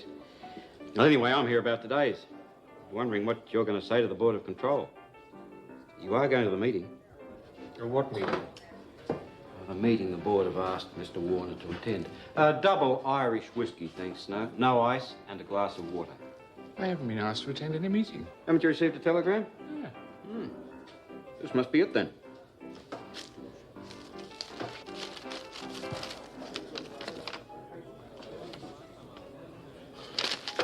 No comment. It's a terrible thing. Mr. Jardine has driven us all into a corner. Our own captain says it can't go on. I feel very deeply for the Australian team, if that's any consolation. What we need, Plum, is an assurance that Douglas will moderate his tactics. I wish it were otherwise, but that just isn't possible. All we want is a return to more conventional play. My dear fellow, I couldn't agree with you more, but the MCC captain has always dictated tactics. Surely the team manager has a great influence. Well, In normal circumstances, yes. Bloody Jardine. Aubrey, please. All I can say is, I'll speak to you. Thank you, Plum.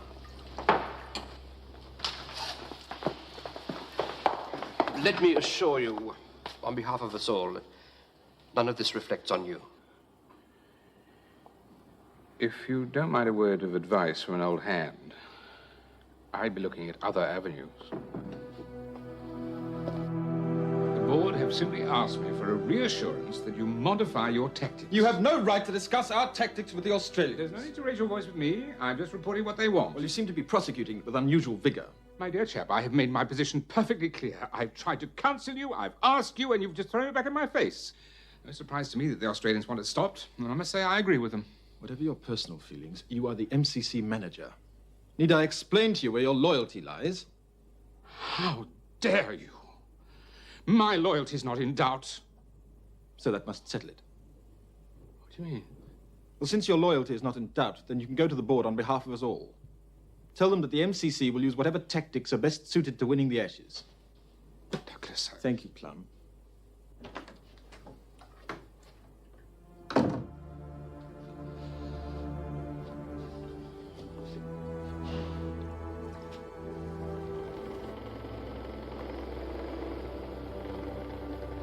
If you don't mind me asking, is there any suggestion you can make, confidentially?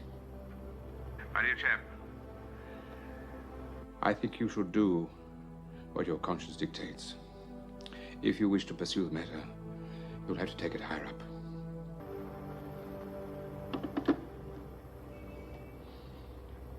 Warner recommends we take it to the Lords. That's a bloody stupid idea. The last thing we want's an official brawl. God knows where that'd end. Maybe so, but Woodfull's not going to Woodfull be satisfied. doesn't- He will demand that we do something. The players don't run Australian cricket. The board does. Oh. Nevertheless, we must keep faith with the team. We're obliged to take it as far as we can. We have a business to protect. We can't jeopardize the series. We'd be thousands of pounds in the hole. And you know where that'd leave Australian cricket? Down the dummy. Nobody's jeopardizing the series. I suggest we draft a cable to the Lords. Oh, saying what? Your captain's a cheat. I can see them accepting that. They'd have to support Jardine. Just a minute. We'll draft a cable. A very strong cable. Alan. Hear me out. And we'll show it to Woodfull. Get him to agree to the wording. Change it if he likes. And we'll ask him to sign it. Sign? Alan, that's brilliant. A protest goes to Lords, but it's unofficial. Talk about having your cake and eating it too. But let's push it. Not just Woodfull. Come on, Get Bill. Bradman to sign it as well, on behalf of the entire team. Boulder bouncer. Hit a boundary. As we suspected, not much luck with Warner. But don't worry, we've got a new strategy. Plum himself suggested we go above his head. Did he? As good as. So, we've drafted a cable to the MCC Lords. Read it. See what you think.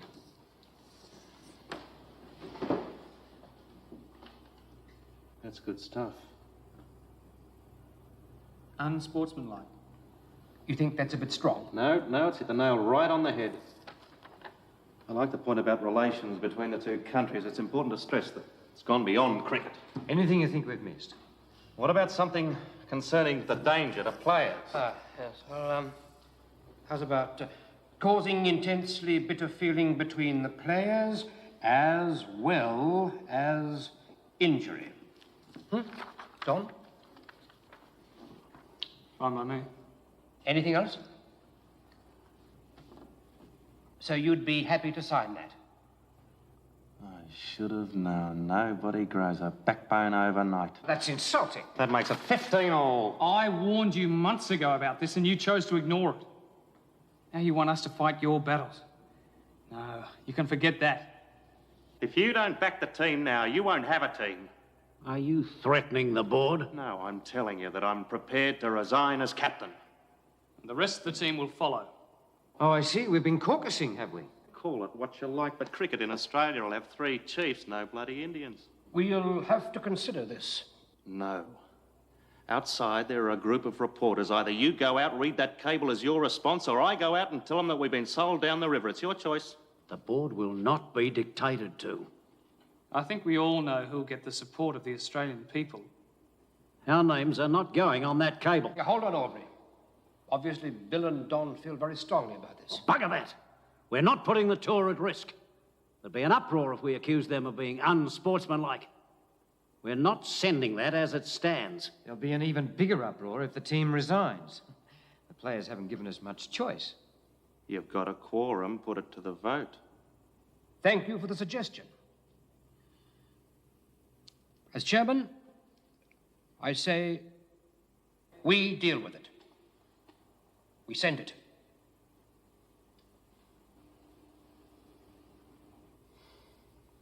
I agree. Send it. Aubrey? I want it recorded in the minutes.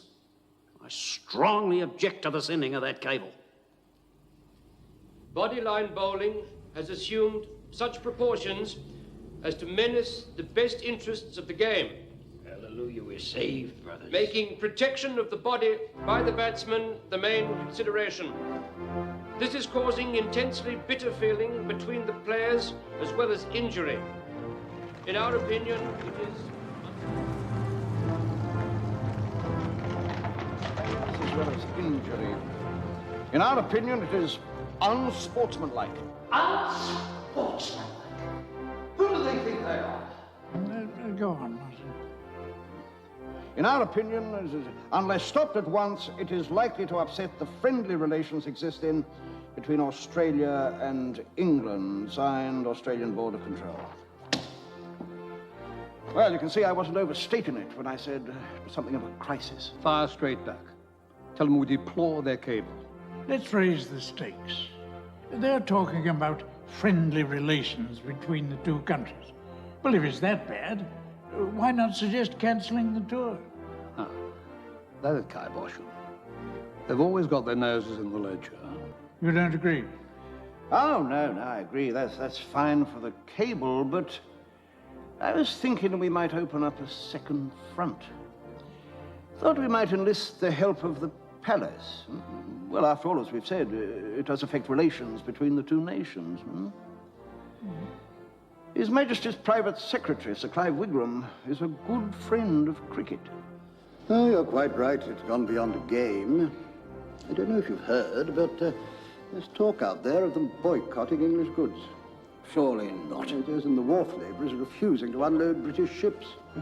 It's hysterical, if you ask me, but then I've never understood the mob. I thought you'd be interested, Sir Clive. We've drafted a reply to their cable, objecting to the word unsportsmanlike. I should say so.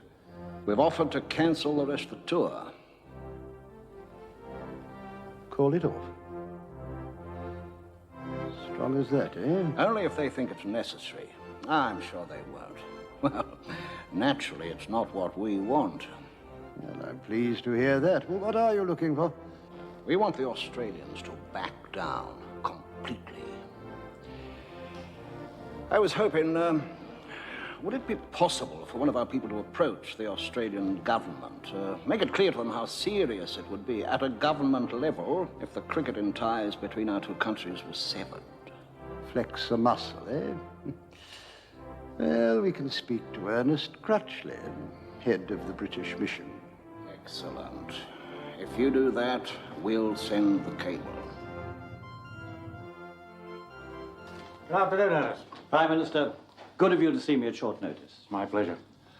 After all, there are not many places where an Englishman would be welcome these days. Sit down, Ernest. I take it, sir, you've seen the Australian Board's cable to the MCC. Yes, I've just received a copy of the MCC's reply. It seems the entire tour is now under threat. As I understand it, the suggestion to cancel the tour comes from the MCC. Quite right, Prime Minister, but of course only in response to a fairly belligerent initiative from the Australian Board. I'm not sure I'd describe unsportsmanlike as belligerent. Most Australians would call it accurate. I understand your position, sir. But the MCC has said any decision to cancel rests with the home side. In their cable, they say they would consent only with great reluctance. Certainly be a great shame after all these years of healthy rivalry and wonderful cricket. Exactly the sentiments of His Majesty's government. As I see it, the problem is this. Given that the MCC has thrown the ball back into the Australian court, the board may feel obliged to respond by abandoning the series. What's wrong with the MCC withdrawing its cable? Oh, I don't think that's possible. Not without the board also withdrawing theirs. Sounds a wonderful idea. We could start from scratch. There is another proposal. Cancelling the series would obviously affect relations between Australia and England. In such circumstances, the Prime Minister could prevail upon the board to ensure that the tour continues. I could. It's true. In return,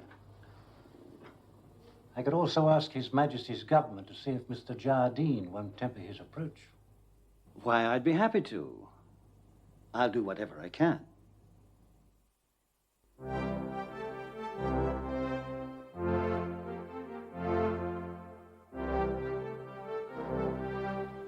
We have fullest confidence in captain, team, and manager.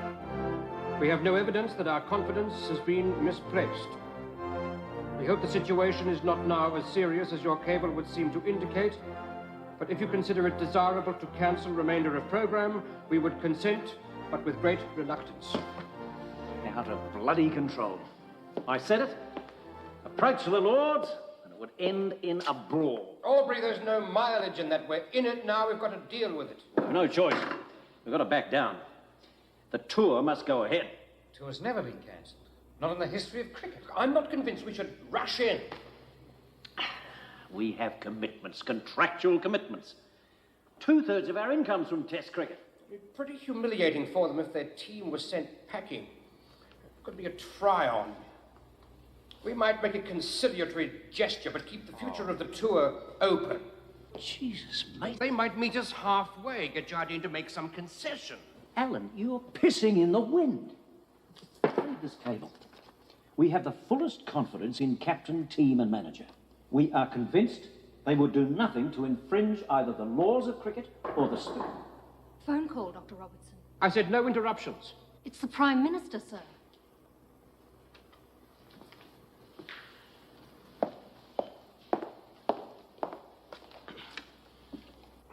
Robertson, Prime Minister? Ah, Alan. Sorry to worry you.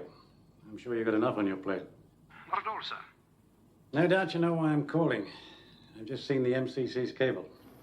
We were just considering it now. I know you're in a difficult position, but the government believes that any cancellation of the tour could have serious consequences. I understand, Prime Minister. There are larger issues at stake. For a start, the relationship between Australia and the mother country. Certainly, sir. The board wouldn't wish to do anything that might embarrass the government. Good. If it's any help, I've asked His Majesty's government to see if they can influence Mr. Jardine. Thank you, sir. Very decent of you. Not at all. Let's hope it has some effect. We'll leave it at that then, shall we? Yes, Prime Minister. Thank you. Goodbye.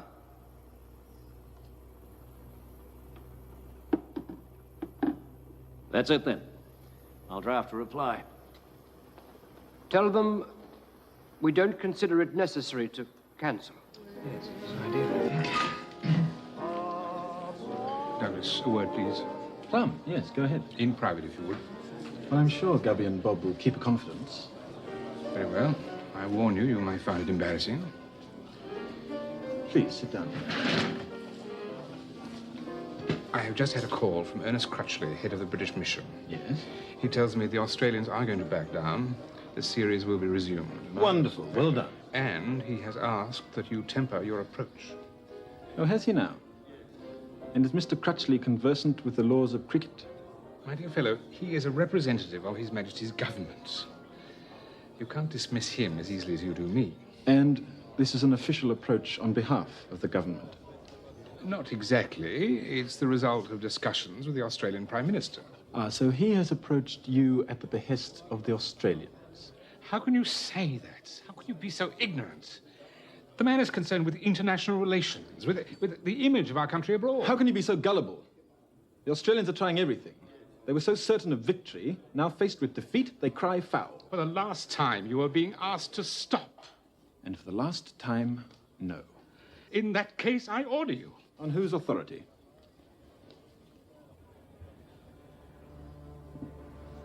Mr. Warner won't be joining us.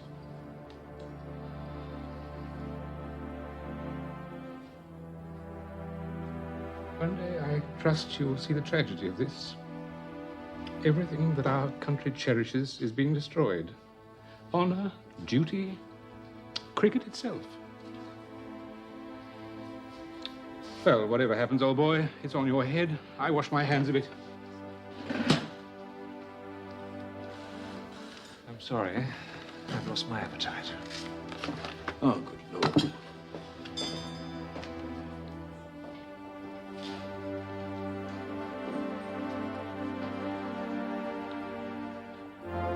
We, the Australian Board of Control, appreciate your difficulty in dealing with the matter raised in our cable without having seen the actual play.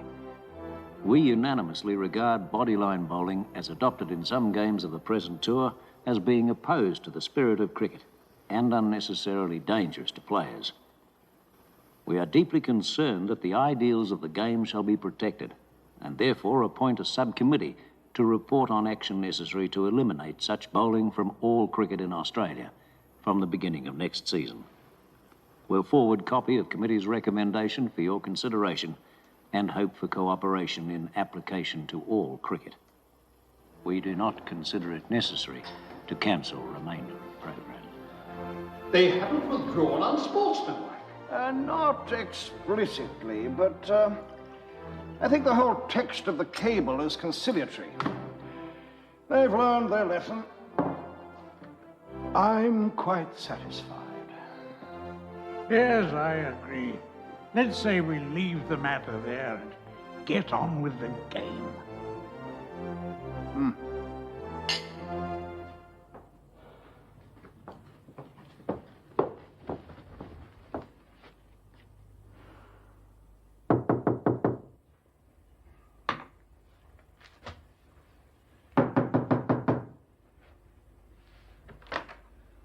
Have you seen this? It's the text of the Australian cable. They say, we regard bodyline bowling as being opposed to the spirit of cricket and unnecessarily dangerous to players. Well? And they haven't even withdrawn the word unsportsmanlike. Yes, I know. Well, what are you going to do about it? I've told you, old boy, I wash my hands of it. While that word remains on the record, this tour cannot continue. I refuse to listen. Well, perhaps you'll listen to the team.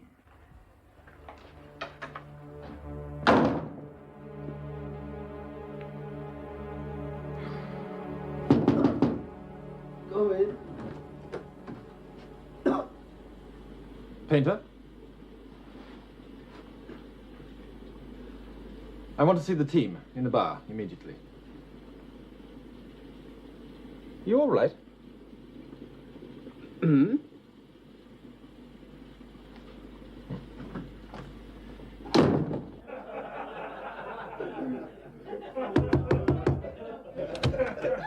Come in.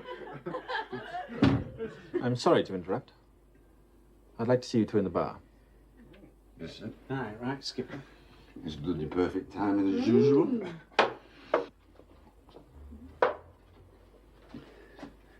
Excuse us.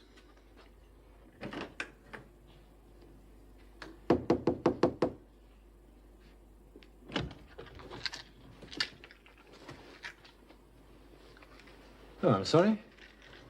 Wrong room.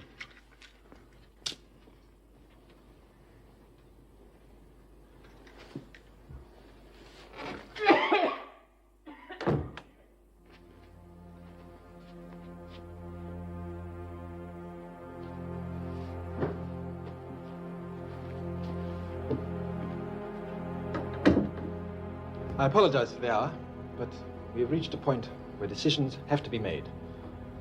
It's not necessary for me to detail the bitterness that our tactics have caused, both on and off the field.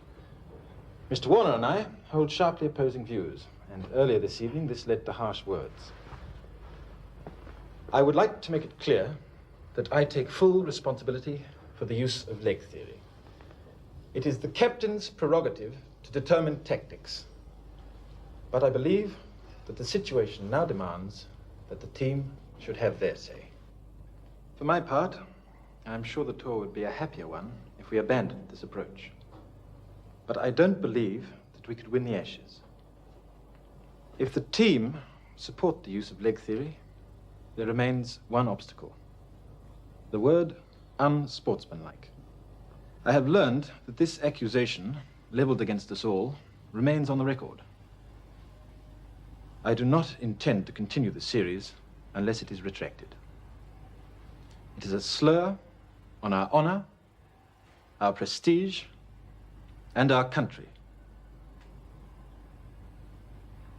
Others may not think this, and if this is the case, then I shall stand down as captain and withdraw from the team.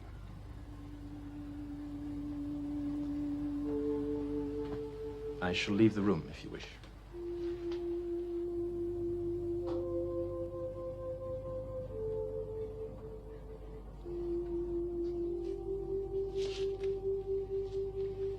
I'm a much better bowler than I am speaker.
We'll have to go. The train leaves in 10 minutes. Are we playing or not? I'm not sure yet. Well, here's Plum now. I've spoken to the board. They're sending a cable today. The word will be withdrawn. Well done, old chap. What will be withdrawn? What will be withdrawn?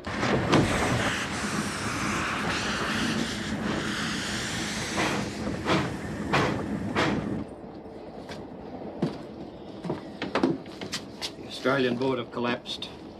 They've retracted the word unsportsmanlike.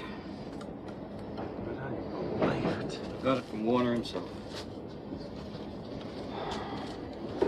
I've got some bad news, fellas. The board's withdrawn its accusations. What? They've reneged. They've withdrawn the word unsportsmanlike. Bastards. We're back to square one. I'm sorry, fellas. How could they be so stupid? We had a kangaroo loose in the top paddock, that's how. So have we. Conned into going to Brisbane. Why should we be target practice for that madman? There's not a rule in the book to protect us. Time we made our own rules. We've been that route before. I'm saying this for the last time. We won't dignify Bodyline by retaliation. Well, what's the alternative? After all that's happened, after the board, the lords, even our own government have abandoned us, after this outrage to cricket, I reckon we're within our rights to resign. You mean threaten to resign? I mean, we don't walk out on that pitch tomorrow. You sure about that, Bill? Well, I can't let you walk out there after all the hits you've taken, not with Bertie lying in hospital with a cracked skull. There's no choice. Yes, there is, Bill. There is a choice. Same choice that all the battlers have. The cop it sweet. Stan's right. It's what built this country. Going out against all the odds and giving it your best. Our families came out here as convicts, settlers, with nowhere else to go. They didn't shrink from the impossible. They went to places where no bastard had been before. They forged a nation. That's what took them to the shores of Gallipoli. Somewhere out there, they taught us about courage, about loyalty to your mates, and about being Australian. Bill, if we go out there, do our best and play it straight, we'll be the blokes who stood up against Bodyline. But if we don't go out on that pitch tomorrow, we're going to be remembered as the blokes who quit. We're the only blokes who can do anything about Bodyline. The place to do it's out there on the pitch. I say we bat like we've never batted before. Don's right. Let's give them a run for their money. Come on, Skipper, let's rip into them. Let's do it. All right, fellas, for all the hits we've taken, for all us battlers, let's do it.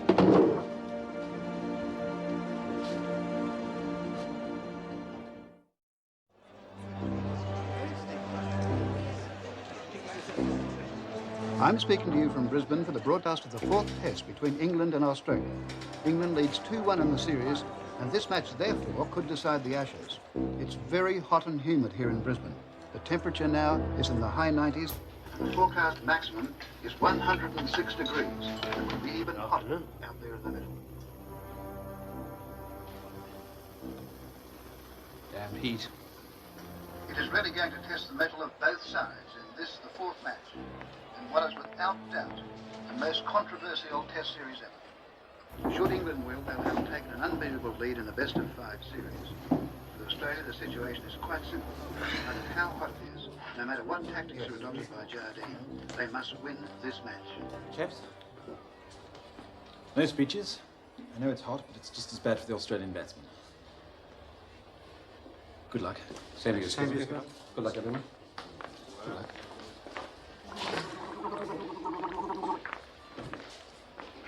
You all right, Eddie? Still sore. Have you told Skipper? And get dropped. If we're going to win Ashes, I want to be out there. Ah, well, wouldn't worry about that. He'd make you play even if you lost an arm and leg.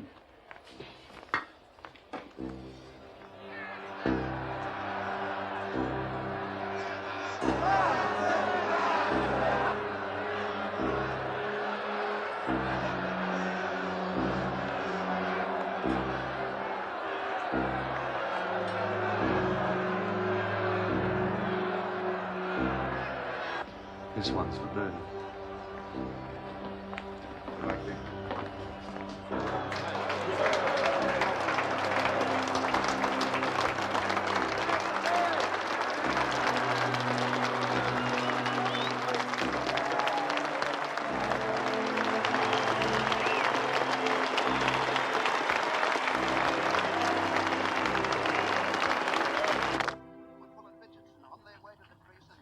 Your diary notes for the day, Prime Minister. Since the Adelaide Test, the Australian crowds have really turned against Jardine and England. And now a hush as Woodfull about to take strike for the first ball of the fourth Test, the Ashes in the balance. Larwood moving into bowl.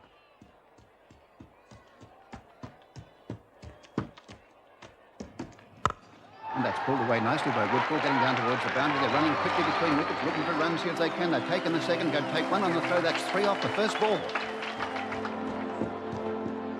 Now Larwood to Richardson. Short and hooked by Richardson. Great shot. That's getting out towards the boundary. No leg side field at the moment, but that's going to be the first 4 of the innings. A good aggressive start by the Australian opening pair.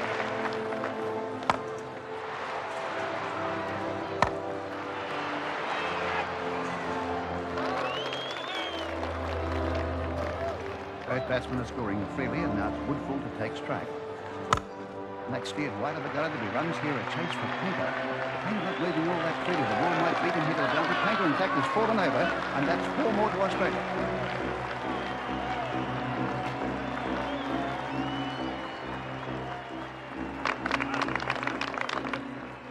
What's wrong with you? It's the heat, Mr. Jardine. Forget the bloody heat. Watch the ball.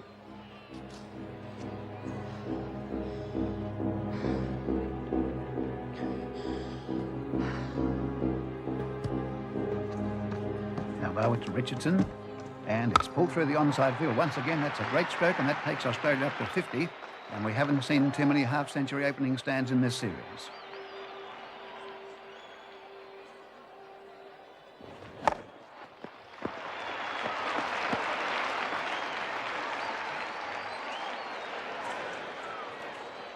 Can you bowl faster? Right. Wicket's as dead as a door now and getting no bounce. Try harder.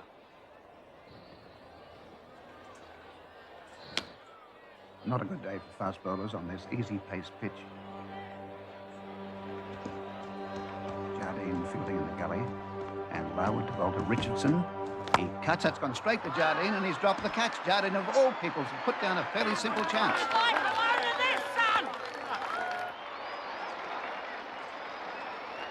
I'm a lucky bastard. And now Jardine retaliates by calling in the onside field. It's going to be Bodyline. The crowd doesn't like this at all. Boos are coming out now as those fieldsmen come across from the offside and take up their positions on the onside. I thought you were going to It's speak going to be a repeat of the Adelaide Test where we had those ugly scenes. A lot of good it did.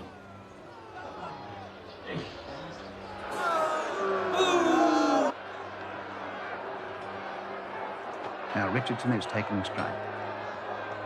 Larwood starting to run in. He comes up past the umpire, he bowls, it's short, and Richardson struck a nasty blow on the midriff.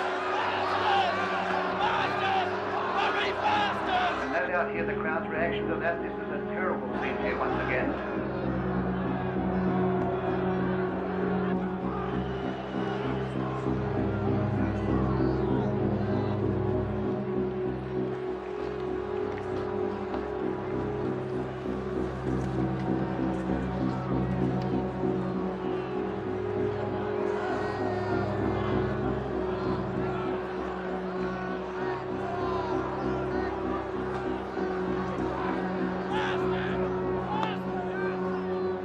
Play to continue now after a delay of almost 5 minutes. And Larwood in this simmering atmosphere to run into bowl to Richardson. And this one is short. He hooks a beautiful shot, and Wyatt in the leg flap had to duck the cover. It almost took his head off. A bold response by Richardson. And fourth of that takes him on to 80. Woodfull is 50. Australia at no wicket for 133. The best opening stand of the series so far. And in this easy-paced pitch, have the Australian batsmen found the answer to Bodyline. The Australian opening pair, Richardson and Woodfull, have taken the score well over the 100 mark. And here's a bowling change, the medium pacer Hammond to come into the attack, with Richardson taking strike. Hammond bowls, Richardson forward, he's beaten, Ames whips the bails off and appealed for stumping, and he's out. Richardson out for 83. Your luck runs out. Yeah, but bastards never chained.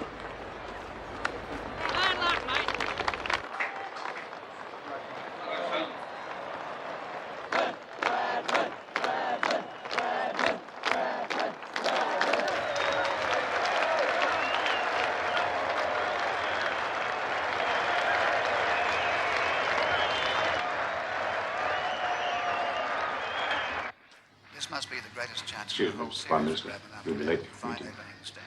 And as Chancellor. usual, our Don gets a hero's welcome.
Bradman hooks, that's through the field. It's not perfectly timed, but he might get 4. A chase there for Painter, but the ball will just win. A little surprising there, Bradman gets 4 of his first ball, but Painter looked to be very slow in the field there. He should have got that one.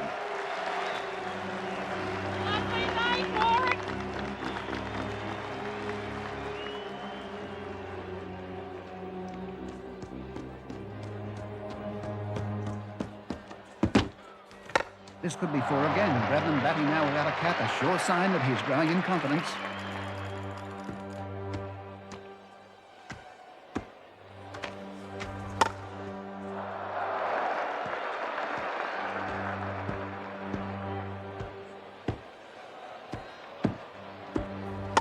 It's through the field, and Bradman has gone up to 50, and Australia has reached 200 with a loss of only 1 wicket. This is the first day I can remember when you haven't taken a wicket. Ah, well, things would be a sight different if all the catches were held. We all have to do better. Now, Woodfull has the strike, and we haven't seen much of him since Bradman came to the wickets, but Woodfull, as ever, playing a very patient innings. He is 67 not out. Woodfull goes forward, and he's beaten, and he's bowled. Yes, he's out. Woodfull is out for 67, and Australia 2 for 200, and the new batsman will be McCabe.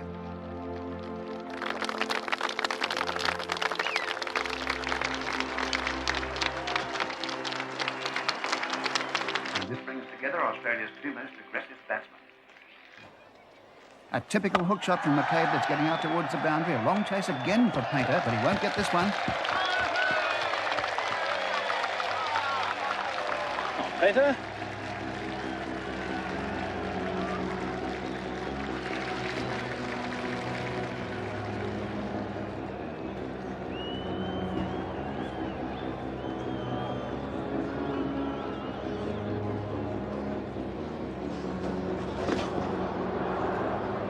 Painter has collapsed on the field. He must be affected by the heat. Painter?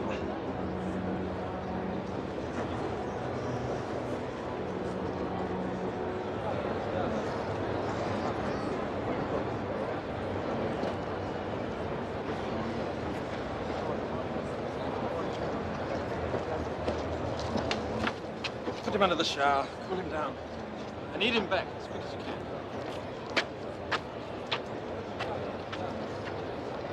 With the composition of England's team, Hammond called to a lot of bowling today, and he's coming in now to bowl to Bradman.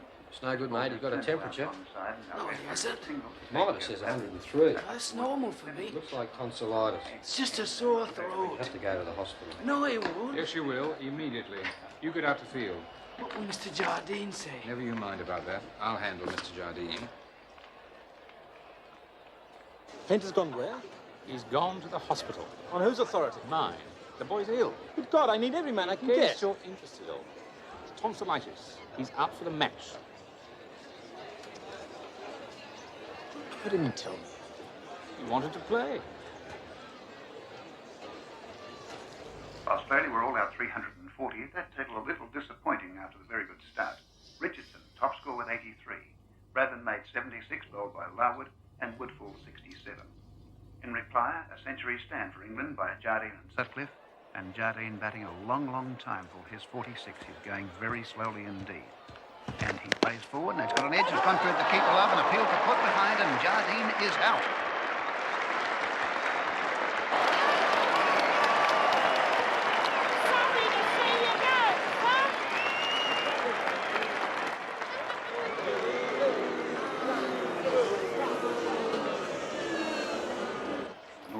Hammond goes forward to play this one. He's beaten and he's bowled. Yes, Hammond is out. Hammond is up for 20 and England are 2 for 157. Now can Australia fight their way back to the Ashes deciding match? Sutcliffe out there now with Wyatt. And two spinners, Australia, O'Reilly and Ironmonger doing very well here. Wyatt has thrown, he's beaten and Wyatt is out now. Wyatt out for 12 and England are 3 for 165. O'Reilly bowling for Sutcliffe. Sutcliffe been there a long time for 86. He goes back, he's hit on the pads and the field the leg before. Could he be out? Yes, the umpire's finger goes up. And Sutcliffe is out for 86. England are 4 for 188. They're in real trouble here. Don't forget they're a batsman short. Getting Taker in hospital. And England captain Jardine must be a very worried man. I must speak to him. Matron? Eddie, we're in trouble. 4 for 196. Skies this one in the air. Bradman takes the catch, and Leyland is out. 5 for 198. We're into the tail enders. I need a good batsman, even a sick batsman. Right.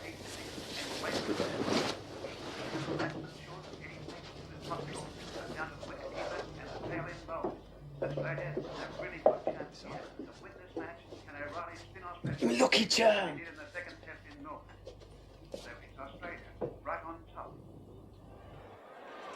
We're watching O'Reilly come in now to bowl to Allen. O'Reilly comes up bowled. Allen plays forward, gets an edge and it goes behind to the keeper, Love. Yes, an appeal and he's out behind. And the 6 wicket for England has fallen now for 216. Oh, Are you already drinkers? Come on. Drink this. Just what the doctor ordered. Eddie, that was it. Good shot. Are you sure you're not Good too luck, bad? Eddie. Good luck, old man. Good luck, old lad. All the best.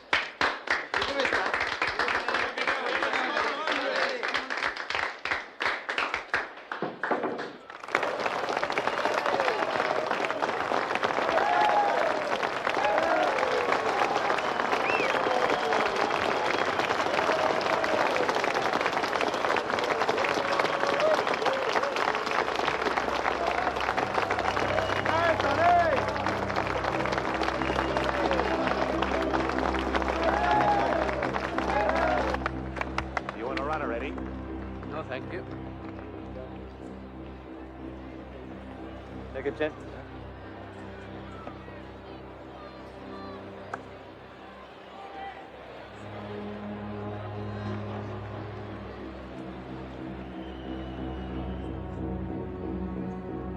There's absolute silence here at the Brisbane ground as Eddie Painter, this brave little left-hander from Lancashire, gets ready to face the bowling of the spinner, Ironmonger.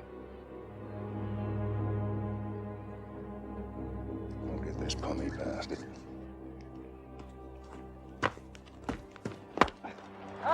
And that's driven through the offside field. There'll be runs here to Painter. They've taken the first. Painter not running all that clearly, but he'll come back for a second run. And Painter has scored straight away for England.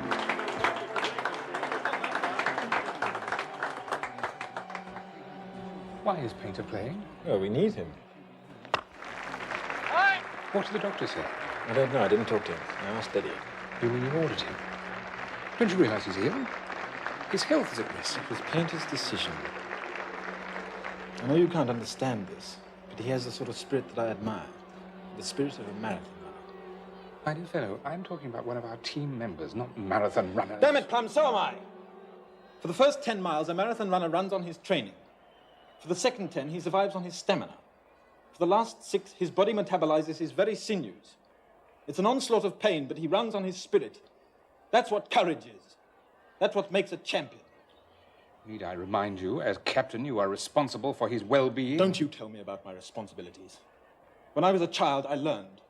Nothing of value comes by luck. It's won by pain and sacrifice. That is why I have become captain of England. That is why I'm here. God knows why you are. I am here to try and curb your excesses. Excesses? It will only appear excessive to a man of weakness. Not weak, old chap. Sane.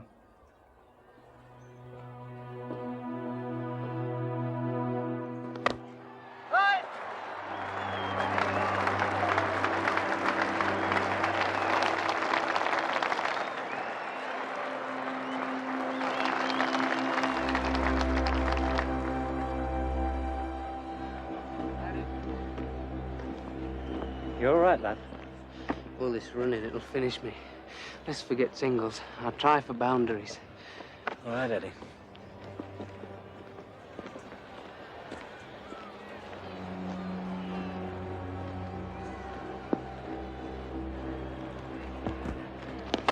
And he's jumped out and hit that right over mid-on. A beautiful shot that going out to the boundary.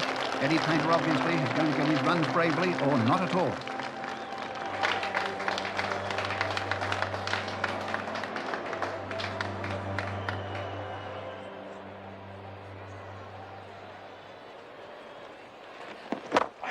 And that's through the field again. This could be 4 more to Painter. Eddie Painter now the hero of this Brisbane crowd.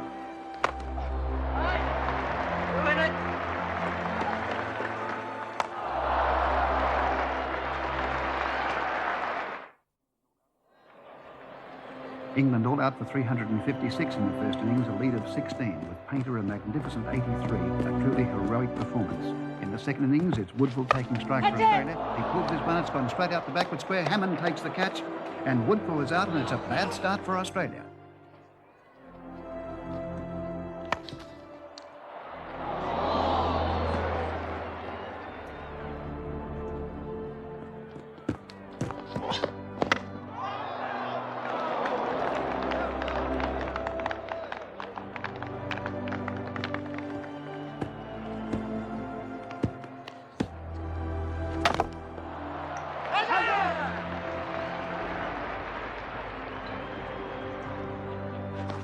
That's it. That's the last wicket. Australia all out for a mediocre 175.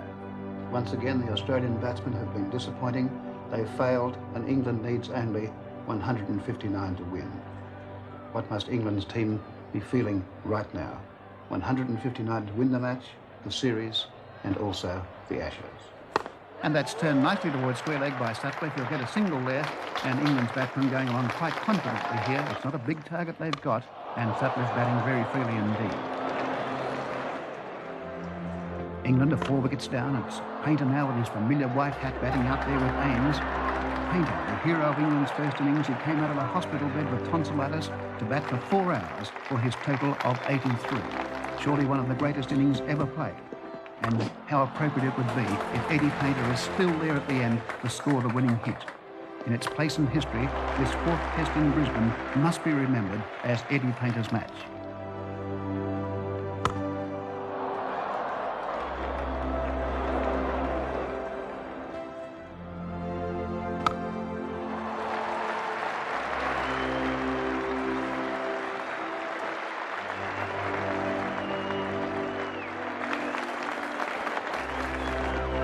Painter completes the second run and England goes into the 150s. It's just 9 runs to win.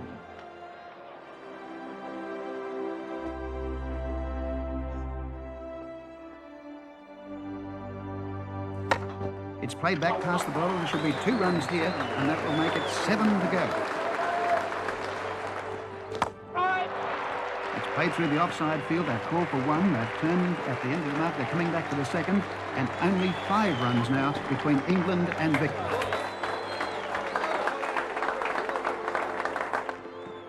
Now, will it be Painter to make the winning hit? It's down over the bat. He pulls this hard and high out for scoring. That's a magnificent shot, and it's going right over the top, over the boundary for 6, and England has won the match and won the Ashes.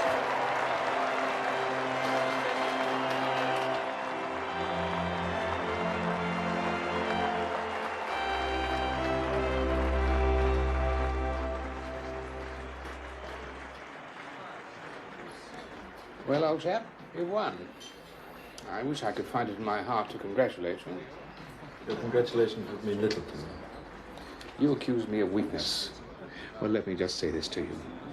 While it remains in my power, I will try to ensure that you never captain England again. The damage you have wrought these past few months is irreparable. You have perverted a noble game, its spirit and tradition. I have no doubt that history will remember you as a man who stooped to conquer. Well, history has already forgotten you. Congratulations, Douglas. Plum? Ah, thank you, Bob. I think it's time we join the others. Well done, Eddie. Hi. 3 cheers for Eddie. Hip hip hooray! Hip hip hooray! Hip hip hooray!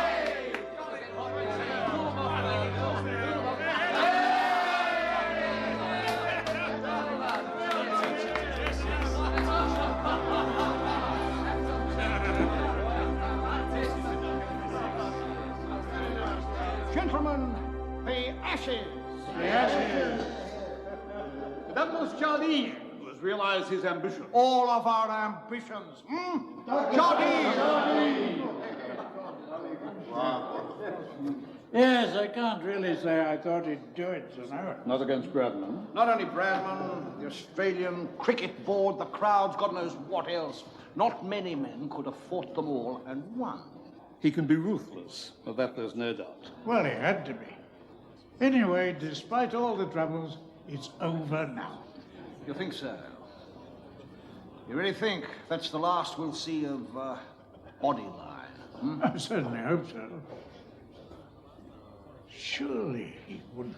Good God, that'd be lunacy. He's won.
to get...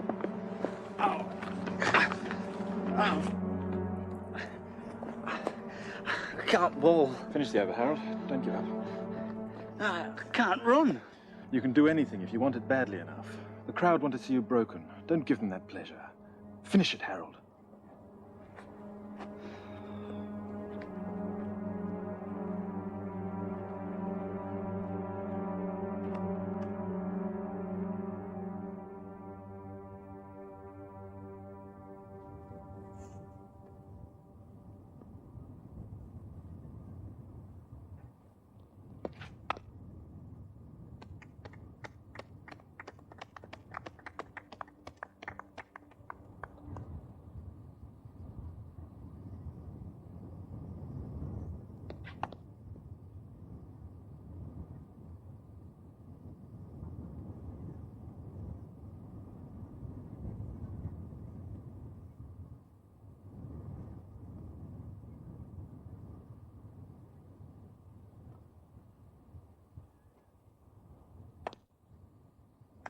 Over.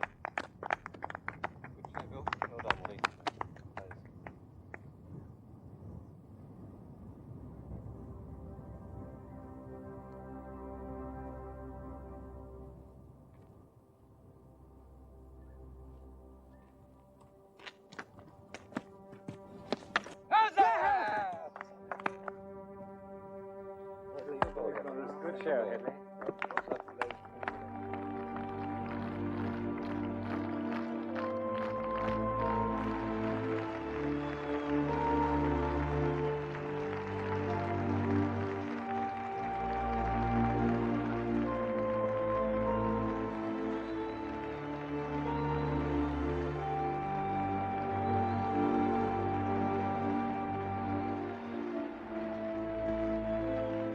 Proud of you.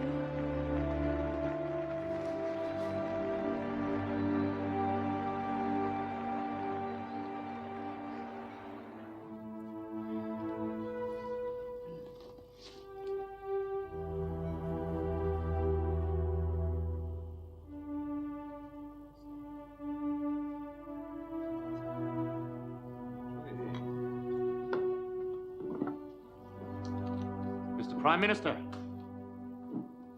Mr. Woodford, now that it's over, you should be proud. You should all be proud. You played magnificently. To me, it's irrelevant who won the Ashes. It's more important how you played. And you showed great dignity in the face of great provocation. Great spirit in the face of defeat. Great courage in the face of fear. They are qualities that have taken us, as Australians, through the worst of times. For so long as sport is played in this land of ours, your names will conjure pride in the hearts of all Australians.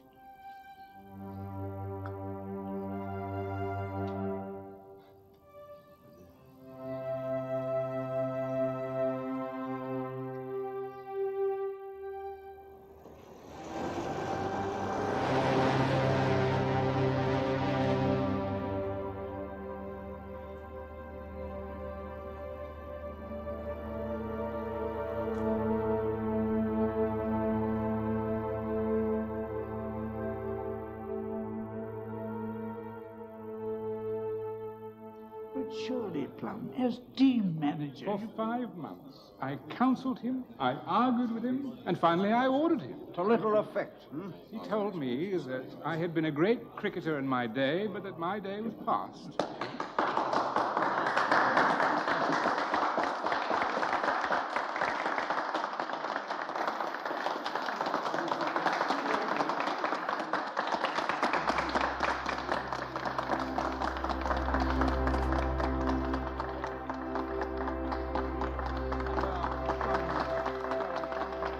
I'm sorry, Martin, but for me this was victory without honor. If you'll excuse me, I shan't stay.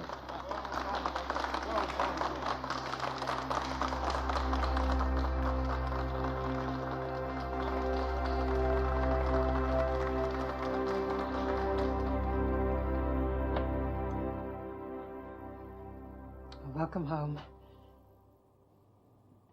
Come in. You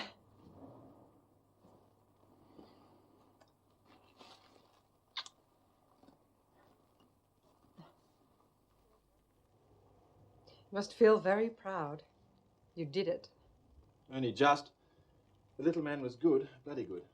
He's the finest batsman the world's ever seen, or ever will. Do you remember what Percy said? Imagine how history will judge the man who beats Bradman. Well, if I had to guess, I'd say harshly.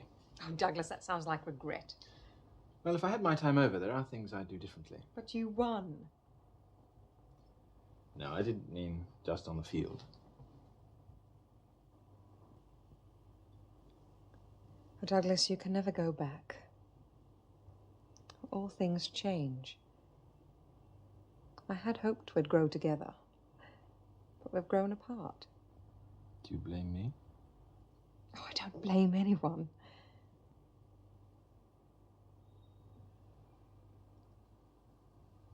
I've been offered a position in Palestine. I've decided to take it.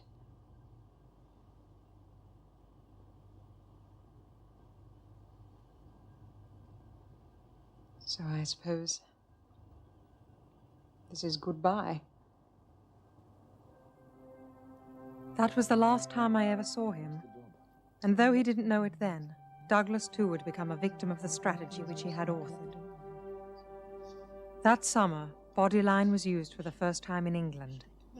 For the men at Lord's, the armchair generals, the sight of war was a chastening experience. The MCC can't condone this sort of play. I'm afraid you'll have to apologize. Apologize? Who to? The Australians.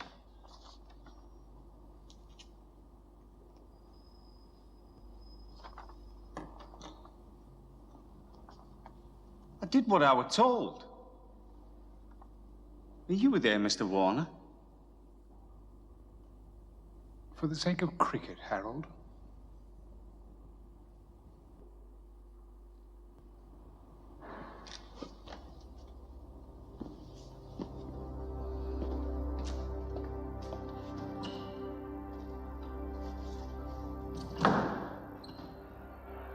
And for Douglas, where it began was where it would end.